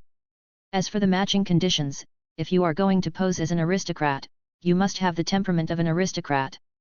This is something the Uchiha clan is not lacking, especially with hundreds of years of etiquette passed down, deeply ingrained from a young age. This is something regular ninja would need long-term practice to achieve. Uchiha Yoro doesn't have to worry about this aspect, it's really about shearing wool with this armor and clothing. The armor is excellent equipment among the samurai, containing chakra metal. Not to mention the shawl, and the clothes that come with this set. I am now the Leaf's rogue ninja, a samurai aristocrat named Sesshomaru. Uchiha Yoru, no. Now it should be called Sesshomaru. At this moment, Sesshomaru looks coldly and ruthlessly at the other party, completely different from the former Uchiha Yoru. From head to toe, it's impossible to discern. The noble, cold and ruthless temperament, a head of silver hair. If Sarutobi Shinzo didn't know all of this, he would not be able to tell at all, which made him feel even more sentimental. Yoru, no. It should be Sesshomaru. You are truly a born ninja. Having said that, Sarutobi Shinzo directly took out a scroll, suddenly forming a seal and slapping the scroll. The thick smoke of the summoning technique dispersed, and several shiny samurai swords appeared before their eyes. The number is not many, only 11, but each one is a treasure, all forged from the best materials of this age, comparable to divine weapons. Well, these are all treasures of the Anbu. Regarding the weapons made of chakra metal, Sarutobi Shinzo also showed a pained expression, fearing that the other party would take more. However, when he saw that the other party had chosen two, he immediately breathed a sigh of relief. One was a traditional, slender samurai sword. The blade was lightweight and emitted a faint silver glow, maximizing the power of its quick draw and slash. The other could be called a sword, emanating a strong aura of malice. Clearly, this was a weapon that had killed countless people, similar to Orochimaru's Kusanagi sword. In the ninja world, there is a tradition similar to that of the island nation where swords and blades are not differentiated, such as the Konoha sword technique, which actually uses samurai swords. I need at least tens of millions in funding, Sesshomaru said coldly, making Sarutobi Shinzo want to curse. He'd never seen someone so arrogant about asking for money. He secretly vowed never to create a spy character with a noble background again, at most a minor noble, otherwise the initial investment would be too high. The mission's total funds are only 8 million, and I have a little over 10 million here. I'll add some for you. However, before he could finish speaking, Sesshomaru calmly took all the money from him. With a surprised look on the other's face, he simply put it into his pocket. Tomorrow I will secretly land on the west coast. Make sure the Anbu keep my identity confidential and have the village keep an eye on any spies. Don't miss this good opportunity. At this moment, he seemed to be the commander. Sarutobi Shinzo nodded begrudgingly, resolving to make good use of this opportunity to thoroughly investigate the spies, given the heavy loss he had incurred this time. The mission's objective was also too important for him, the first Hokage's great sword, whose significance surpassed everything else. Chapter 168, Call Me Sesshomaru. This chapter is sponsored by Puria. Everyone, please thank him in the comment. Land of Whirlpools. This town is a gathering place for numerous rogue ninjas, renegade ninjas, and samurai who are here for personal gains, as well as countless merchants. The great sword of the first Hokage? This is probably the reason why Tsunade, one of the 3 legendary Sunin, is here. Moreover, it was lost by the second Hokage within the borders of the Land of Lightning. At this moment, when Sesshomaru, Uchiha Yoru, thought about this, he couldn't help but sneer. He considered it a well-played move to recover the weapon of the first Hokage, which would be a huge boost to one's reputation. Are you the ninja who accepted the mission? A rogue ninja with a ferocious look glared at him and said, It's damn expensive, come on, heal my eyes for me. This ferocious-looking rogue ninja had a scar on his forehead and was a one-eyed dragon. Beside him was another weak rogue ninja, obviously threatened to be here. No. The weak rogue ninja was about to speak when he received a painful blow, silencing him as the one-eyed dragon rogue ninja angrily punched him. The bustling hotel was filled with people, all of whom showed a bloodthirsty smile at this scene. In this dark city, it was nothing out of the ordinary. A down payment of 100,000, and another 500,000 upon completion. Within everyone's view, a distinguished young man sat at the dining table, his cold expression unchanged as he casually stated this. The one-eyed rogue ninja revealed a smile when he saw that he didn't scare the young man, but his eyes became even more cautious. Good enough with the nonsense, hurry up and replace his eyes for me. It's clear that this one-eyed rogue ninja had captured someone to replace his own eyes. In the ninja world, medical ninjas are a scarce resource, let alone those with the ability to replace eyes. No Hara-rin, known to be the lowest ranking among eye-replacing medical ninjas, was still at the level of a chunin during wartime and even became a disciple of Namikaze Minato. She was definitely not an ordinary medical ninja in terms of talent, otherwise, it would be a waste of resources for the village. Since the village could arrange for someone of Namikaze Minato's caliber to train her, there could only be two possibilities, talent and background. Clearly, no Rin falls under the talent category. So medical ninjas capable of eye-swapping techniques are technically far superior to ordinary chunin-level medical ninjas, but still not up to Jonin level. The combat capability of medical ninjas is especially a weak point. Among the ninja world, only the 5 major countries have the ability to train a large number of them, smaller ninja villages really have very few. Fine. With an economical use of words, Sesshomaru's indifferent expression didn't show a hint of hesitation, just coldness. The opponent, although wary, still glared threateningly at the rogue ninja they had captured. Kagame Sanro, rest assured, as long as you give us one of your eyes, if you resist, you will lose more than an eye. Faced with the threat from the one-eyed rogue ninja, the weak Kagame Sanro chose to submit. Given the choice between life and an eye, any wise person knows what to choose.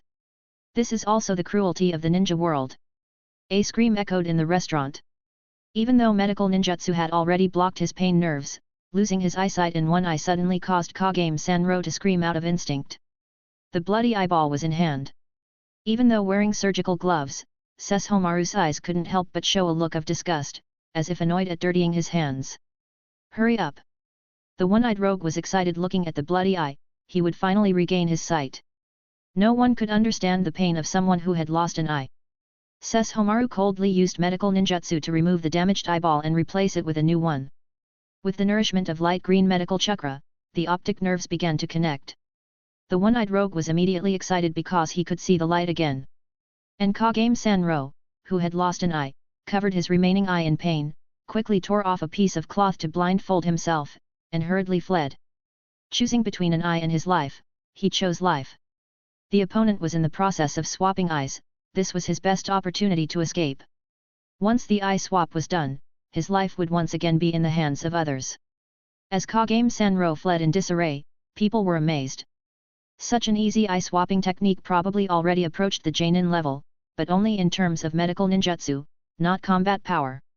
Medical ninjas are a scarce resource, and also the envy of countless rogue ninjas and small ninja villages. Similarly, several self-aware ninjas exchanged glances and quietly chose to leave. Knowing their own capabilities well, they understood that the one-eyed rogue ninja Kagame Sanro was the real prize. Not just them, others in the restaurant were also making similar calculations. My eyes. When the vision of one pair of eyes was restored, the one-eyed rogue ninja instantly showed an excited expression. But in the next moment, his face changed, showing a look of pain as he covered his newly transplanted eye. Pointing at the other person, he cursed, "Damn it, my eye hurts so much. Did you not learn your medical ninjutsu properly? Damn it. Your skills are simply inadequate. Considering you've barely managed to give me a new eye, let's call it even." It was evident to everyone that the one-eyed rogue ninja wanted to renege on the deal. However, he seemed to still fear the medical ninja with an aristocratic air, eventually taking out a thick wad of bills from his pocket. "This is only 100,000, still short by 400,000. A detached voice spoke again. Sesshomaru disdainfully removed his medical gloves and threw them away. He looked at the money on the table, obviously still insufficient, while the one-eyed rogue stood up angrily. "Damn it, my eye hasn't fully recovered yet. I want to consult other medical ninjas for confirmation, otherwise I can't trust you. I'll give you the rest when my eye is okay." Cheating, but anyone who appears in this chaotic city is no simple person. So, this rogue ninja still calmly took out some money, offering at least a resolution to the matter. "Ask for a bit less, everyone keeps the peace. Really, if it escalates, no one knows who will suffer, especially since you are a medical ninja." Inside the restaurant, many people showed playful expressions, curious to see how this drama would unfold. At the same time, many wanted to gauge the skill of this medical ninja.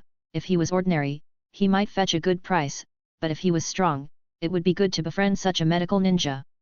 Just then, a flash of cold light passed by. While many were still bewildered, only a very few showed shocked expressions. "Such quick swordsmanship! 400,000, I think your body should be worth this much." A cold voice echoed, and the standing rogue ninja suddenly collapsed, powerless. A red line appeared at his neck, followed by a continual spreading of fresh blood, dripping onto the floor. Eyes, limbs, heart, liver, spleen, lungs, this is your money, sir.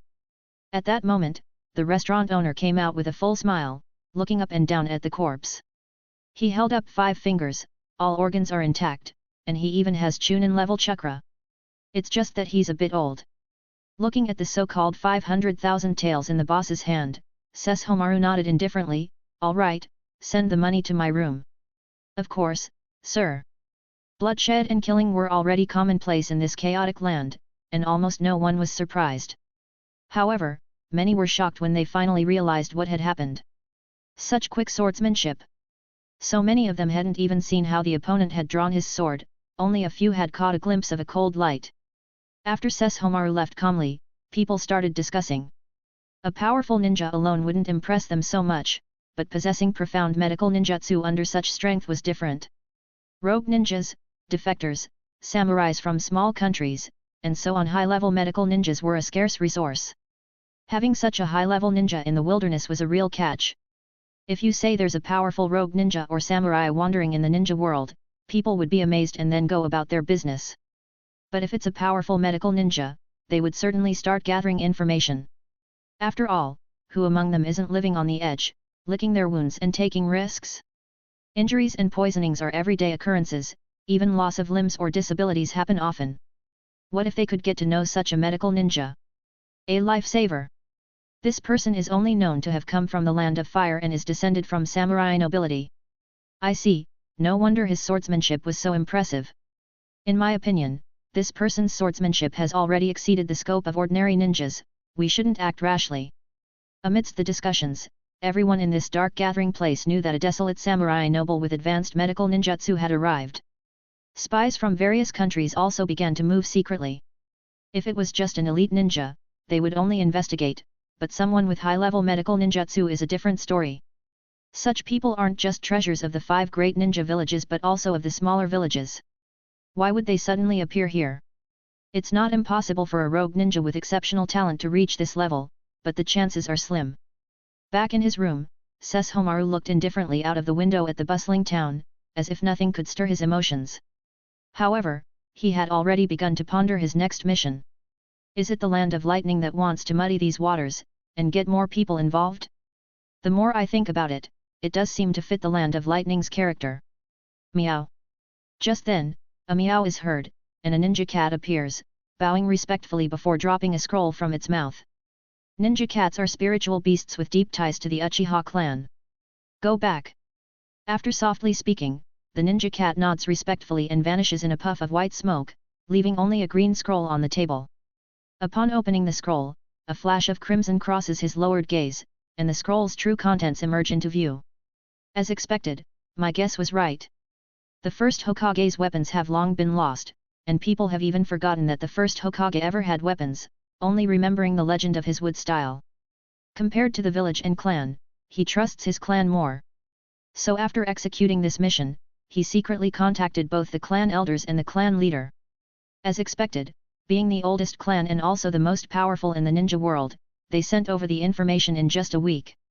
The intel from the clan clearly states that the land of whirlpools suddenly produced the first Hokage's great sword, suspected to be the land of lightning's scheme. Even the final instructions from the great elder were a bit excessive, suggesting that if there's an opportunity, get close to Tsunade and try to take down the Senju clan. So that means there is a big setup here. Sesshomaru ponders calmly. It seems that things here are even more complex than he initially thought. The land of water, the hidden leaf, and the land of lightning who wants to cause chaos, not to mention countless smaller countries, rogue ninjas, and renegades. Hundreds of kilometers away from the town, in the hidden leaf space, Sarutobi Shins has almost stabilized the front line. But when he hears the news from the town, his eyebrows furrow. Uchiha Yoru, using the identity of Sesshomaru, has entered the town and made no major moves? Just using medical ninjutsu for financial gains. Seeing this intel, Sarutobi Shins's face becomes serious. What are you planning to do? Shins, we cannot let Uchiha Yoru run wild. Just then, Sarutobi Yumiko appears on one side, showing her displeasure after looking at the information from the town. As long as we can retrieve the first Hokage's great sword, it would be a great merit for you. The return of the first Hokage's weapon to the village would be your glory alone. When there was no obstruction in Konoha, Sarutobi Yumiko immediately revealed her ambition, openly discussing the benefits of this matter. What are you planning to do? Sometimes, Sarutobi Shinzo considered his ambitious wife as his right-hand woman, as her wits could genuinely help him in some matters. Sarutobi Yumiko sneered, the front lines are gradually stabilizing. We just need to have a few skirmishes with the Hidden Mist village to probe their real strength, and then we can turn from defense to offense, achieving several significant victories. Then people in the village will naturally sing our praises. But we can't delay the task for that Uchiha brat. Indecision will lead to chaos, we should secretly leak his identity. As she spoke, a cold light flashed in Sarutobi Yumiko's eyes. She sneered, the temptation of human experimentation in collaboration with Orochimaru should be enough to lure certain people. Says Homaru. Orochimaru. Humph, since this brat can't forget his snake-like teacher, we'll push him along. I don't believe that the greedy people of the Hidden Cloud village won't take the bait. Although Sarutobi Yumiko's methods were somewhat extreme, Sarutobi Shinzo had to silently nod in agreement.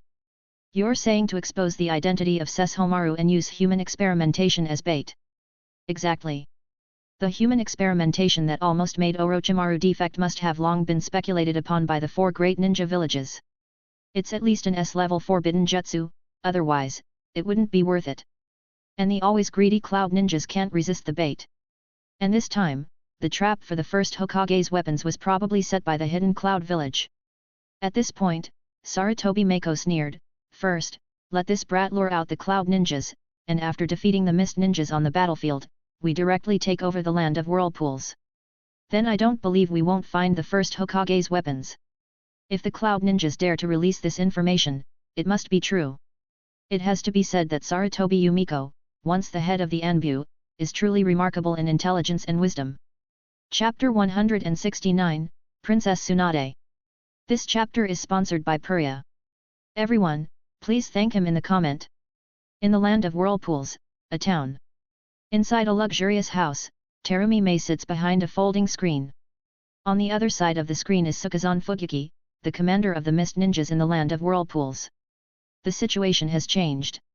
One of the 3 legendary Sunin from Konoha, Tsunade, has entered and disappeared in a gambling town last night. Additionally, Orochimaru's traces have been found in the land of whirlpools. Upon hearing this, Terumi Mei, who is wearing a mask, frowns and says in a deep voice, 2 of the 3 Sunin have arrived.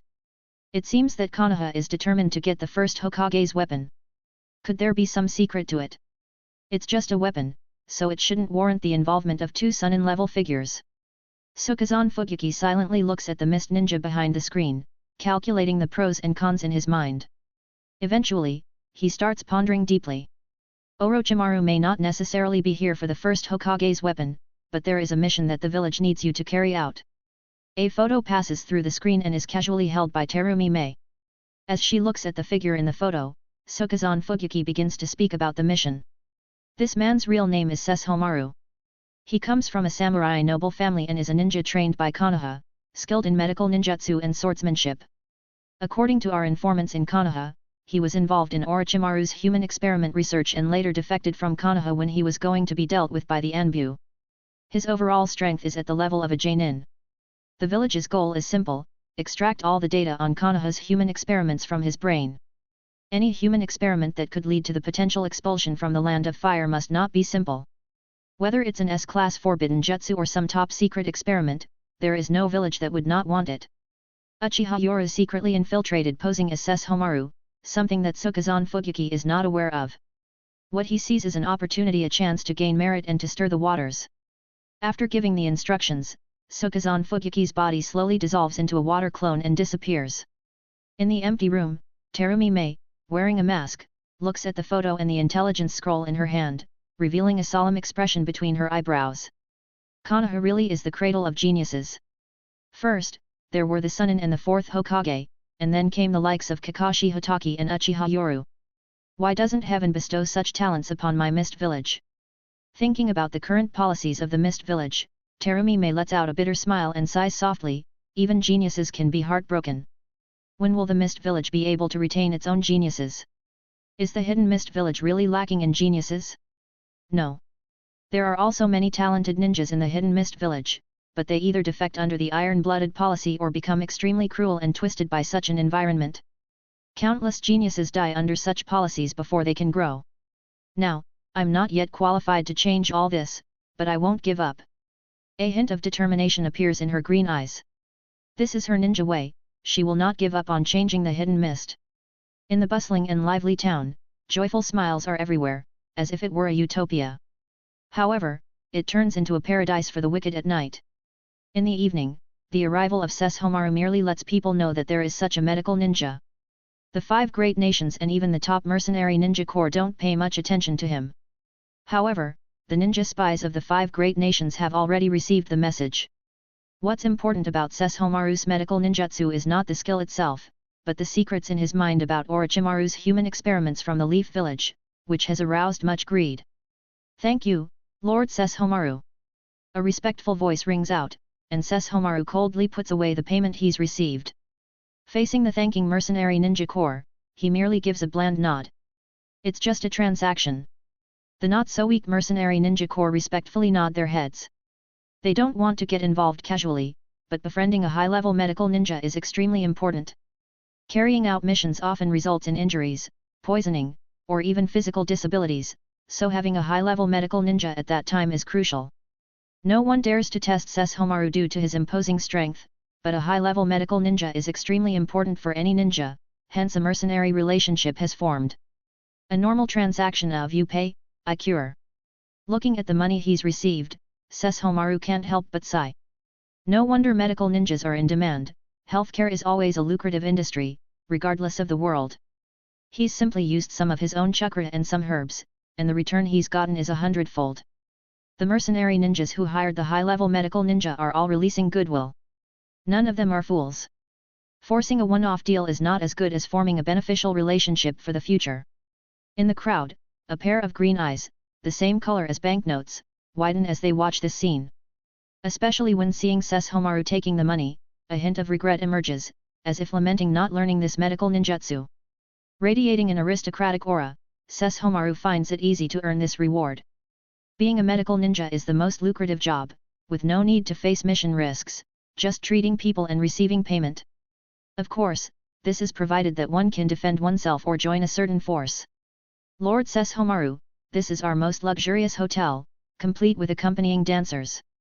Inside an extremely luxurious and exquisite hotel, a wooden table is set with all kinds of delicacies. Below it, there are singing courtesans and musicians playing music. The benefits that come with power, and money, are indeed something. Please enjoy, my lord. As the hotel waiter leaves with a look of envy, Sesshomaru calmly enjoys everything around him, revealing a sense of pleasure deep within. Truly, the best comfort is in enjoying these perks himself. He is a noble, after all, and must fit the role. Even if he's down on his luck, he must not lose the demeanor of a noble in his eating, drinking, living, and traveling. In a bright room that exudes a faint fragrance, the elegance Sesshomaru exhibits as he picks up his chopsticks seems as if it were made for him. The courtesans below are even more impressed and envious when they see this. This is what a noble is, a person above others. However, they still remember their roles and dance gracefully to the tune of the musicians. Different from usual and driven by professional ethics, upon encountering such an ideal target, they even more enthusiastically showcase their dancing skills, hoping to catch the attention of such a noble, even if just to be taken home as a pet. Just then, a noise suddenly erupts from outside the door, and the wooden sliding door is rudely pushed open. First, a small green figure stumbles in frantically, followed by a group of rogue ninjas carrying katanas. Little girl, your sister owes us a large sum of money and ran away. You think you can run too? The brutish rogue ninjas speak angrily. Clearly, since the debtor has run off, they can only vent their frustrations on someone related. The young girl has blonde hair and wears light green clothing. She falls to the ground and panics, retreating step by step. Her bright brown eyes quickly scan the room, imprinting the surroundings into her mind. She can't help but be slightly surprised. So this is Orochimaru's little demon? He really is full of a noble aura. Her deliberate scheme was not in vain, although avoiding gambling debts was also a reason. No, I don't have a sister, Little girl, it's your problem for resembling that fat sheep. This is on you. Before the young girl could finish speaking, a boorish rogue ninja burst in, pulling her away. The leader's face turned serious the moment he saw the person whose meal they had interrupted. This seems to be the Sesshomaru mentioned in recent rumors, skilled in swordsmanship and medical ninjutsu. Many rogue ninjas and mercenary ninja corps have expressed interest in befriending him. Crossing him would mean making enemies with them, one of the subordinates whispered into the leader's ear. It's undeniable that in just half a month, Sesshomaru had made quite a name for himself. After all, high-level medical ninjas are in high demand. The panicked girl, who had run in haphazardly, now pitifully hid behind Sesshomaru. When her flustered hands touched his snow-white cloak, she gasped inwardly, realizing this young man must be wealthy. "Hey, I heard you're pretty good with a sword and also proficient in medical ninjutsu." Upon hearing his subordinate, the leader of the rogue ninjas became hesitant, but he had his reputation as a leader to maintain. He couldn't just retreat disgracefully, so he thought of a plan. Striding forward in a brash manner, he directly said to the still indifferent Sesshomaru, "I'd like to see your swordsmanship. Today's meal is on me." As he said this, he patted his chest as if assuring something. Then, he rudely pointed at the girl hiding behind Sesshomaru and shouted, "This girl is quite a beauty, consider her a gift to be your slave." Clearly, the leader was coarse but cunning. He was seemingly provoked by asking to witness Sesshomaru's sword skills, but then offered to pay for the meal and give a female slave, clearly looking for a face-saving way out. Meal cost? A slave? Upon hearing this, Sesshomaru raised an eyebrow and glanced at the 5 rogue ninjas who had rushed in, each with a samurai sword on their waist. However, after listening to their grand claims, he looked at the almost finished meal on his table and the woman beside him. Det, a ripe target, and the figure Tsunade. Although he had never met her, and she hadn't even released a bit of chakra, he was certain it was Tsunade. Her ultimate chakra control ability could completely hide her chakra, even from sensory ninjas, in non-combat situations. His confident identification wasn't based on a guess but a familiar scent. In Orochimaru's human experiment lab, the wood release plan was real. How could Orochimaru not have Tsunade's blood, one of the Sunin? Being of the same Senjou lineage, it was obvious that Orochimaru had privately researched whether Tsunade's cells could withstand the corrosion of the first Hokage's cells. Although it was just a small amount of blood, that distinctive scent was imprinted in his memory. Today, this young girl came by, her strong ninja senses having been enhanced countless times, especially this Tsunade who is pretending to be young. To make her disguise more convincing, she even deliberately scraped her arm. The faint smell of blood directly activated a certain dusty memory in his mind. "Hey hey!" The leader of the rogue ninjas yelled with a face of savage strength, but there was a sense of being in a tight spot in his eyes. If the other party didn't say anything, he really had no choice but to leave awkwardly. Offending a powerful medical ninja, all she needs to do is shout outside that killing them could earn someone a free treatment from her, and people would certainly come. "Our leader." One of the underlings, excited about his leader's prestige, stepped forward and pointed, pretending to be righteous. Suddenly, his voice stopped abruptly. In the brightly lit room, a cold light flashed. Sesshomaru, sitting at the dining table, calmly picked up the teacup and sipped it elegantly.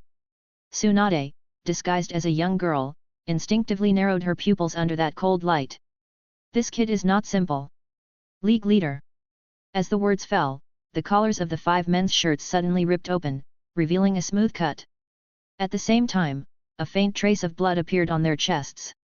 The leading rogue ninja was trembling as he touched his own neck and saw the tiny blood stains on his fingertips. He swallowed nervously. "Master." Those who could survive here all had their own unique skills. For example, the 5 rogue ninjas immediately knelt down and begged for mercy. Swordsmanship, just now it wasn't 1 cut but 5. Otherwise, they wouldn't have easily cut open the collars of the 5 men without injuring them. Sesshomaru calmly stood up, and as footsteps sounded, the 5 men hurriedly knelt to the sides. The leading boss lowered his head, perfectly expressing complete submission. "We have neglected the master, deserve to die, deserve to die. Remember to pay the bill." As the footsteps receded, the 5 men who had lowered their heads to admit their faults had just breathed a sigh of relief when a cold voice suddenly came, making them all tense up again. However, upon hearing that the other party was picking up the bill, the 5 people instantly breathed a sigh of relief, as if they had survived a calamity. Tsunade, who was disguised as a young girl and was last in line, quickly exclaimed, "Wait for me." At that moment, walking down the corridor and seeing the waiter, he spoke coldly, "Someone inside the room is paying the bill." "Very well, sir." The waiter politely nodded in thanks. Sesshomaru, after saying this sentence, suddenly paused as if thinking of something. "This restaurant suits my taste. Keep the standards as they are tonight, 3 meals a day for a month." Upon hearing these words, the waiter looked astonished and hesitantly asked in a low voice, "Sir, do you mean to book our restaurant for a month, all according to tonight's standards?" Faced with Sesshomaru's indifferent gaze that seemed to question why there was any doubt, the waiter quickly bowed and apologized, "I understand, sir." Though it was clearly a chance to fleece the customers, Sesshomaru's aloof and indifferent gaze gave off an air of noble detachment, making it hard to resent him. "Wait for me." Tsunade, pretending to be pitiable, hurriedly chased after them.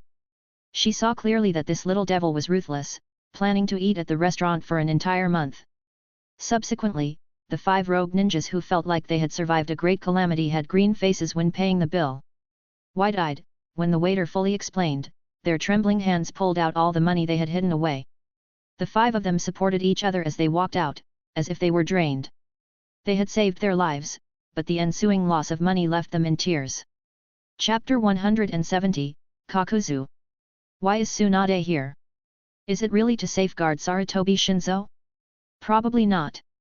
From the words of Orochimaru, he understood that Tsunade had a significant disagreement with the village's high-ranking officials, otherwise, she wouldn't have left for so many years. So, is it because of the first Hokage's weapon? This is possible, after all, noble families prioritize family honor above their own lives. The head of the Senju clan, the former god of the shinobi world, the first Hokage, with these honors, a weapon left behind is a disgrace to the family and undermines the Senju clan's standing in the ninja world. Therefore, Tsunade is probably here for the great sword used by the first Hokage. The idea that she's here to protect Sarutobi Shinzo has likely been deliberately promoted by someone. Propaganda. To create a positive image for herself, Tsunade, knowing this, chose to go along. It's probably a trade-off. Tsunade needs information on the whirlpool country, and someone needs to ride on her coattails. With continuous analysis, Sesshomaru quickly figured everything out. No wonder Sarutobi Shinzo occasionally mentioned Tsunade, he was taking advantage. "Big brother, I was kidnapped here. Just escort me home, my family is wealthy." Amidst the colorful lights of the bustling town at night, Sesshomaru looked down and sideways at Tsunade, who was acting cutesy behind him, and couldn't help but sneer. Although being called a Sunin was flattering, it was clear that Tsunade probably knew his identity. The only person who could have divulged this was Sarutobi Shinzo. The information Sarutobi Shinzo shared with Tsunade was probably to keep him in check. What is Tsunade getting close to him for? Just then, young Tsunade put on a pitiful look, her big eyes filled with helpless tears. Seeing this, Sesshomaru fell silent. "I will charge a fee." After all, he has to maintain his persona, and Tsunade, pretending to be a young girl, cried out in joy, perfectly playing her role. Both are acting, it's a matter of who is more skilled in the end. Tsunade showed a grateful expression, but was secretly pondering. Is this guy cold-hearted or does he have ulterior motives for young girls? Thus, they seem to have entered into a temporary employer-employee relationship. Sesshomaru escorts her home, and she pays him a fee. But only after I finish my business. Sesshomaru, with an indifferent expression, walked towards the hotel across the street, with the young girl Tsunade following timidly behind him. On the bustling street, a low cooing sound echoed. Under Sesshomaru's indifferent gaze, Tsunade revealed a shy demeanor, seemingly masking her awkwardness. Sesshomaru thus turned his head away and continued walking indifferently, as though his heart was as cold and unfeeling as his appearance. However, his direction towards the hotel shifted slightly. The Tsunade who was pretending to be a young girl watched as Sesshomaru led her inconspicuously towards the snack street. The corners of her mouth imperceptibly lifted, thinking that this little guy was not too bad, his scowling face was unmistakably Uchiha. A wad of green bills slowly emerged, appearing directly in front of Tsunade. Before she could understand what it meant, Sesshomaru coldly said, "Put it on the tab." What a stingy little guy, not at all like an Uchiha, but the scowling face was truly inborn. "Thank you." Although she cursed inwardly, Tsunade, pretending to be a young girl, showed a grateful expression. She nervously held the money, appearing to be at a loss. In the end, Sesshomaru led her to a snack stand. Stopping briefly, Tsunade pretended to have an epiphany and hastily began to buy food. It was obvious that he had intentionally stopped to let her purchase something. "I'll have this, thank you." Tsunade, role-playing as a young girl, had to fit the character. With an innocent expression tinged with caution, she didn't dare to indulge, opting for the cheapest snack that would fill her stomach. Deception is a required skill for every ninja, and reaching this point meant mastery. Her strong capabilities concealed everything. After witnessing today, indeed, there are no simple existences among ninjas, especially those who have made a name for themselves. Having received her snack, Tsunade cautiously ate while keeping close behind him, pondering deeply. She planned to use this little guy to find her grandfather's weapons first, as her identity attracted too much attention. Only by laying low could she play the fisherman. Lastly, this little guy had meddled in Orochimaru's human experiments. The thought of that would-release experiment made her increasingly angry. Eventually, she vowed to discipline this little guy, find out the real reason behind Orochimaru's expulsion, and who restarted the wood-release experiment. How many more disgusting experiments could there be in the village? While Tsunade was secretly planning, Sesshomaru, Uchiha Yoru, was also scheming in his heart. The most dangerous enemies are those hidden in the dark. Now that he knew, how could he turn the tables? Ancestors had said that unity among the majority could deal with the minority. As for power, he couldn't really overcome these veteran cage-level masters, so he had to outsmart them. Both people have their own calculations in mind. Tsunade is confident that no one can recognize her, as even if she were to return to Konoha in her current appearance, only a few would recognize her. Similarly, Uchiha Yoru, Sesshomaru, is confident that she hasn't recognized him. Tactical thinking. Sesshomaru, Uchiha Yoru, started pondering. The three Sunin are of the same age. Jiraiya was 50 years old when he appeared in the Chunin exams, and the protagonist graduated at 12. The Chunin exams obviously took place the following year, making him 13. If you go back 13 years, it was the Night of the Nine Tails, and Tsunade is now precisely 40 years old. At 40, Tsunade is in the prime of her life, and with her yin seal, she maintains her appearance as if she were in her peak 20s. Furthermore, Tsunade's personal status and her title as the medical saint make her one of the most well-connected people. Added to this is her membership in the Senju clan. In terms of status, even the other two Sunin combined don't measure up to her, not even the third Hokage. If Tsunade were to side with him, he would have the courage to confront the village's high-ranking officials. Being a kept man is not shameful, the key is how to be one effectively.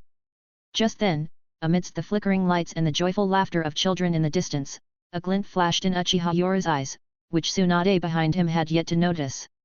"Master!"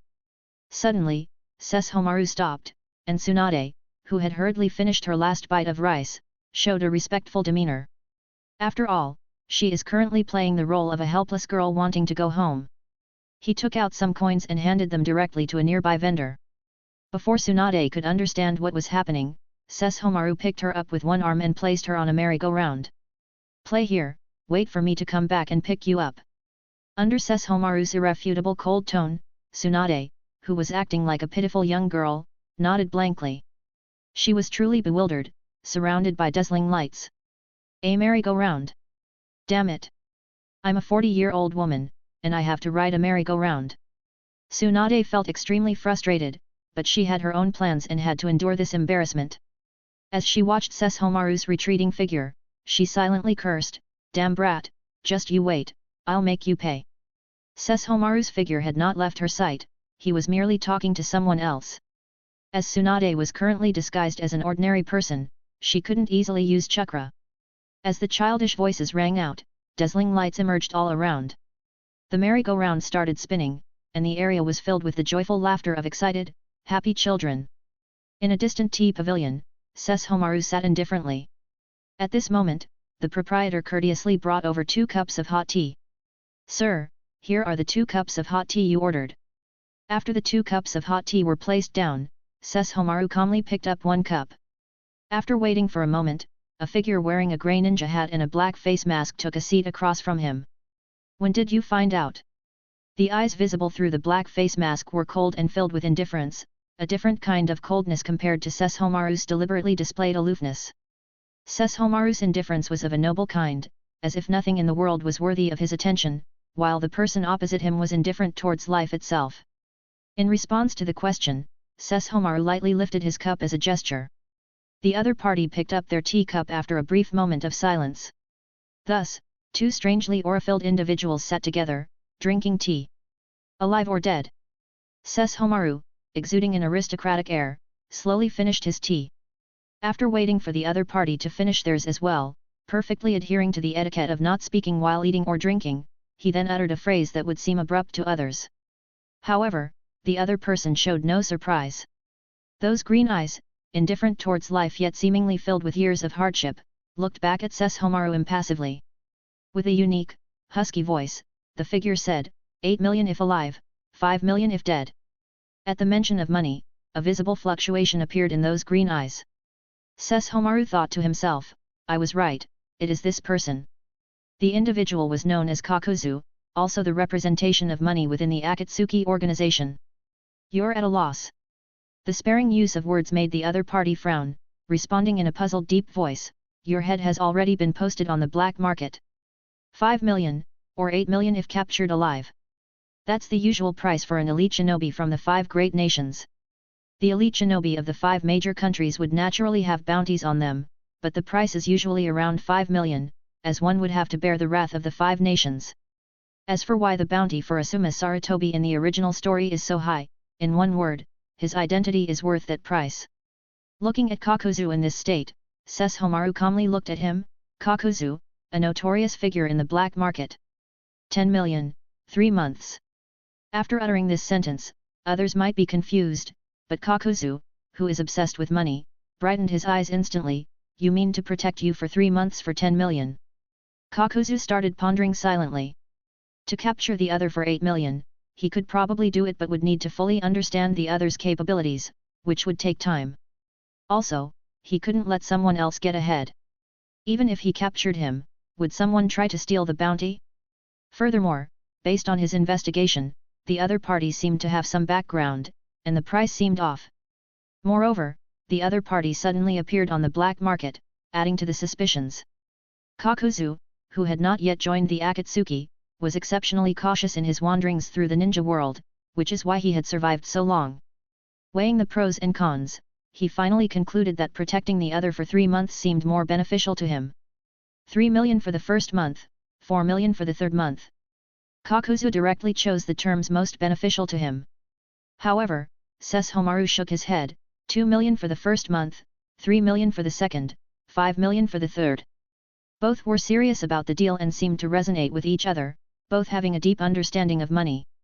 I don't know your background, if we encounter ninjas from the 5 major countries, the price must go up. If ninjas from the 5 major countries get involved, add another 2 million in the end. Deal. Just like that, in a few short sentences, the two had established an employment relationship, and both parties were very satisfied. Especially Kakuzu, whose eyes practically glowed with the color of money. 3 months will bring in 10 million in revenue. If ninjas from the 5 great nations participate, an additional 2 million can be added. He's just protecting the other party, who is also quite strong. An even more important point is that their relationship is merely a contractual one. Even if matters related to the 5 great ninja villages are involved, it's still a contractual relationship, so there won't be any major complications. Moreover, 3 months should suffice. Perfect. Boss. The moment the deal was struck, Kakuzu immediately revealed a respectful smile and said a word, instantly stepping into his role. Money truly is a persuasive force, though all of this is for the sake of money. Kakuzu's demeanor did not offend Sesshomaru, on the contrary, he looked pleased. Taking someone's money to avert their disasters, how many people in the past have managed to do this? But once Kakuzu agrees to a deal, the transaction will proceed unless the mission fails. This quality, although based on money rather than loyalty to the employer, earned Kakuzu the admiration of Sesshomaru, Uchiha Yoru, who has seen many facets of human nature. Here's 1 million. The balance will be paid at the end of the month. I need you to investigate and find out the information about the first Hokage's weapon that has been secretly circulating recently. Upon receiving the startup funds, Kakuzu immediately showed a satisfied smile. He almost wanted to shout what a generous boss, but after hearing the latter part of the sentence, he said solemnly, gathering information exceeds the scope of protective employment. At this point, Kakuzu paused, but it's not impossible, you'll just have to pay more. Well, trying to fleece me now? Seeing Kakuzu's demeanor, although Sesshomaru, Uchiha Yoru, remained expressionless, he was secretly speechless. Usually, he's the one fleecing others, and today someone dares to fleece him. But it's fine, in the end, he'll make sure the other party realizes the value for their money. Fine, 1 million if the information is accurate. Generous.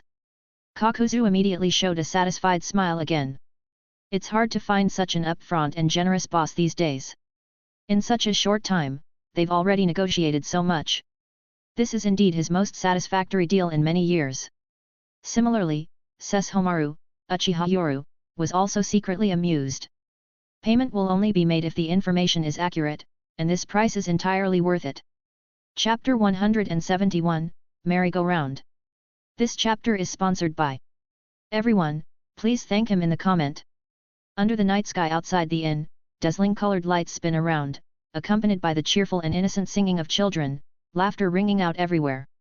From the initial feeling of being stifled, to the endless spinning of the carousel, there was no choice. After all, Sesshomaru, Uchiha Yoru, in the distance was busy discussing a deal with someone. Amidst the envious stares of numerous children, they saw a young lady who just wouldn't come down from the carousel. She must be rich. As time passed, under the dazzling lights and familiar nursery rhymes, Tsunade's gaze gradually became blurred. At this moment, she seemed to be taken back to the happiest time of her childhood. No worries back then, all she had to think about every day was how to have fun after training gambling and the carousel she played on as a child. She vaguely remembered, being the princess of the family, she excitedly sat on the carousel, playing all night long, surrounded by the envious gazes of her peers. However, growing up, the carousel she once considered childish and boring once again made her feel unbounded freedom. Sesshomaru, Uchiha Yoru, in the distance, seeing Tsunade's eyes becoming dreamy on the carousel, slowly curled his lips. Indeed, what the ancestors said was right. If her heart is worn, take her on a carousel ride. As a mature ninja like the sun in Tsunade, what hasn't she seen or experienced? Being a princess of the Senju clan, she's not like Uzuki Ujeo, a naive apple. Ujeo is of common origin, for her, a few B-rank ninjutsu and some valuable items can touch her heart. But Tsunade is different, not to mention A-rank techniques, even S-rank ones don't faze her. Why worry about not having S-rank techniques when you have a grandfather like the second Hokage? She probably has all the forbidden jutsu of Konoha. Moreover, what valuable item hasn't she seen? Even if you put a mountain of gold before her, Tsunade would most likely be shocked, then think of gambling it away. A princess with a long closed heart and a commoner girl experiencing her first love are different. For Tsunade, who has already seen the glories of the world, a straightforward approach won't work. Only the purest things might open her long closed heart. Thinking of this, he considered that his large sacrifice this time would require reimbursement from the elder, given the invaluable worth of Princess Tsunade of the Sunin. Even if the clan had to bleed themselves dry, they would willingly do so and still smile. As time flowed, night deepened. The bustling streets started to empty. Sitting on the dazzling carousel, as the innocent laughter around her gradually dwindled and finally disappeared, Tsunade suddenly snapped back to reality. Her brown eyes shining, she realized that she was the only one left on the carousel that was originally packed with people. The moment she turned her head back, Sesshomaru was still calmly sitting in the distance, sipping tea, seemingly enjoying its fragrance, while the person who was with him had long disappeared. At this moment, Tsunade felt a shock in her heart. She had been so careless.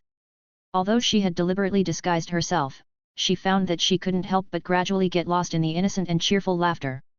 "Miss, this is the change from the money that the gentleman paid earlier." Although it was late at night and had delayed the stall owner's closing time, the owner's face was filled with a joyful smile. It's not easy to encounter a big spender.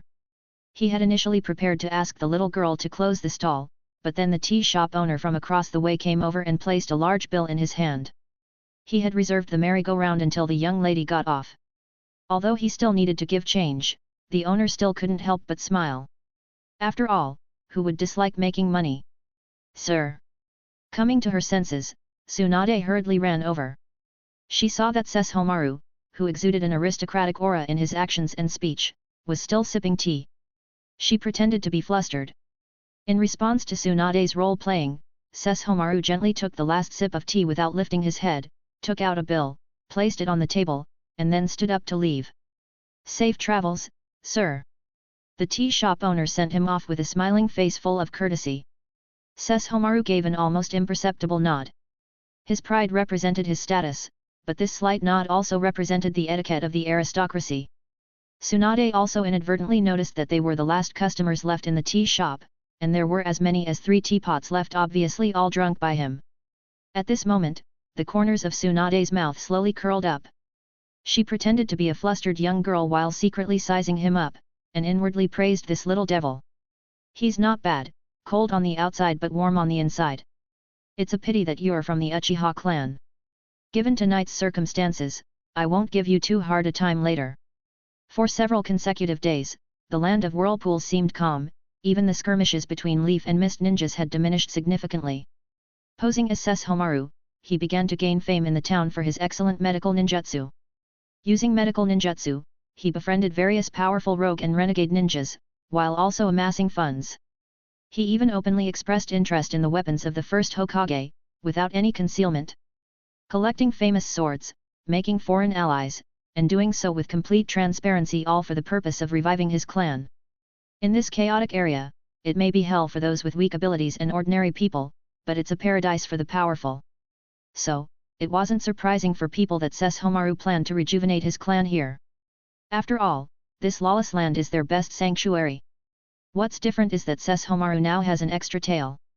Acting young for so many days had made Tsunade feel somewhat stifled. However, seeing that she could stay in the most luxurious hotel and enjoy good food, she chose to submit. After all, there was still no information on her grandfather's weapon, and she also lost her recent gambling funds. She also suspected whether her appearance had caused those operating in the shadows to temporarily cease activities. Now she hides, waiting for those lurking in the shadows to emerge. Leaf Village. Inside the Uchiha clan's territory, the great elder Setsuna and the Uchiha clan leader Fugaku sat face to face. "Fugaku, Yora needs some resources for a secret mission on the front lines. I have quite a collection of fine swords that are unknown to outsiders. I'll pick 2 and send them over. This time, the Sarutobi clan is quite disgraceful, using such means to seize power. Humph, such laughable and underhanded tactics.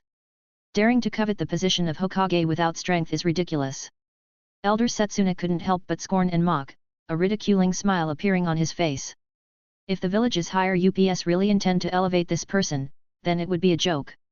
The strongest among the 5 great nations is Konoha, yet its leader is the weakest? Thinking of this, Uchiha Setsuna couldn't help but ridicule himself. Meanwhile, Fugaku shook his head and said solemnly, "Yora sent a letter saying he needs a large amount of funding to investigate the first Hokage's weapons. He also said he is preparing to find a target and carry out the clan's mission." Hearing this, Elder Setsuna's expression became serious, a glimmer of joy appearing in his murky eyes. Could this young man actually bring him some unexpected joy? If Senju's young girl could really be successful, it would be the most heartening news for someone of his generation. The enmity between the Senju and Uchiha clans is quite deep. "I'm old and will not take anything with me when I die. Let me handle this." This sentence from Elder Setsuna made clan leader Fugaku frown, showing a serious expression. "Elder, isn't it a bit too early now?" Seeing Fugaku's petty demeanor, Elder Setsuna shook his head and laughed at himself. "You can't underestimate this kid. A disciple of one of the 3 Sunin, Orochimaru, and his achievements on the front lines. He's only 17 but has already defeated the renowned Sukazan Fugyuki. His strength and background are among the best of the younger generation in our clan. If I don't start transferring power now, when should I wait until? Don't worry, other young people may be impulsive due to their arrogance, but this boy deserves to be valued by Orochimaru, he is naturally gifted. He's too old and might leave at any moment." The current situation of the Uchiha clan is quite awkward, and he understands that it's due to the instability at the village's borders. Otherwise, the rift with the village would be even greater. Therefore, he decided to start transferring his authority early, and Uchiha Yoru is the successor he has chosen. Inside the Hokage's office, Everything that happened on the front lines of the land of whirlpools had been reported in detail to Sarutobi Hiruzen, the third Hokage. He frowned as he looked at the information in his hands, nodding silently to himself. To be Hokage, one must have the means, what he wanted were results. It seems that Uchiha Yoru truly does have feelings for the village. After receiving information from various sources, the third Hokage began to lower his guard around the genius Uchiha Yoru, but it was merely a relaxation, not a complete letting down of his guard. Now, the only reliable force in the village was his own son. Seeing his son's abilities, he couldn't help but frown and sigh. Shinzo, if only you were a little stronger, then I wouldn't be so exhausted. With the gradual dissolution of turmoil at the borders, only the land of water remained a concern. The third Hokage rarely showed a smile of relief. Under his leadership, Konoha would once again welcome peace. At this point, he hadn't even noticed that nearly half of his hair had turned white due to the busy work in recent years. After experiencing so many setbacks and hard work, the third Hokage officially entered the stage of aging. He could even feel his chakra slowly decreasing in a way he couldn't perceive. Though the Nine Tails incident and the Orochimaru event were beyond expectations, looking out the window at the sunlit village, Hiruzen showed a relieved smile. The village was moving in the direction he had hoped for. Root Division. In a dark secret chamber, Danzo Shimura frowned as he looked at the information in his hands. Are you sure that Uchiha Itachi, the young clan leader of the Uchiha clan who is only 8 years old, is investigating secretly? Below was a root ninja kneeling on one knee. Hearing Danzo's question, he lowered his head and spoke in a deep voice. According to the spies we have planted, Lord Hokage's people have been frequently contacting Uchiha Itachi. Hearing this, Danzo sneered. This was indeed like Hiruzen, always adept at using others to achieve his goals, especially skilled at manipulating people to betray their own. Our planted spy was cautious. Uchiha Itachi has been secretly investigating the Nine Tails incident from years ago and has even secretly read his clan's archives. Uchiha Itachi's teammate is someone we've trained secretly. He once covertly overheard Itachi mentioning the word manjikyu. Although he didn't understand, Itachi revealed killing intent when he pretended to overhear it by accident. This made us take the word manjikyu seriously. Listening to the report, Danzo's face darkened considerably. Manjikyu. This extremely tempting yet terrifying power, he didn't expect that the Uchiha clan had actually awakened a pair. So, who exactly possesses this manjikyu? Information about Uchiha Fugaku, Uchiha Setsuna, Uchiha Shisui, and Uchiha Yoru, among other skilled members of the Uchiha clan, kept flashing through his mind. The evolution of the Sharingan is through the loss of love or experiencing great pain. It evolves under extreme emotional fluctuations. Those who fit these criteria can be eliminated. Firstly, Uchiha Setsuna is already old. The older one gets, the more mature and cautious they become, decreasing the chance of awakening the Sharingan. What about the younger generation? Could it be Uchiha Yoru? After all, the incident with Orochimaru is a huge stimulus. No, according to intelligence, the person in question has a unique physical constitution, naturally strong with abundant chakra. Tell me every detail you have on Uchiha Itachi. The Manjiki Sharingan is extremely important to Danzo, even something he fears. Upon hearing the news, his face immediately turned serious, with murderous intent forming in his eyes. Uchiha Itachi's teammate is one of us.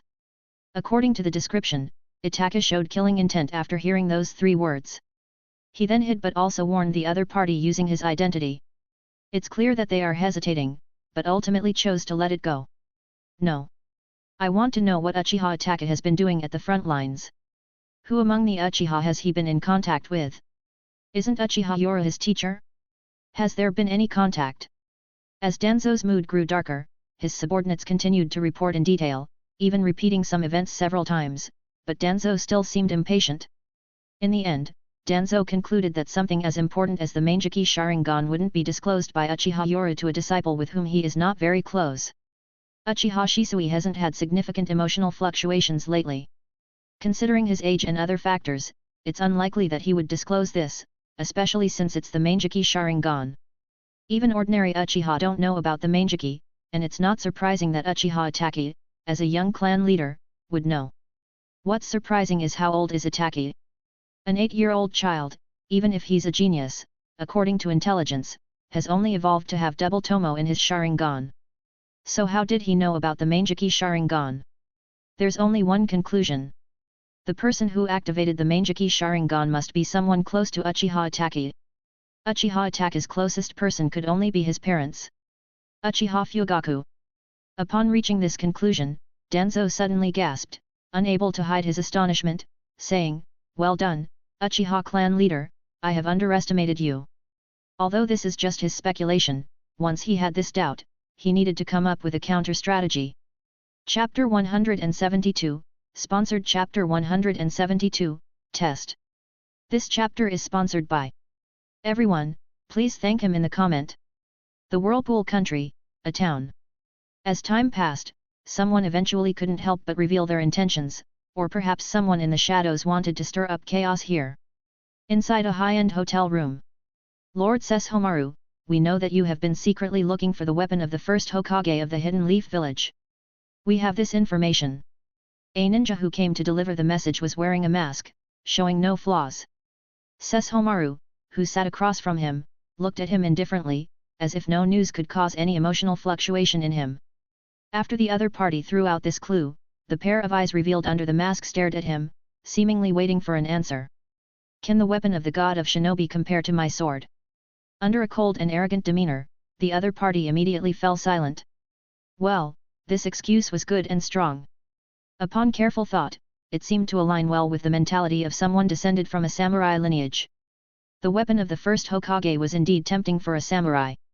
If any samurai were to cut through this legendary weapon with their own ancestral sword, or even just clash without any damage, that samurai would become famous throughout the ninja world, or perhaps even the world. The weapon of the first Hokage might not be the strongest and could even be a hot potato, but it is also an opportunity for countless people to make a name for themselves. With the title of the God of Shinobi, this weapon indeed carries such honor.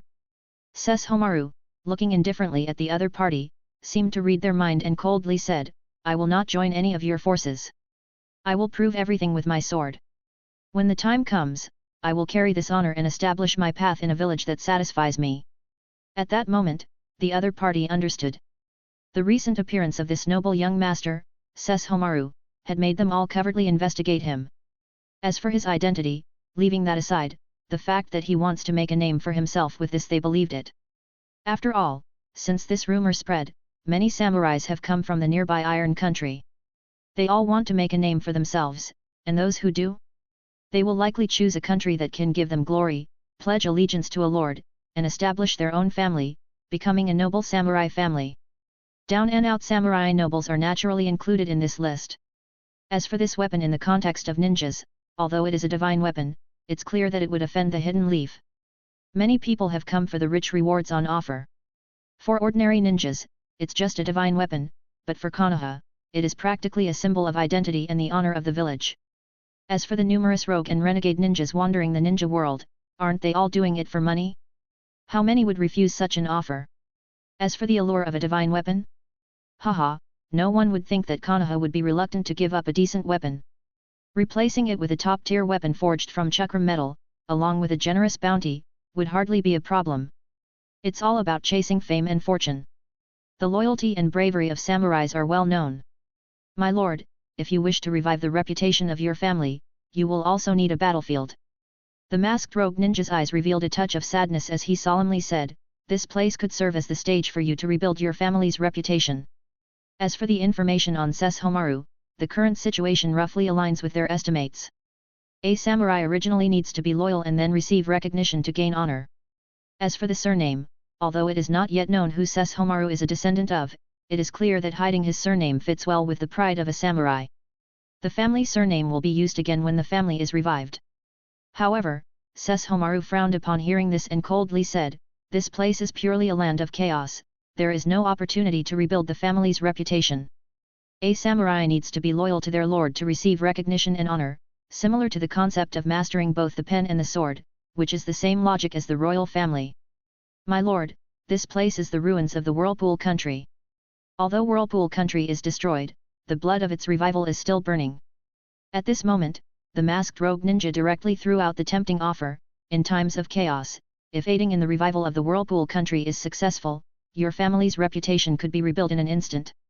Goodness, although the identity of the other party is still unclear, at this moment Sesshomaru, Uchiha Yoru, was secretly amazed, actually luring such a big fish. But is the other party real or fake? Please. Sesshomaru calmly refused the other party outright.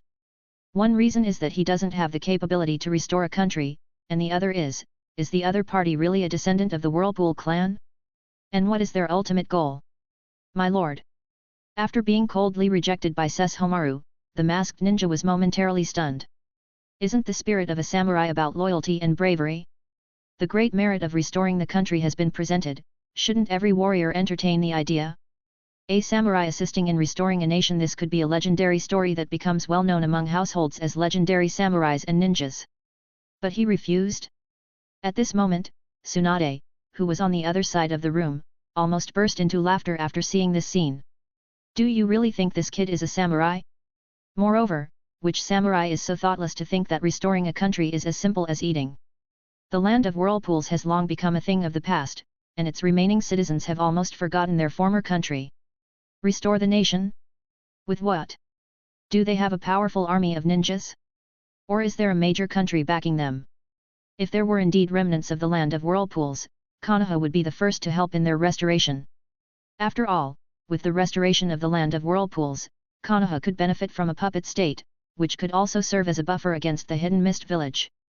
Even though she has already subdued the chakra within her body to be undetectable, even to sensory ninjas, her strengthened body over the years allows her to clearly see and hear everything, even the conversation and breathing sounds, through the door gap. Sesshomaru, sipping his tea, had his indifferent gaze mostly on the tea, causing the ninja who saw this to appear somewhat stiff. This guy is not taking the bait. Suddenly, there was a flicker of blood. The masked ninja looked down at his own chest to see an arm sticking out. Behind him, another ninja had appeared, savagely ripping out his still beating heart. Looking at the limp body that had already lost its breath, a hoarse laugh came from the suddenly appearing Kakuzu. Your worth has increased. Green eyes looked at him as if to say that agreeing to the employment relationship seemed a bit disadvantageous. But looking at Kakuzu's appearance, Sesshomaru's face remained indifferent, although he felt pleased inside. Truly, Kakuzu was all about money. However, Kakuzu is still reliable. Before this, he had just seen the price on the black market and was a bit tempted to come over and check the situation, not to carry out any specific task, much like the random encounter with Asuma. Subsequently, a formal employment relationship was confirmed between Sesshomaru and Kakuzu. In the world of ninjas, if you still want to make a living, you can never betray your employer, otherwise, your reputation will suffer, unless you can completely disappear. Countries and villages would issue specific bounties for such violators. And although Kakuzu is greedy, he is still quite professional. Dirty. As always, sparing with his words, Sesshomaru's indifferent sentence immediately brought a smile to Kakuzu's face. With a flick of his hand, black tendrils appeared, absorbing all the bloodstains on the ground. He even carried the corpse out of the door before returning. After Kakuzu sat down, the two silently stared at each other. Under Kakuzu's bright green eyes, Sesshomaru was speechless. It was the first time someone had fleeced him like this, but he still took out a thick wad of bills and pushed it over. Seeing the green bills on the table, Kakuzu's indifferent eyes showed a hint of movement. Greedily placing the money into his pocket, he revealed a satisfied smile and nodded. Things have been a bit chaotic around here lately. Rumor has it that Tsunade, one of the three Sunin of the Hidden Leaf Village, came here but then suddenly disappeared. According to information gathered, some say she came for the first Hokage's weapon, while others say she was just passing through. Regardless, someone deliberately leaked the signal about the first Hokage's weapon. Although clues about the first Hokage's weapon have been found, it's still unclear if they are true. It has to be said that when it comes to credibility and handling matters for money, Kakuzu is reliable. Just a few days in and look how professional he is. Decades in the underworld means his network is unparalleled. Find a trustworthy squad to send the girl next door home. Kakuzu and Sesshomaru's conversation was heard clearly by Tsunade next door. When she heard the part about being sent home, her eyes narrowed instantly.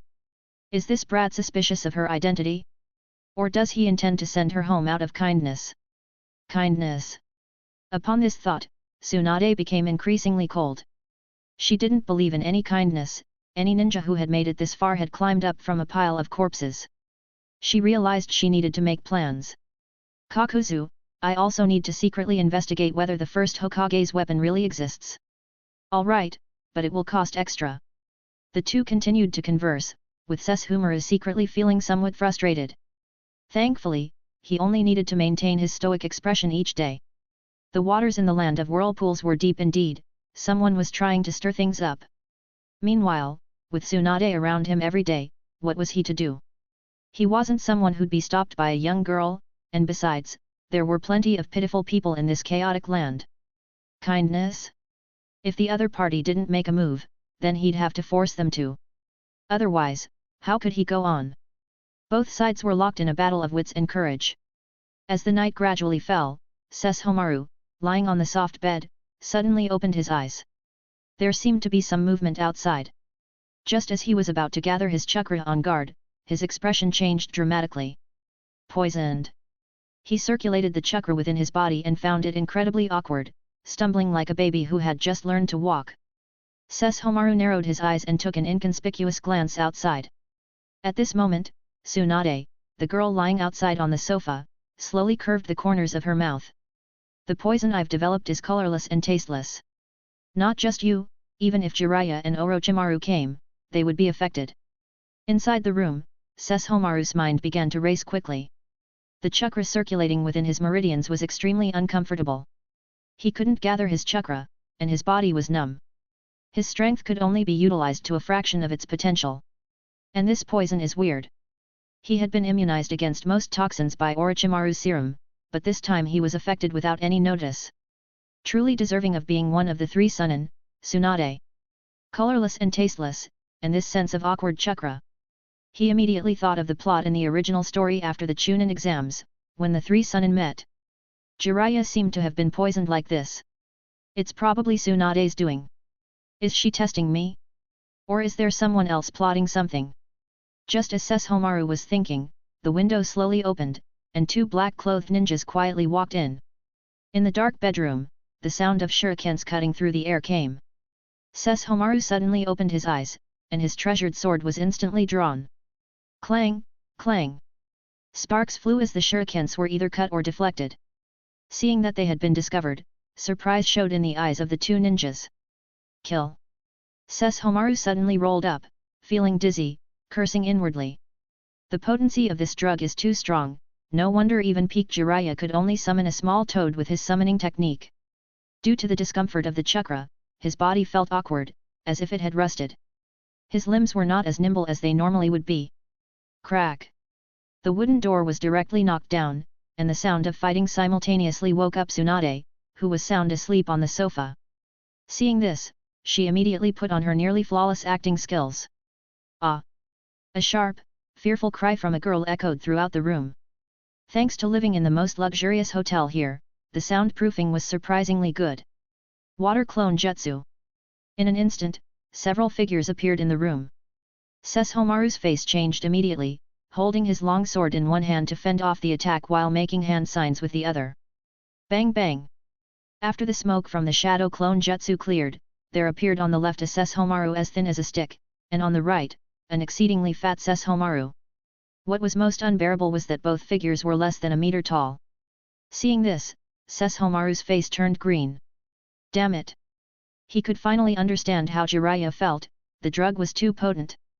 Meanwhile, Tsunade, who was hiding on the sofa, was yelling in panic.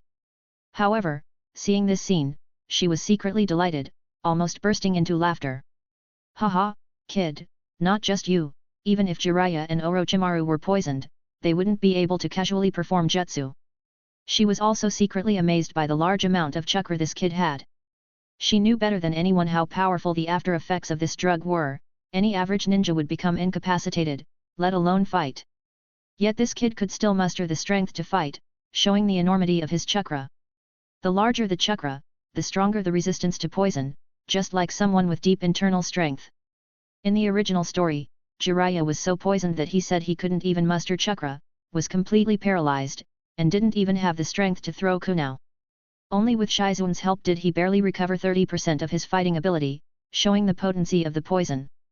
Chapter 173, Chapter 173, Fishing. The first ray of morning sunlight streams in, revealing traces of chaos in the otherwise tidy room. For instance, there are marks on the walls around the room, clearly left by kunao knives, shurikens, and hand swords. The smell of blood in the room is quickly being blown away as the window opens. Lord Sesshomaru, everything has been tidied up. Disguised as a young girl, Tsunade holds her injured arm, her face pale and her expression still tinged with last night's panic. She looks as if she's hiding something, avoiding eye contact. Sesshomaru sits neatly in the room, gazing coldly at the young girl in front of him, his eyes expressing utter disbelief. However, upon seeing the wound on the girl's shoulder, it's obvious that Tsunade's arm is injured. The pain is making her sweat uncontrollably, but her fearful eyes keep her from making a sound. Watching this, Sesshomaru, Uchiha Yoru, thinks to himself, what a Tsunade, truly worthy of her reputation as a long-standing ninja, perfectly impersonating an ordinary person. Last night, during the skirmish, he had coldly ignored her. She was fortunate but still sustained a shoulder injury, just like any regular person who hadn't dodged in time. Tsunade's disguise was very convincing last night, if it had been anyone else, they would have been completely fooled. Unfortunately for her, she met Uchiha Yoru.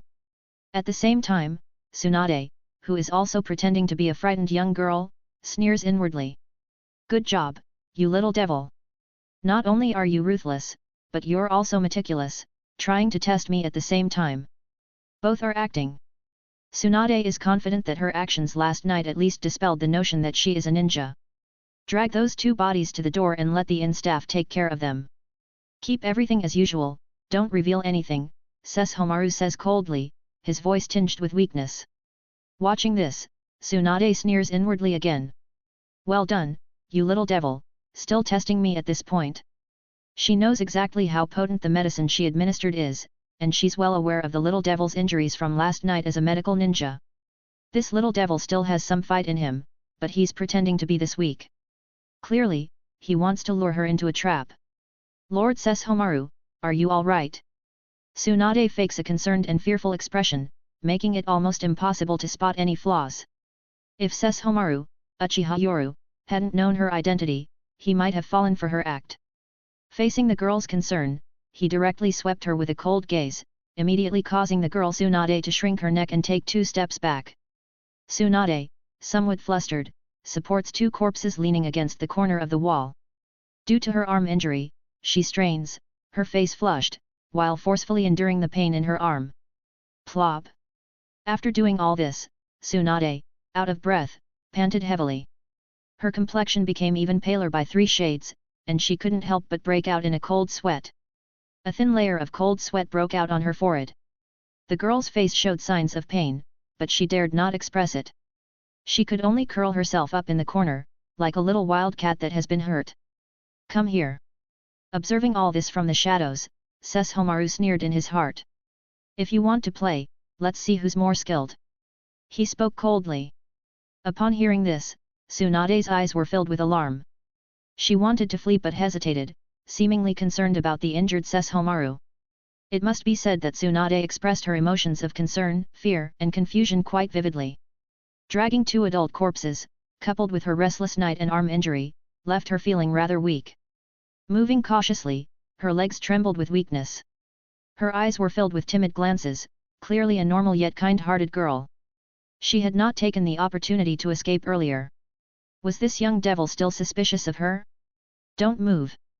Just as Tsunade was quietly on guard, Sesshomaru, Uchiha Yoru, calmly took out a roll of medical bandage from his blade pouch. Advanced medical bandage. Antibacterial, accelerates cell repair. Take off your clothes. Hearing this, Tsunade inwardly breathed a sigh of relief. However, her expression did not reveal any of her inner thoughts. Timidly, she rolled up her sleeve, exposing the wound on her smooth arm.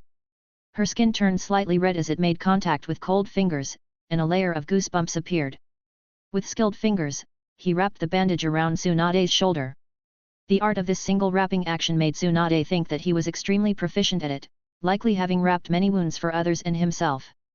I've added some crushed soldier pills to the wound, it will speed up your healing. You didn't hurt your bone, so your injury will be fine in at most half a month. With skillful craftsmanship, the bandage was quickly wrapped around the shoulder, allowing the arm joint to move without any hindrance. The girl's timid face broke into a kind smile.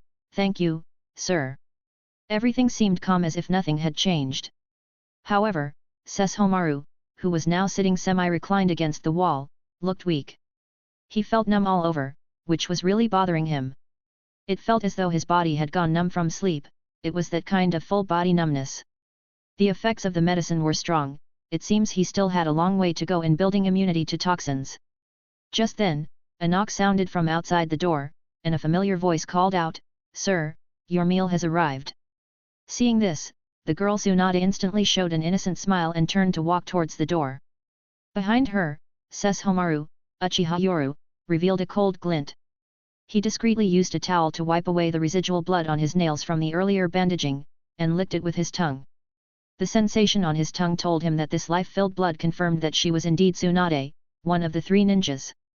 With the sound of the door closing again, the table inside was already filled with food, and the servant who delivered the meal entered with a bowed head. In this chaotic town, they were already used to seeing death, so they took such occurrences in stride. Even to avoid causing trouble, they were very cautious. The servant never raised his head from the moment he entered. Only after the food was set up did the servant respectfully bow and slowly retreat, closing the door behind him. When outsiders were present, Sesshomaru feigned an air of indifference. As the figure departed, he could clearly hear someone collecting a body at the door. Finally, when there was no more movement, he let out a sigh of relief. Weakly leaning against a folding screen, he looked at Tsunade with indifference. "You feed me." His tone did not carry a command, it was as if it were a matter of course. Tsunade noticed the slight trembling of his fingers and smiled inwardly. She knew this feeling all too well. With his body numb and fingers tingling, even holding chopsticks would be unstable. She was well aware of Uchiha's pride. He would never show this embarrassing state in front of others. But one can't simply not use hands and eat directly with the mouth, right? "Milord." A young Tsunade slowly approached. Her arm was injured too. Fortunately, her right hand was fine. Holding chopsticks with her delicate hand, she fed the other person bite by bite. The posture seemed somewhat ambiguous, but both were calculating in their minds at this moment. Tsunade was secretly pleased, thinking, "This medicine of mine will keep you occupied for a few days, kid." Meanwhile, under Sesshomaru, Uchiha-yoru's indifferent expression, he was furious inside, thinking, "Well done, Tsunade. I haven't even come after you, yet you dare to scheme against me. Good." This time he was truly serious, and even after dealing with the two ninjas last night, he already had a general idea in mind. "You raise your skill by an inch, I'll raise my evil by a foot, Princess Tsunade. You were the first to provoke me." Thus, the two seemed to have established trust, but in reality, both had their own calculations. So he calmly stayed in the inn for several days without going out, and the numbness in his body made him even more irritated in secret. Until the fifth day, Kakuzu arrived once again, looking travel-worn. His green eyes seemed to carry a hint of malice, but that's just how Kakuzu is. Sitting down face to face, Kakuzu discreetly glanced at his employer. With his wealth of experience, he instantly recognized that something was amiss. "You're injured." When Kakuzu said this, he sounded rather angry. To him, this was his employer. If the employer were to die, who would pay him the remaining money? "Damn it, how dare someone mess with my money," he thought, as if a line had been crossed. Faced with Kakuzu's peculiar concern, Sesshomaru's eyes twitched. This was indeed a unique form of concern. "A poison expert got me. It took me 3 days to recover." As he spoke, it seemed he touched on a sore point. He was known as a high-level medical ninja, yet he fell victim to the poison. Sesshomaru looked somewhat grim but took out a glass tube from his pocket and threw it directly to Kakuzu. "This is a toxin I've extracted from my blood. It's not lethal but can inhibit chakra gathering, causing paralysis." Sesshomaru had to play his role well. Now he was a rogue ninja, without any backing. Although he had almost recovered from the poisoning, he was in an employer-employee relationship with Kakuzu. Since Kakuzu was protecting him, sharing this information about the poison was also for his own good. Another important point was Kakuzu's reputation in the black market over the years. "This is an antidote I've formulated. Although it can't completely neutralize the poison, it can still suppress half of its effects." Then another green tube was presented. Holding one tube of poison and one tube of antidote, Kakuzu frowned. "To think that you got poisoned without realizing it." At this point, Kakuzu discreetly glanced at the little girl beside them, as if suggesting she might be the one who poisoned him. The young girl, Tsunade, had been going out to buy medicinal herbs for the past 3 days while also taking care of Sesshomaru. In just 3 short days, her face showed signs of exhaustion. Under Kakuzu's gaze, she immediately lowered her head. Though her expression was unseen, the slight trembling of her eyelashes revealed her fear. It wasn't her. Sesshomaru coldly rejected Kakuzu's suspicions. She has been with me even at my weakest times. With just one sentence, the girl had accompanied him through his weakest moments. Upon seeing this, Kakuzu couldn't help but frown and shake his head. When you send me out on missions, I hope you can take good care of your own life. If not, please pay me my fee before you go get yourself killed. Hearing Kakuzu's words, a twitch appeared in the corner of Sesshomaru's eyes. Finally, he said in a deep voice, "From now on, I need you to spread the word that I, Sesshomaru, am willing to compare my ancestral sword with the legendary weapon of the god of the shinobi world. If the person in the shadows is willing, I will offer a reward of 10 million. 10 million is undoubtedly a huge sum, especially just for a comparison test, and that too in the name of the family sword. This resembles the spirit of a warrior." Upon hearing this, Kakuzu's eyes widened. He regretted not collecting some famous swords. He could have sold them for a good price when encountering such a wealthy person. "All right, I will spread the word as you instructed. But I also hope that you can control yourself. The weapon of the first Hokage is clearly being used by someone to create chaos, and Konoha is already keeping an eye on it. The current Kakuzu is not the same as the one from the future, who would become a member of the Akatsuki and challenge the entire shinobi world. The presence of the Rinnegan does give him confidence, but he would not risk his life unnecessarily. Being targeted by Konoha? Then he would face endless pursuits from their dark forces en route. He would have to flee across the shinobi world, becoming an outcast, and would even face the risk of being hunted down by some people. Kakuzu has survived for many years in the shinobi world due not only to his strength but also his cautious nature. Over the years, not much information about him has been leaked. Don't worry, what I seek is to revive my family's honor, not to invite trouble. Sesshomaru calmly said. Though he may be powerful, he is not yet at a level where he can ignore the major shinobi villages. Caution is essential for survival. So the two discussed. What Sesshomaru needs is to first draw out the person in the shadows. As for the issue of snatching the first Hokage's weapon, he doesn't have the strength to do it alone and naturally needs Sarutobi Shinzo's help. Of course, the specific situation remains to be seen. Chapter 174, Chapter 174, Rogue Ninja Terumi Mei. In the land of the whirlpool, barriers separate the Hidden Leaf and Hidden Mist villages. Under the cover of night, Uchiha leaves behind a shadow clone and reveals his true self, wearing a mask as he quietly arrives at the forest outside the town. Within the dark forest, Terumi Mei is seen panting, her back against a large tree. She looks around at the ninjas surrounding her, injuries all over her body, and clenches her teeth in anger. Terumi Mei, you, a mist ninja, have betrayed your village by leaking information. The 4th Mizukage has ordered us to retrieve your corpse. Suddenly, her fellow mist ninja turn on her. Clearly, these are not ordinary mist ninja, they're a specialized assassination squad from the village. Damn it, what betrayal! Where's the evidence? Terumi Mei shouts in disbelief and anger. She knows that if the Mizukage has truly given this order, she won't have a chance to explain herself. She's simply buying time. Evidence? The 2 pieces of information you relayed were traps set by the leaf, causing the loss of over 50 of our frontline ninjas. Terumi Mei is stunned. She had reported everything she found as a spy faithfully, and now they're accusing her of betraying the village and collaborating with the leaf to set traps. Especially shocking is the sudden betrayal. The poison on their blades has significantly weakened her. She gasps for air, her eyes gradually turning icy cold. She's no fool. Clearly, she's been set up, or someone is secretly plotting against her. Water style, hidden mist technique. Suddenly, she exhales a large cloud of mist from her mouth. Sounds of intense combat echo through the thick fog, along with the crashing of powerful ninjutsu techniques causing trees in the forest to topple. On the other end of the forest, 2 figures appear on the tree branches, both wearing masks, and calmly look at the dense fog in the distance. Kid, this is Terumi Mei, the hidden mist ninja who ambushed you last time. This is her information. The larger figure is Sukazan Fugyuki, who shows no shame for betraying his own village, and coldly continues, this is our mist ninja world. My reliable assistant, Kisame, is my right-hand man. Your Leaf Village has sent Sarutobi Shinzo, I'll need more people, and I'll send someone to you later. In recent times, their dealings have been simple. Terumi Mei reports the information she has gathered to her superiors, and Sokazan Fugyuki then passes this information on to Uchiha Yoru. The two conspired to directly formulate a plan, which was for Konoha to ambush the Mist Ninja using information from Uchiha Yoru. After multiple victories, Sarutobi Shinzo couldn't help but feel secretly pleased, proving at least that Uchiha Yoru was very cooperative with him. Meanwhile, the plans made by Sokazan Fugyuki were ambushed by Konoha multiple times.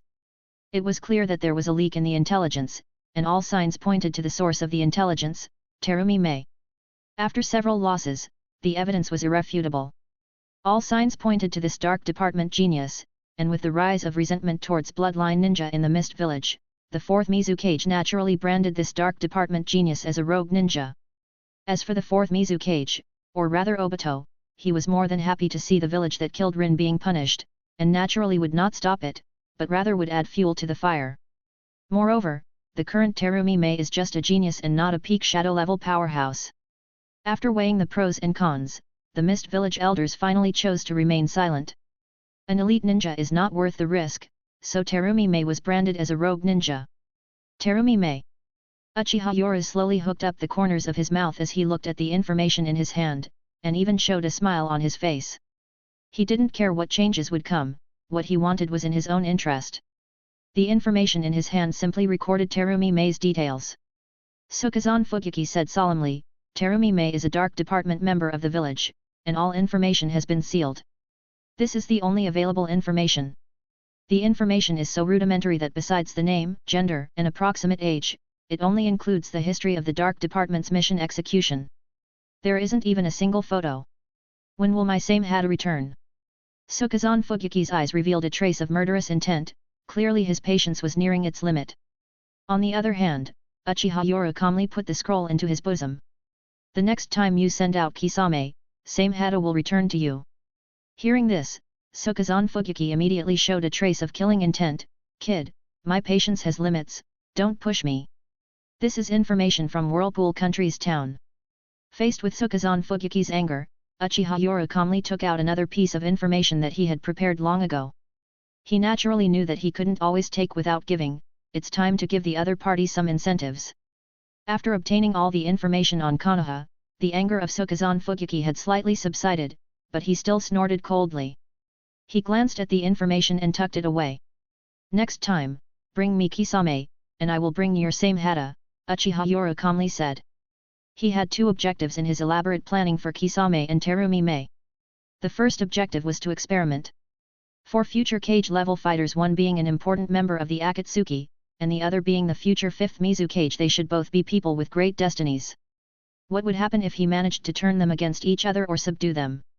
He wanted to give it a try. The second objective was to leave himself a way out. After all, what he was doing was irreversible. If he failed in Konoha, he would face a life of fleeing the shinobi world. As the saying goes, a hero has 3 gangs, the Akatsuki even knew about organizational power, let alone him. Kid, don't disappoint me next time. Sokazan Fugyuki revealed a cruel look. He had already decided that if the other party still wanted to use this to restrain him, then he would let the kid know the power of anger. Uchiha Yoru also sneered internally.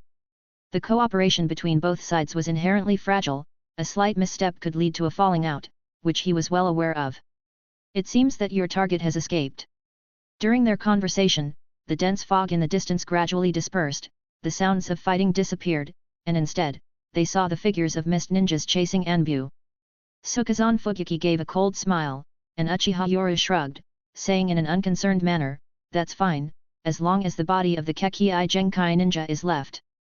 Between Terumi Mei and Kisame, he preferred Kisame, a pure ninja. After all, becoming the 5th Mizukage required Terumi Mei to have extraordinary intelligence and methods.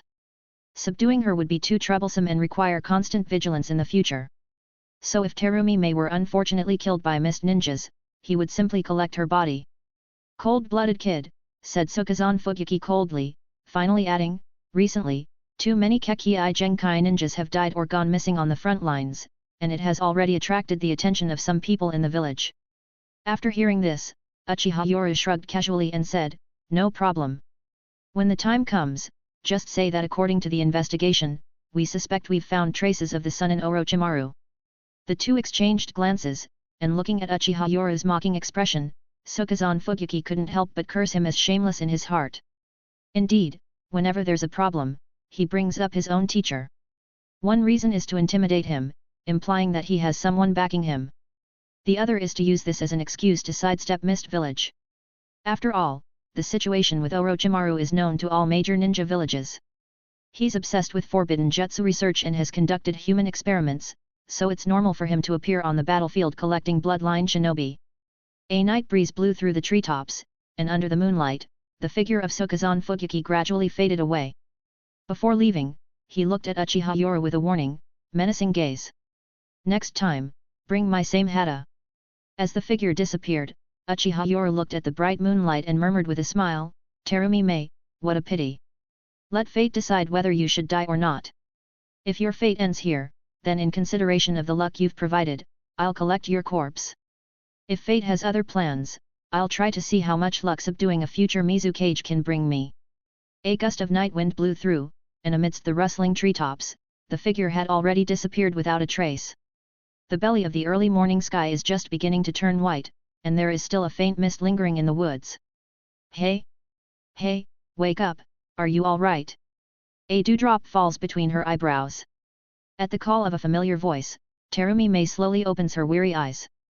Her blurry vision gradually clears, revealing a familiar face before her. "Are you all right? You've suffered many injuries all over your body, and you were washed ashore by the river." In Terumi Mei's eyes, the person clearly has the detestable face of Uchiha Yoru. Just as she wants to make a move, she suddenly realizes that she can't even move her fingers. Her body is stiff, and her mind is groggy, but Terumi Mei quickly calms down. Looking at Uchiha Yoru's detestable face, even though he puts on a gentle smile, she knows full well his cruelty. She has almost died at his hands twice. Her voice is hoarse, and as her vocal cords produce sound, a sharp pain like a small knife cutting her throat makes her extremely uncomfortable. Uchiha Yoru pretends to have a gentle demeanor. "I presume you are also caught in the crossfire of the war.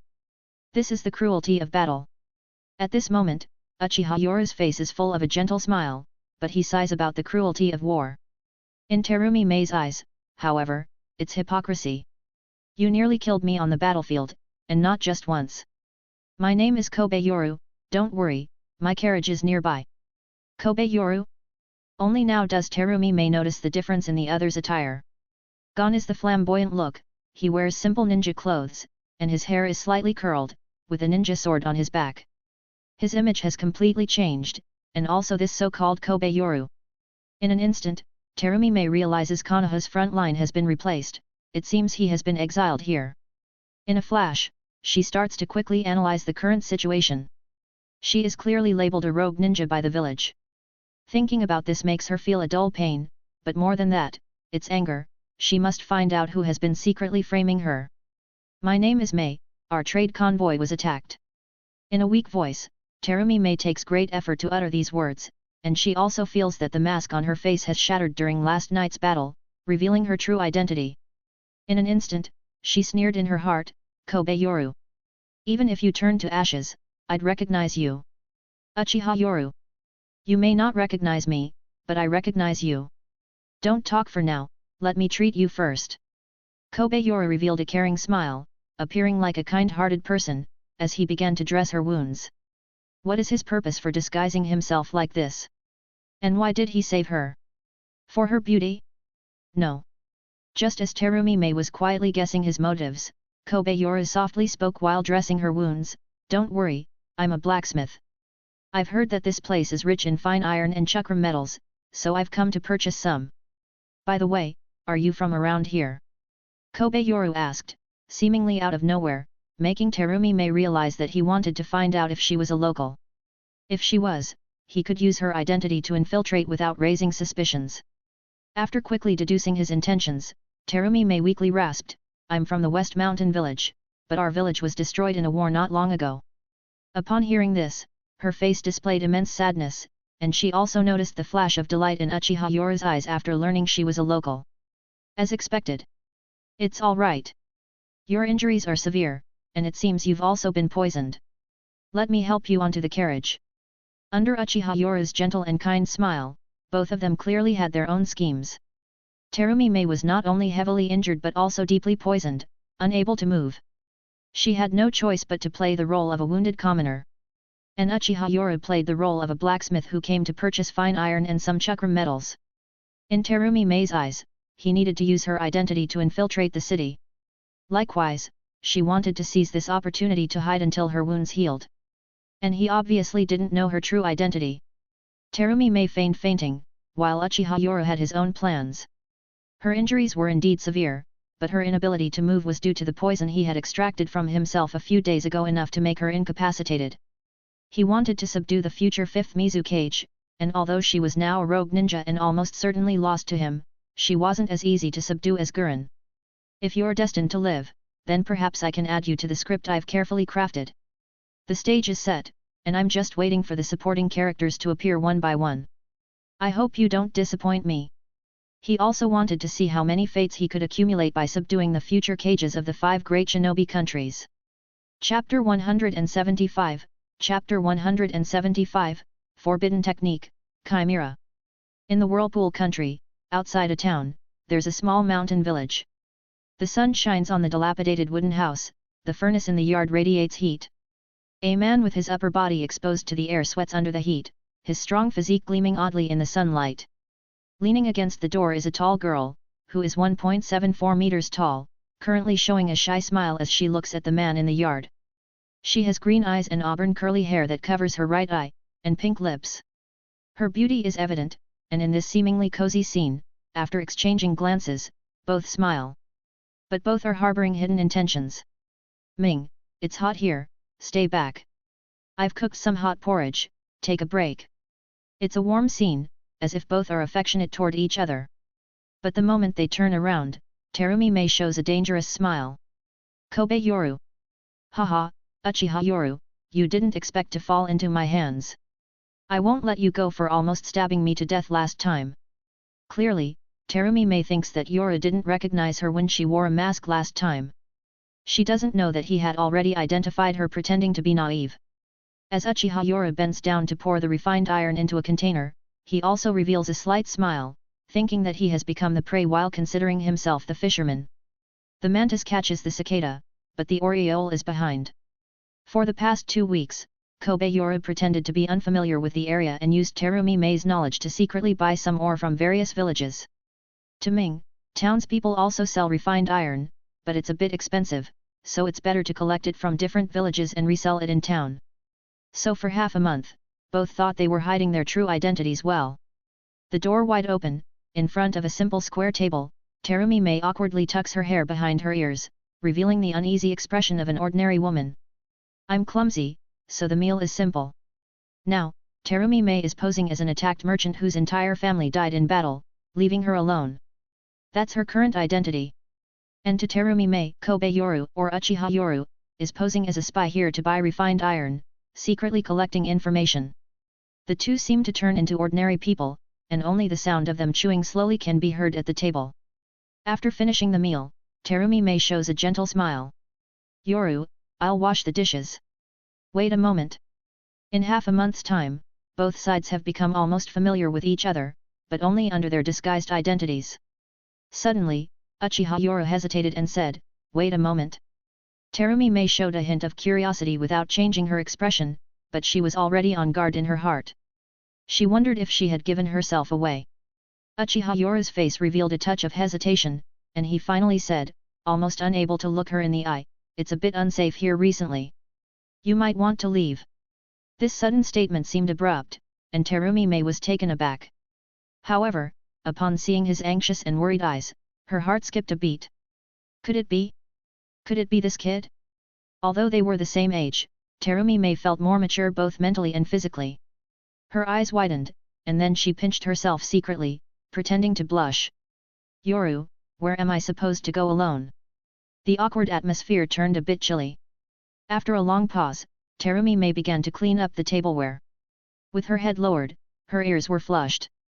A smirk of triumph appeared in her heart. Last time you almost stabbed me twice, this time you might be in for a surprise. I can't wait to see your expression when you find out the truth. Just as Terumi Mei reached out to clear Uchiha Yora's bowl and chopsticks, his hand suddenly shot out and grabbed her wrist, pulling back as if shocked. Taking advantage of me. Terumi Mei lowered her head and showed a hint of anger, but what happened next left her somewhat at a loss. Ming, there are some things I can't tell you because it would put you in danger. It's not very safe here, in a few days, I'll arrange for you to leave.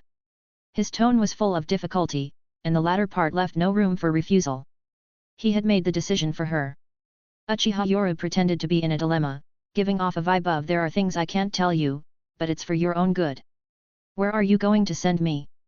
Terumi Mei, with her head lowered, feigned a depressed demeanor while clearing the tableware and asked. Land of Fire. You'll be safer there. Land of Fire. Upon hearing this place, Terumi Mei felt a bit confused. Looking at him, who was silent and seemed to be hiding something, she felt even more unsettled. Good guy. You're an elite ninja, you're not serious, are you? As ninjas carry out covered missions, it's inevitable that they will interact with locals. They use their disguises to communicate with the locals and gather information. Likewise, ninjas always keep in mind that all of this is fake. As it turns out now, it seems like the other party is taking it seriously. And they don't want to let her get stuck in a confusing situation. Ming. Uchiha Yora lifted his head, showing a solemn expression. At this moment, he seemed to have figured something out, and his determined expression made Terumi Mei somewhat confused. If you want to go home, I'll hire someone to escort you back. If you're willing to return to the Fire Country and wait for me, I'll tell you everything when the time comes. Good guy. Looking at Uchiha Yora's disguised face, his handsome appearance is still undeniable. And at this moment, she suddenly realized that although he is a very powerful ninja, he is also a young man who is about the same age as her. He joined the Third War right after graduation, then went to the front lines after the Nine Tails chaos ended. Then under the Orochimaru incident, he became a genius ninja in charge of one side at a very young age. But actually thinking about it, Uchiha Yoru, who is about her age, has almost always lived in wars and has never enjoyed the warmth of home. Terumi Mei has all his information in her mind, and she is also secretly shocked. It can't be that her disguised decency and gentleness have moved him, can it? It seems not impossible, after all, ninjas are human too. Many cold-blooded and ruthless ninjas have changed upon meeting some people.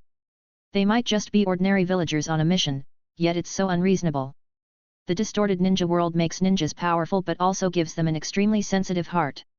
The stronger they are, the lonelier their hearts. If anyone touches their soft spots, then something extremely abnormal will happen. Haha, Ming, I just wanted to ask you, don't mind. It seems that after not getting a reply for a long time, Uchiha Yora directly scratched his head and showed a casual smile.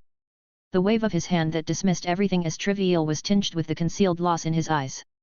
Moreover, a beautifully prepared gift box that was in his pocket was quietly put back. I'll wait for you. Terumi Mei lowered her head and left these words before turning around with her bowl and chopsticks to wash up. Meanwhile, Uchiha Yora showed an excited expression.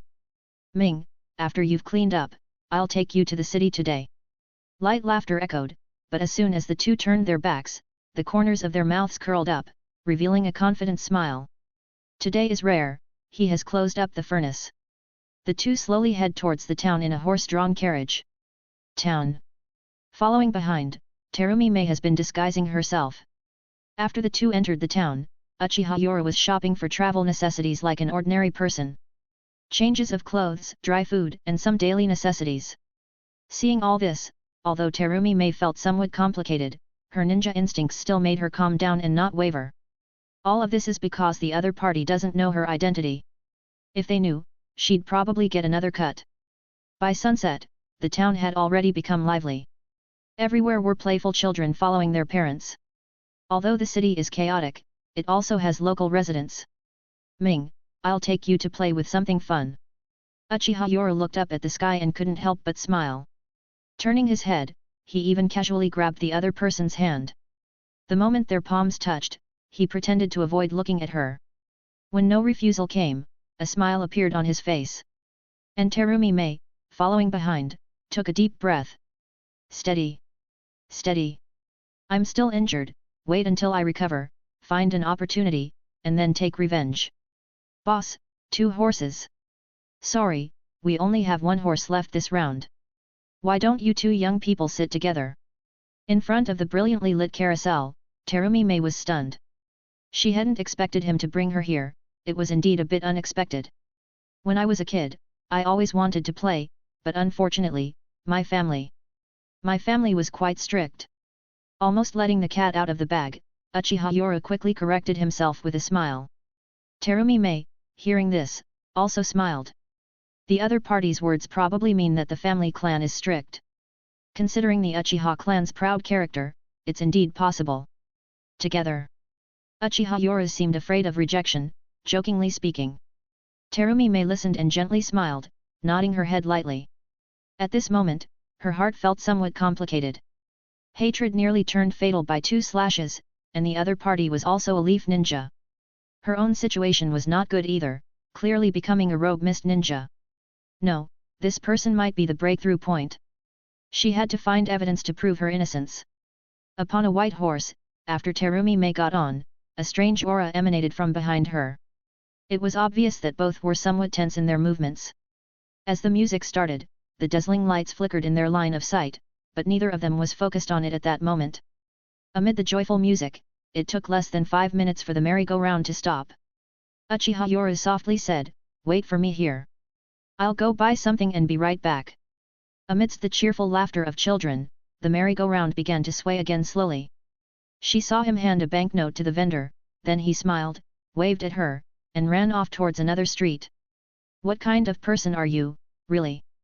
Holding the metallic handrail of the merry-go-round, with childish music and surrounding laughter, Terumi Mei saw many smiling faces, innocent smiles filling the faces of naive children. These smiles made her somewhat entranced. The Mist Village system was full of repression. In the village, she hardly ever saw smiling faces, even 5- or 6-year-olds would go out with cautious, subdued expressions. Under its teachings, Mist Village was a village completely suppressed by killing. Maybe both of us are involuntary. Thinking of her own childhood and what Uchiha Yoro had just said, Terumi Mei couldn't help but sigh. There was no childhood to speak of in Mist Village. As a prodigy, she had joined the Anbu at an early age, often walking in the dark and mostly carrying out assassination missions. Amidst joyful laughter and innocent smiles, the heavy pressure that had been weighing on Terumi Mei's heart began to ease, and her emerald eyes gradually became hazy. A rogue ninja, her current situation, she seemed to relax at this moment, immersed in the most childlike laughter. On the other side, when Uchiha Yoro entered a store as a cover, his figure immediately disappeared, reappearing in a dark corner. 2 figures met, one disguised as Sesshomaru, and the other was his Kobe Yoru. When the 2 people exchanged glances, they cautiously looked around and made hand seals. Sesshomaru gradually began to turn into wood. Wood release, wood clone jutsu. Wood clone is similar to shadow clone in abilities, but the wood clone is extremely realistic, and most people can't see through it. It is mainly used for reconnaissance. After making contact with this clone technique, like the shadow clone, the original body can gain all the memories and insights during that time. Having been in control for such a long time, and having recruited many talented or mission-critical ninja from Konoha, his luck coins finally broke through to 6. Moreover, after Tsunade drugged him a while ago, he gritted his teeth and decided to redeem this forbidden technique that was in the plans early. Forbidden Jutsu, Modified Chimera Technique, redeem 5 luck coins. Assisting Orochimaru's research lab, he had secretly obtained the wood release cells of the first Hokage long ago. Recently, he awakened the wood release bloodline through absorbing wood release cells using a forbidden technique. However, his current wood release bloodline could probably only be compared to Yamato, who focuses on afforestation.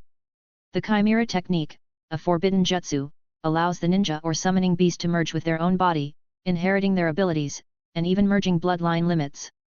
Originating from the movie Naruto Shippuden, the movie, The Will of Fire, he has even captured 4 bloodlines using this forbidden technique, lacking just 1 more for perfection. Chapter 176, Chapter 176, Can do both. Forbidden Technique, Chimera Technique. This forbidden technique, once completed, grants the user 5 types of bloodline limits and claims that achieving the final step could even bestow immortality. If that were indeed true, calling this ninjutsu the strongest wouldn't be an exaggeration. Not only does it allow one to seize powerful bloodline limits 5 kinds in fact, but it also promises eternal life. However, there are issues with this technique, especially the concept of immortality. Why would obtaining 5 bloodline limits lead to eternal life? There is no principle behind this. When Uchiha Yoru obtained this forbidden technique for study, he sneered in disdain.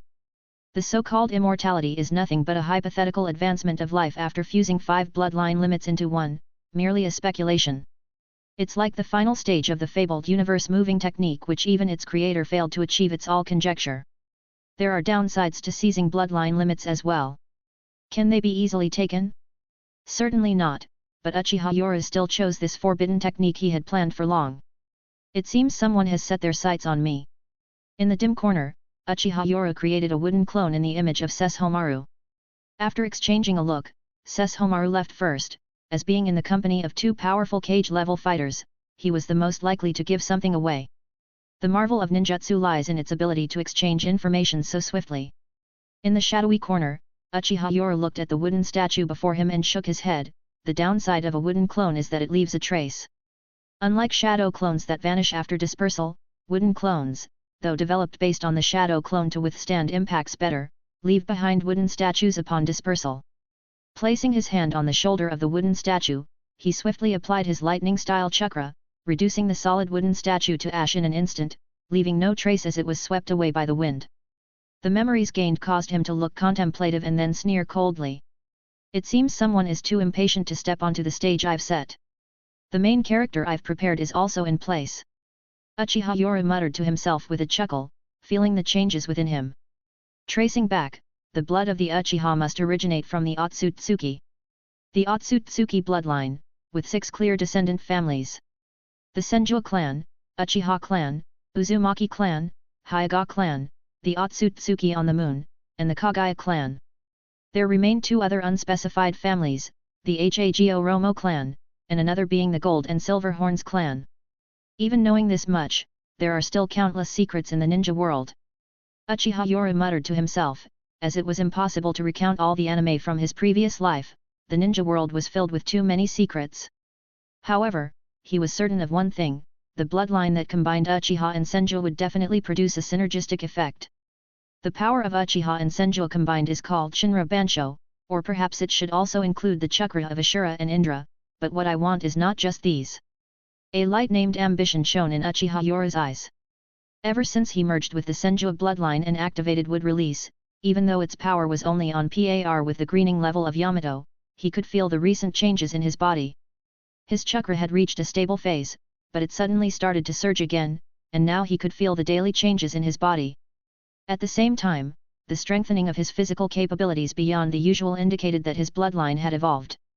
The correct path should be the Otsutsuki bloodline, or what is called the reversion bloodline. Uchiha Yoru murmured to himself, what he needed was not a Kekii Genkai, but the right bloodline. With the fusion of the Senju, Uzumaki, Hyuga, and Kagaya's 4 great bloodlines, along with his own Uchiha bloodline, wouldn't a perfect fusion result in a reversion to the Otsutsuki bloodline, while also waiting for powerful strength? More importantly, Kagaya Otsutsuki had been sealed for thousands of years without aging. Whether it was because of the divine tree or her own abilities, he did not yet know, but he was certain of one thing. His reversion plan could not only gain him great power but seemed also to grant him longevity. Even an extended lifespan would be desirable. It seems that this forbidden technique is the most suitable for me. Uchiha Yoru revealed a satisfied smile. If he used this forbidden technique to randomly plunder Kekii Genkai, it might merge inside his body, but that would only be the sum of its parts. In contrast, the fusion of Uchiha and Senju could be 1 + 1 = 3, or even more. What I need now is to first adapt to the changes in my body. The power of Uchiha and Senju combined was immense, and the collision of forces in an instant caused his chakra to surge, which was the most direct impact. But he also felt another change in his body, that of being overwhelmed. Before Uchiha and Senju powers were completely merged into a new force, he should not fuse any other bloodlines. Otherwise, it would only produce a counter effect, or even cause delays or collapse. On the carousel, the girl Tsunade's eyes revealed a hint of resignation. What kind of way was this to coax a girl? Although she was indeed a child now, you couldn't always bring her to this place. Let's go. At the sound of the cold voice, the girl Tsunade immediately broke into a smile, hopped off the carousel, and ran over with a lively look. During this time, there seemed to be a subtle change between the two. Tsunade could clearly sense that the other party was beginning to trust her, gradually treating her as someone reliable. This change filled her with complexity, she didn't know what to do. Eventually, Tsunade sighed inwardly. She decided that after finding her grandfather's weapon, she would leave this place, treating this journey as just passing through. And so, Sesshomaru led Tsunade, the big and the small, towards the distant inn, just brushing past Terumi Mei, who was still on the carousel. Or rather, both saw each other but did not care. By this time, Terumi Mei was already lost in the pure laughter. It has to be said that Uchiha Yoru's choice of location to meet his clone, even choosing to be together with people, did not fear any situation happening. Under the moonlight, Tsunade, pretending to be an innocent girl, looked at the figure walking ahead with complex eyes. Although she was a ninja and well aware that all this was an illusion. But humans are creatures that yearn for beauty, and it seemed that in this way, she had no worries and even had someone with a cold exterior but warm heart to accompany her in play.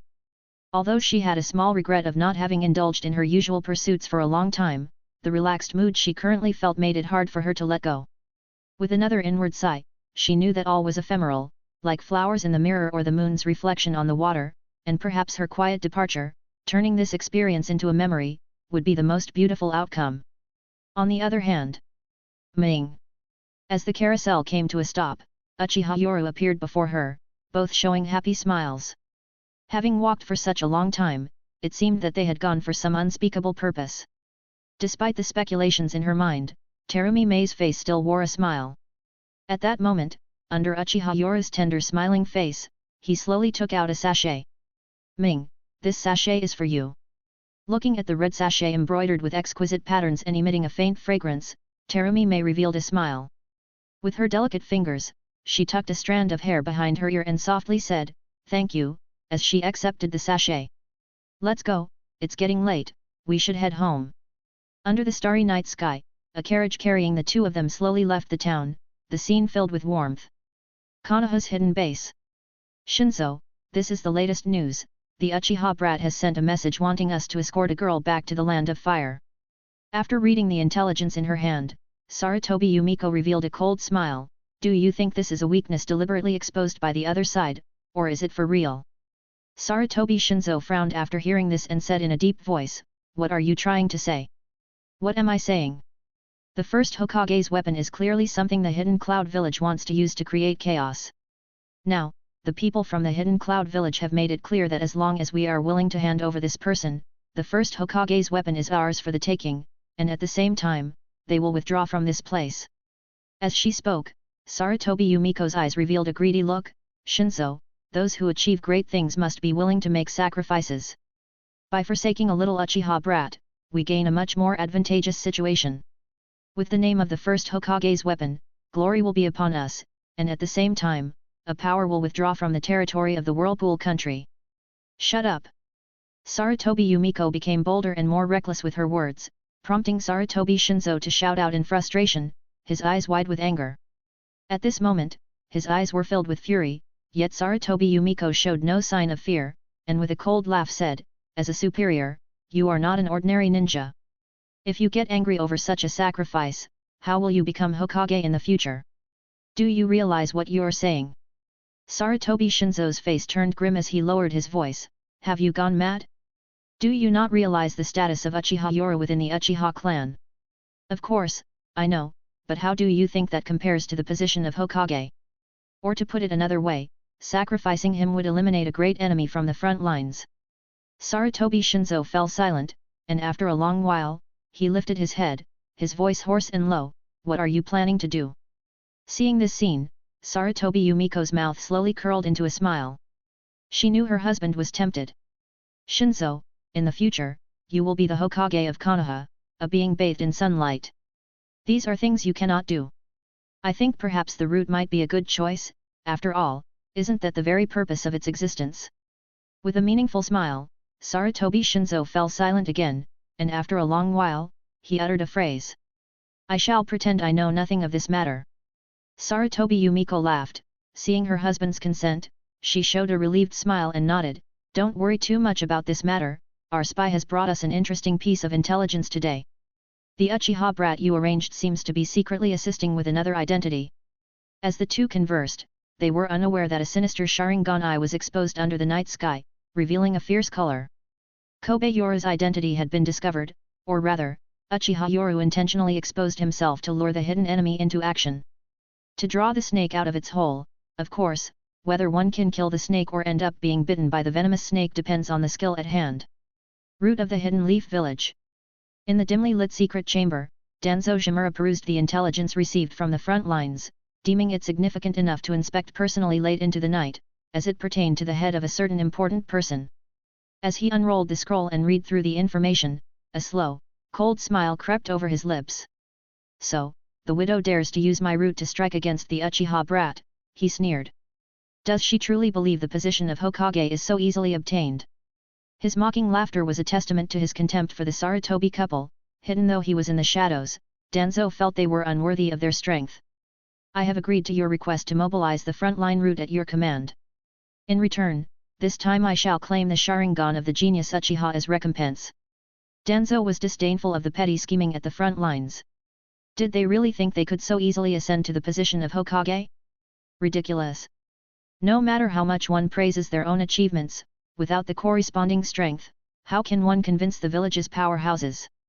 Even he understood this principle, which is why he had started researching Hashirama's cells and even experimenting on himself before his body weakened. Uchiha. At this moment, Danzo Shimura narrowed his eye, a cold glint flashing through.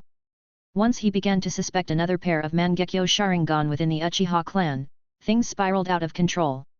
After all, the seed of suspicion, once planted, was destined to take root and sprout, becoming a thorn in his side, even if it rotted. A bear may have someone watch him in secret. I want to know the exact progress of Uchiha Yoru's Sharingan. Yes. With Danzo Shimura's hoarse voice echoing, a shadow suddenly appeared in the dim chamber, nodding respectfully before dissipating. Mangekyo, now the most suspect are Uchiha Fugaku, and you. When thinking of the formidable power of the Mangeki Sharingan, a greedy glint appeared in the eye that Danzo Shimura revealed. Uchiha Fugaku had a somewhat special status, after all, he was the leader of the clan and was very powerful in his own right, seldom leaving the village for anything less than major events. Therefore, it was difficult for him to find an opportunity to make his move and test his suspicions. Another suspect was Uchiha Yoru, whom he could use this occasion to investigate. Among the Uchiha, Yoru was definitely the most dazzling talent at the moment, his presence even overshadowed the genius of Uchiha Shisui. Thus, it was reasonable for Danzo to suspect that Uchiha Yoru could potentially awaken the Mangeki Sharingan, perhaps triggered by the emotional upheaval caused by the incident with Orochimaru. As for Uchiha Shisui, when he thought of this youngster, Danzo couldn't help but sneer. According to the investigation, although Shisui was skilled, he was the least suspected. There was no incident of a close friend or relative's death. As for the impact of the Orochimaru incident, at most, he was a subordinate, hardly comparable to Uchiha Yoru. Orochimaru's mishap causing Uchiha Shisui, a mere kid, an emotional upheaval enough to awaken the Mangeki Sharingan? Nonsense, they were not father and son. At least Uchiha Yoru was a master and disciple. Chapter 177, Sponsored Chapter 177, Desiring this mature beauty / Lolita, you evil Uchiha. This chapter is sponsored by Bored Morsel. Everyone, please thank him in the comment. Under the bright sunlight, an uneasiness pervaded the warm village. Yoru. Normally tranquil, the house was now invaded by two black-clad, masked individuals, agents of the route, with one even holding a kunao to the throat of Terumi Mei. The shocking event of the morning left Terumi Mei visibly frightened, but internally she was in turmoil. The route. It was the Leaf's own hidden unit in action. What was going on? What did they want with her as leverage against Uchiha Yoru? Did they have evidence of her not betraying the mist? Uchiha Yoru, just returning from fetching water, his expression darkened immediately upon witnessing the scene. You've crossed the line. At this moment, Uchiha Yoru dropped all pretense, revealing his formidable aura. However, the two root ninjas only displayed cold indifference, as if they were robots, ignoring the threat to life. Uchiha Yoru, according to our intelligence, you have been in communication with Mist's Kirigakuru's Sukazan Fugyuki. We now suspect you of colluding and betraying the village. If you don't want her harmed, I suggest you stay still. They declared their reason for action and followed it with a threat. While one root ninja restrained Terumi Mei, the other remained on guard. They, trained by the root, never lowered their vigilance. Use a hostage as leverage? What if there was a counterattack? Root's training never accounted for carelessness. Me betray. Upon hearing this, Uchiha Yoru let out a cold laugh. If you have the intelligence, then you should know what I've been doing. The intelligence exchange with Sukazan Fugyuki was to eliminate threats from within, and I've been tirelessly eradicating the mist ninjas. You from the root should be well aware that among the mist's pursuit squad, there's a ninja proficient in dissolving jutsu. You should investigate if this ninja has already been dealt with. Uchiha Yoru slammed the table in anger, accusing the two root ninjas. I shed blood for the village and you turn a blind eye, yet you notice this trivial matter. Go back and tell the old man behind you that the same Hada blade of Sukazan Fugyuki is now in my hands. It is I who threaten him, not the other way around. The victories at the front lines, do you think they came without such actions? What a revelation! The two root ninjas remained unfazed, their emotions long since dulled by training, but Terumi Mei's eyes widened in shock. Damn it! The truth was out. She had thought well of him recently, but it seemed that the good-looking ones, especially from the Uchiha clan, were not to be trusted. All this time, she had been suffering because of him. Realizing how she was being branded a traitor, tears welled up in Terumi Mei's eyes. The Uchiha are really petty, just because she collaborated with others once to set an ambush. But this is a battlefield. And after you've stabbed me twice, you're still petty enough to threaten me with the Sukazan Fugyuki. Yoru. In this moment, Terumi Mei is feeling a mix of emotions, and tears of unknown flavor fall from her beautiful eyes, especially with all that has recently happened. Despite harboring ulterior motives, this peaceful life has truly touched her. To her shock, she finds out that the root of all her troubles is the opponent. Terumi Mei's eyes are bloodshot with rage, nearly exploding with violence. Ming, don't be afraid, they wouldn't dare hurt you. Rest assured, I will definitely rescue you, Uchiha Yoru says with concern evident on his face. In that moment, Terumi Mei, angry yet resolute, decides that since she's found the real culprit, she won't be blamed anymore. She had thought to turn against them and let them fight amongst themselves, but now she wants to watch the drama unfold, perhaps even incite a fight between them. The two root ninjas exchange a look upon hearing this, and the leader coldly states, Uchiha Yoru, we will report your words. Be 30 li west of the city tomorrow morning. Seeing the two root ninjas about to leave, Uchiha Yoru's face turned ashen. He wants to act but gazes intently at Terumi Mei, ultimately commanding coldly, this has nothing to do with her, let her go. The order from above is clear, as long as the Lord comes 30 li west of the city by noon tomorrow. The two root ninjas, emotionless like puppets, hold their kunao in a defensive stance. Under Uchiha Yoru's grim gaze, the two root ninjas disappear with the hostage. Amidst her apparent panic, Terumi Mei is secretly calculating, ready to mobilize her chakra to strike back at any moment. Just as she hesitates to strike back, a loud booming noise arises in the distance, prompting Terumi Mei to narrow her eyes, wondering what the people of Konoha are up to. Root. The Uchiha clan. Could there be a connection? And now, her current status as a rogue ninja. Thinking of this, Terumi Mei secretly forms a hand seal while being held hostage. As the two root ninjas take her away, a wet spot on the ground slowly grows and forms into a human figure. Water release, water clone technique. Maybe tomorrow I'll know the truth, and it will also be the time when I return to being a mist ninja. Terumi Mei watches her own body being taken away, her green eyes flashing with a cold light. Glancing back at the direction of the fake home, Terumi Mei grits her teeth, Uchiha. You stabbed me twice and made me a rogue ninja, I'm not finished with you. After speaking, Terumi Mei turns into a black shadow, darting in another direction and disappearing into the forest. As she leaves, a face slowly appears on the trunk of a tree behind her, watching her departure before blending back into the tree. In a distant house courtyard. The furnace has gone out. Uchiha Yoru, with a dark expression, locks up the house. As the wood clone disperses, memories rush back to him, and a slow smile creeps across his lips. He has painstakingly spread a wide net of bait, and the fish that smell the blood should all be arriving soon. Town, Inn. At this moment, Sesshomaru was looking at a letter on the table, while Kakuzu also had a gloomy expression on his face. The girl has been kidnapped, they demand that you come alone tomorrow at noon, 30 miles west of the city. Left alone in the inn, no one expected she would be kidnapped. Although Sesshomaru looked grim, he was secretly delighted. Indeed, you have not disappointed me. You have been tracking me all along, a slight leak and, tisk, the fish bites the hook. I'll give you all of the reward for this mission now. Without a word, he took out a suitcase. The green bills were tempting, but Kakuzu, with discipline ingrained in his bones, stared straight at his employer. Without hesitation, Sesshomaru said coldly, I will go alone, you hide behind. If it's a fight, we join forces, if not, you take them and go. Them. Kakuzu was confused, wondering if he had heard wrong. Wasn't it just one girl who was kidnapped? Of course, he could understand how some cruel and heartless ninjas in the ninja world, when touched by the softest part of their hearts, could change. But you can't be confused now. How did one person become two? Yes, two people. Just then, the window slowly opened, and a figure walked in. Kakuzu was astonished when he saw the person. Don't be surprised. You'll know tomorrow. This is the photo of the other person. A picture he had drawn himself was handed to Kakuzu. Uchiha Yoru and Sesshomaru sat side by side, and while Kakuzu was still bewildered, he found that his mission now involved an additional person. Here is 300,000. If it's not feasible, don't worry about me. Protect the two and head straight to the land of rice. The 300,000 is for you to give to the two of them. Don't worry about me?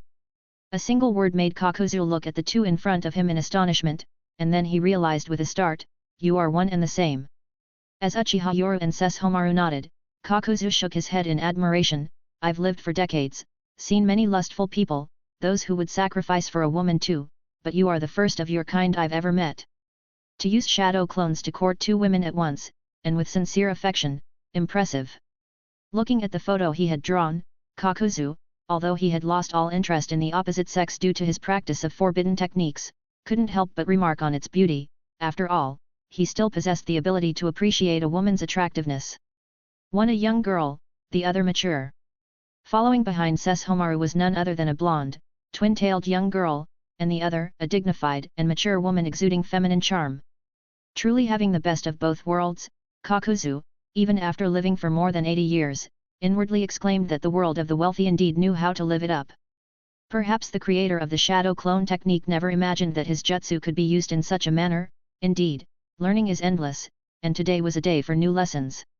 Spending the same amount of time, using the shadow clone to date two at once, both of different styles, lowly and mature woman, one outside the city, the other within. Observing Kakuzu's playful gaze, Uchiha Yoru could only twitch the corners of his mouth speechlessly, wanting to say something but finding it hard to explain. You wouldn't understand. In the end, Uchiha Yoru sighed deeply, while Kakuzu nodded in agreement, acknowledging that he truly didn't understand. But Uchiha Yoru shook his head, thinking you don't know anything. Beauty is important, but he didn't have the leisure to lay out such an extensive plan. Not only possessing beauty but also formidable strength, what does it mean to have one's cake and eat it too? He was about to teach Kakuzu a lesson. Terumi Mei, with her bright future, and Tsunade, with her renowned prestige, wealth and the strength of a cage-level fighter. Both individuals had distinct personalities and strong wills. Although his own status was not lacking, compared to his ambition, sometimes taking shortcuts was indeed the quickest path to success. A shortcut? That should be the term for it. If you don't take the shortcut, you deserve to be struck by lightning. He always believed that lies would one day be exposed, and that a direct approach was always best. Thus, he must reveal to Terumi Mei his collusion with the Sukazan Fugyuki, otherwise, if it came out later, it would become his weakness. As for Tsunade, there was nothing to expose at the moment. Compared to Terumi Mei, he had revealed all that needed to be revealed. As for knowing their identities from the start? Who said that? As long as my persona doesn't collapse, no, I mean, as long as I remain true to myself. I initially didn't know, but later seemed to discover some clues. I'm going down to prepare. Having received the money, Kakuzu also secretly decided to make an effort this time, as such generous employers were rare. After Kakuzu's departure, Uchiha Yoru and Sesshomaru exchanged glances in the room, both revealing smiles as if the great drama was about to begin. Let's hope tomorrow's stage won't disappoint me. In the dark room, Tsunade, appearing as a young girl, was tied up, currently curled up in a corner. Another person was also there, Terumi Mei. The wooden hut creaked open, and the bright sunlight that streamed in caused both women to squint. However, upon seeing the person entering, Terumi Mei felt nothing, but Tsunade was startled and a surge of anger welled up inside her. Are these the two women? The newcomer scoffed disdainfully upon seeing Tsunade's youthful appearance and Terumi Mei. I thought Uchiha Yoru was a genius of some sort, but it turns out he's so vulgar, actually seduced by beauty. But I have to compliment him, truly worthy of being from a prestigious family, having collected both a Lolita and a mature beauty. The person was Sarutobi Yumiko, who now approached with arrogance. Looking at the beauty of the two women, she scoffed. In a ninja world where strength is most respected, it was disappointing to her that someone would be content with just 2 vases. What a letdown, Uchiha genius, choosing 2 non-ninjas when you could have chosen 2 with actual skills. At least then, you could have claimed it was for the clan. But to end up with 2 ordinary people. In her eyes, a ninja should seek a powerful spouse. Isn't that why she chose Sarutobi Shinzo? Her maiden name no longer mattered. What was important was that Sarutobi Shinzo would soon become the next Hokage, and she would be the Hokage's wife, a position of high authority and a testament to strength.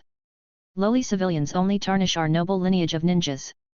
Thus, she always looked down on such lowly civilians. Sarutobi Yumiko glanced at them with her haughty gaze and showed her indifference. Keep an eye on these lowly goods, we'll need them tomorrow. While saying this, Sarutobi Yumiko, perhaps in a cruel twist of amusement, gave an evil smile at the two women. Kobe Yoru. Seshomaru. Perhaps you don't know yet, but they are one and the same. His real name is Uchiha Yoru. Just wonder who he will choose to save tomorrow, or how much you think you weigh in his eyes. With an evil smile, Sarutobi Yumiko coldly laughed and walked out, not deigning to give the two another glance. The same sentence stunned both Tsunade and Terumi Mei. What shocked them was not Uchiha Yoru's true identity, but the fact it was about the two of them. Suddenly, they looked at each other, their anger rising, teeth clenched in fury. So, it's a deep game being played. Pretending one thing to my face, and behind the scenes, desiring this mature beauty/Lolita, you evil Uchiha. Chapter 178, Sponsored Chapter 178, Acting 101. This chapter is sponsored by Board Morsel. Everyone, please thank him in the comment. At this moment within the Konoha base, when the ninja cat of the Uchiha clan appeared, Uchiha Shisui's face immediately showed a look of shock and fury upon seeing the scroll that was delivered. He then hurriedly went to the tent of Hitaki Kakashi. Kakashi, the village has made a move against Brother Yoru. Shisui explained, along with the intelligence sent by Uchiha Yoru, which made Kakashi's expression turn grave. I secretly found out and have already informed Brother Yoru, but what does this mean that he has sent? Is he preparing for the worst? The intelligence sent by Uchiha Yoru was more like a letter, a will, as if he was settling his affairs. You secretly keep an eye on Sarutobi Shinzo. While Kakashi was shocked by Shisui's audacity, he was even more angered by the current situation. That bastard has disappeared, claiming to be on a mission, but he's probably going after Brother Yoru, damn it. In this moment, Shisui was filled with rage, looking at Kakashi with an urgent expression. Kakashi, Brother Yoru is clearly about to become the second White Fang. Faced with this situation he has chosen to give up resistance. The second White Fang. Upon hearing these words, Kakashi's face changed instantly, and he looked gloomily at the other person. Shisui, it's too late for us to go to his aid now. Under the urgency, Shisui's eyes even revealed the Mangekyo Sharingan, and with the powerful force bestowed upon him, he showed a hint of a fierce and crazy look. Kakashi, my eyes can stop everything. Shisui, have you lost your mind? Kakashi exclaimed, staring at Shisui who appeared somewhat frantic. Your eyes are indeed powerful, but how can they fool the top brass of the village? Once discovered, there's no way to save Yoru. I have a plan. In this critical moment, Kakashi remained extremely calm and quickly thought of a plan, lowering his head and speaking in a deep voice, since you've been secretly monitoring, what's the defense like around Sarutobi Shinzo? Hearing this, although Shisui was anxious, he was also an exceptional ninja and forced himself to suppress his anger and calm down. He may not have a talent for political strategy, but in the ways of the ninja, his talent was certainly no less than that of Hitaki Kakashi. There are 3 squads rotating guard duty at night, 2 during the day, with a change of guard every 3 hours, and there are the habits of Sarutobi Shinzo. Under pressure, Uchiha Shisui remained extremely calm as he detailed the intelligence he had gathered. Hitaki Kakashi listened with a solemn expression, nodding quietly at certain pieces of information. Shisui, what exactly is the ability of your eyes? After activating the Manjiki Sharingan, they had not disclosed their individual abilities, but there was a general idea of their range. For example, it was clear that Shisui's eye ability had something to do with genjutsu. A ninja's trump card is never easily revealed. In this moment, faced with Kakashi's question, Uchiha Shisui almost without hesitation, solemnly disclosed his Manjiki Sharingan's ability. My Manjiki Sharingan's genjutsu, Koda Amatsukami, can alter a person's will. The left eye's Koda Amatsukami can permanently rewrite the target's will to carry out my specific commands indefinitely, but it consumes a great deal of ocular power, hence I can only use it once every 10 years. The right eye's Koda Amatsukami can control a person without their awareness, making them act according to my will. However, it consumes a large amount of chakra and requires a 3-day interval between uses. Both of Shisui's Manjiki Sharingan possess the Koda Amatsukami, aptly named the dual Koda Amatsukami, which is akin to Obito's dual Kamui. However, each eye differs in function. As depicted in the original work, Shisui's Manjiki Sharingan's Koda Amatsukami is the ultimate genjutsu, termed the strongest. But one must understand that this involves both eyes. Itaki obtained the Koda Amatsukami that could permanently alter an enemy's will, whereas Dan's managed to get the version that could temporarily influence someone's will. This was evident when Dan's, during the Cage Summit, subtly influenced the Daime of the Land of Iron, Mifune, with this eye. Koda Amatsukami. Upon hearing about this jutsu, Kakashi felt a chill and was visibly shocked, but he quickly regained his composure. Shisui, there is no such thing as a perfect jutsu in this world. Facing Kakashi's doubt, Shisui nodded silently. Indeed, there is no perfect jutsu in the world. Even Koda Amatsukami is not invincible, but with the addition of Manjiki Sharingan's power and my will, I won't fail. The strength of Koda Amatsukami lies within the wielder himself, to influence or even rewrite an enemy's thoughts, which requires his own strong will, augmented by the jutsu. In theory, a strong will can break any genjutsu in the world, but if the caster's will is just as strong, then one cannot break it. Considering the consumption of ocular power, chakra, and other factors, Shisui's Koda Amatsukami is undeniably powerful and defies common limits. My Manjiki Sharingan's Kamui allows me to twist and send an enemy's limbs into another dimension from a distance, under my gaze.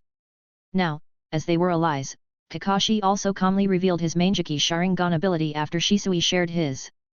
Shisui, are you confident you can influence Sarutobi Shinzo without arousing suspicion?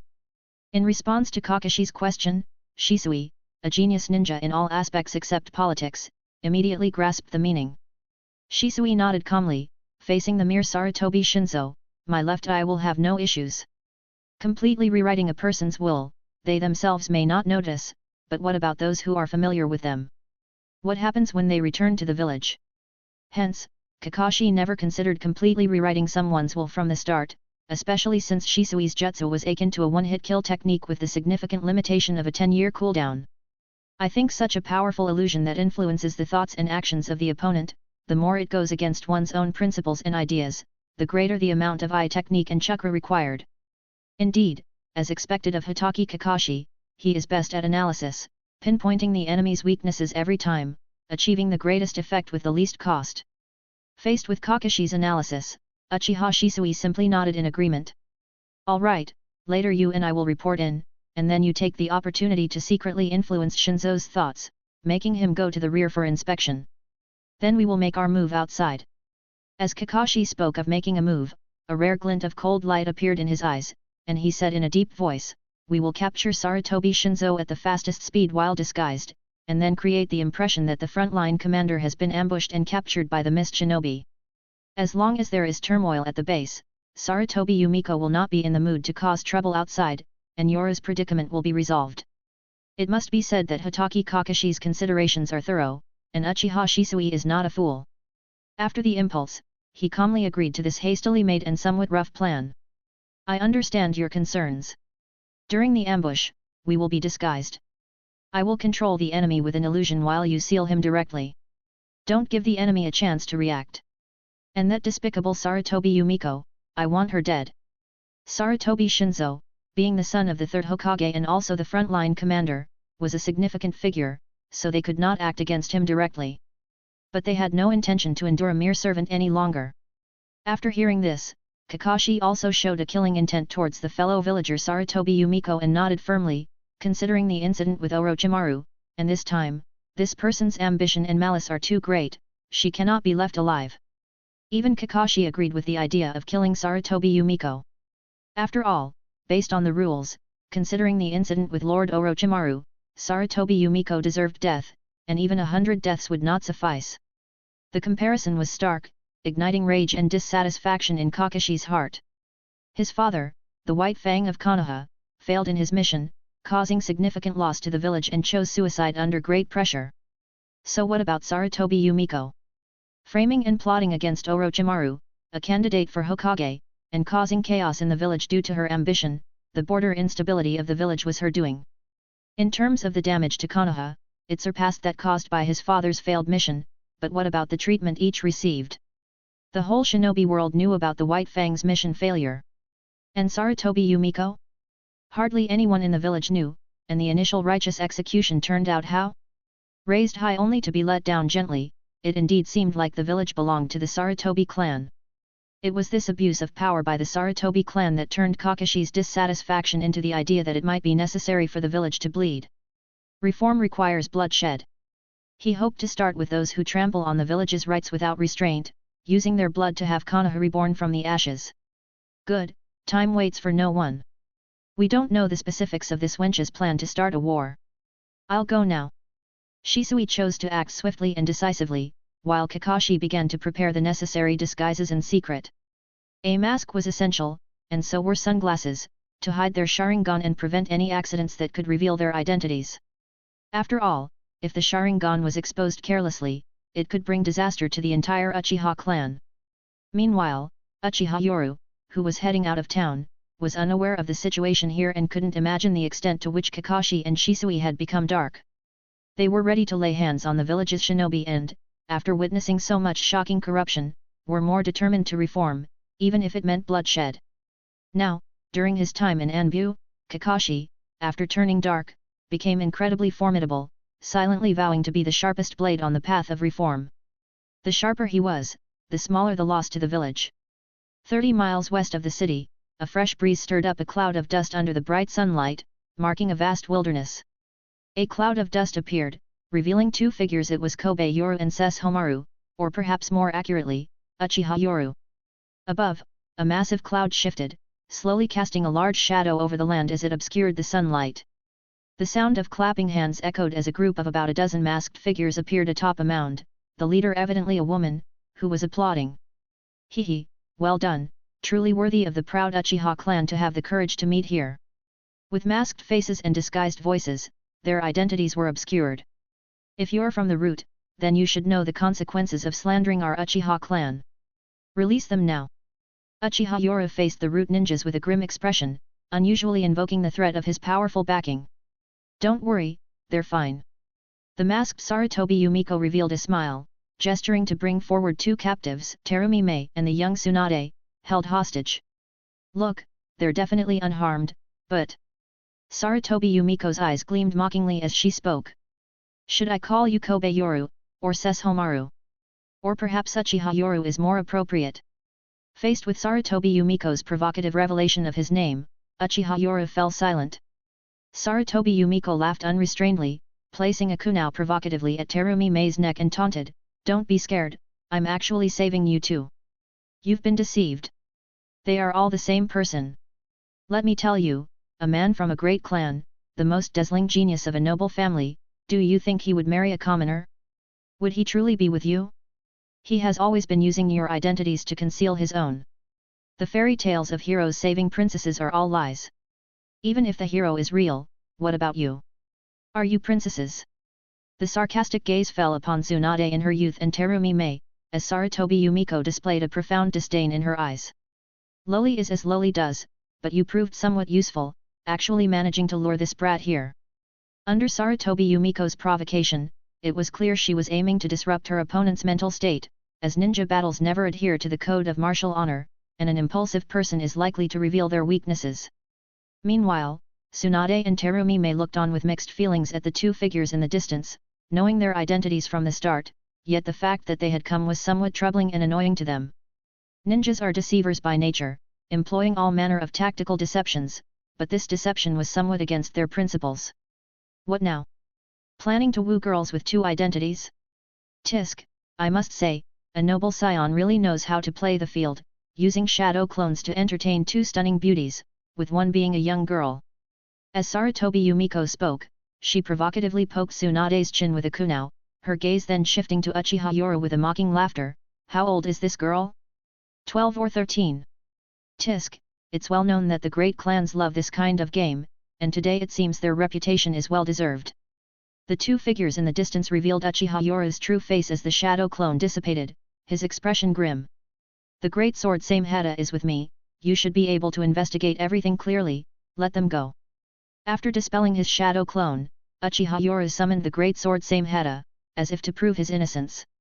He had destroyed his wood clone upon arriving, using a shadow clone instead, as it was not yet the time to reveal his wood release. Thanks for listening.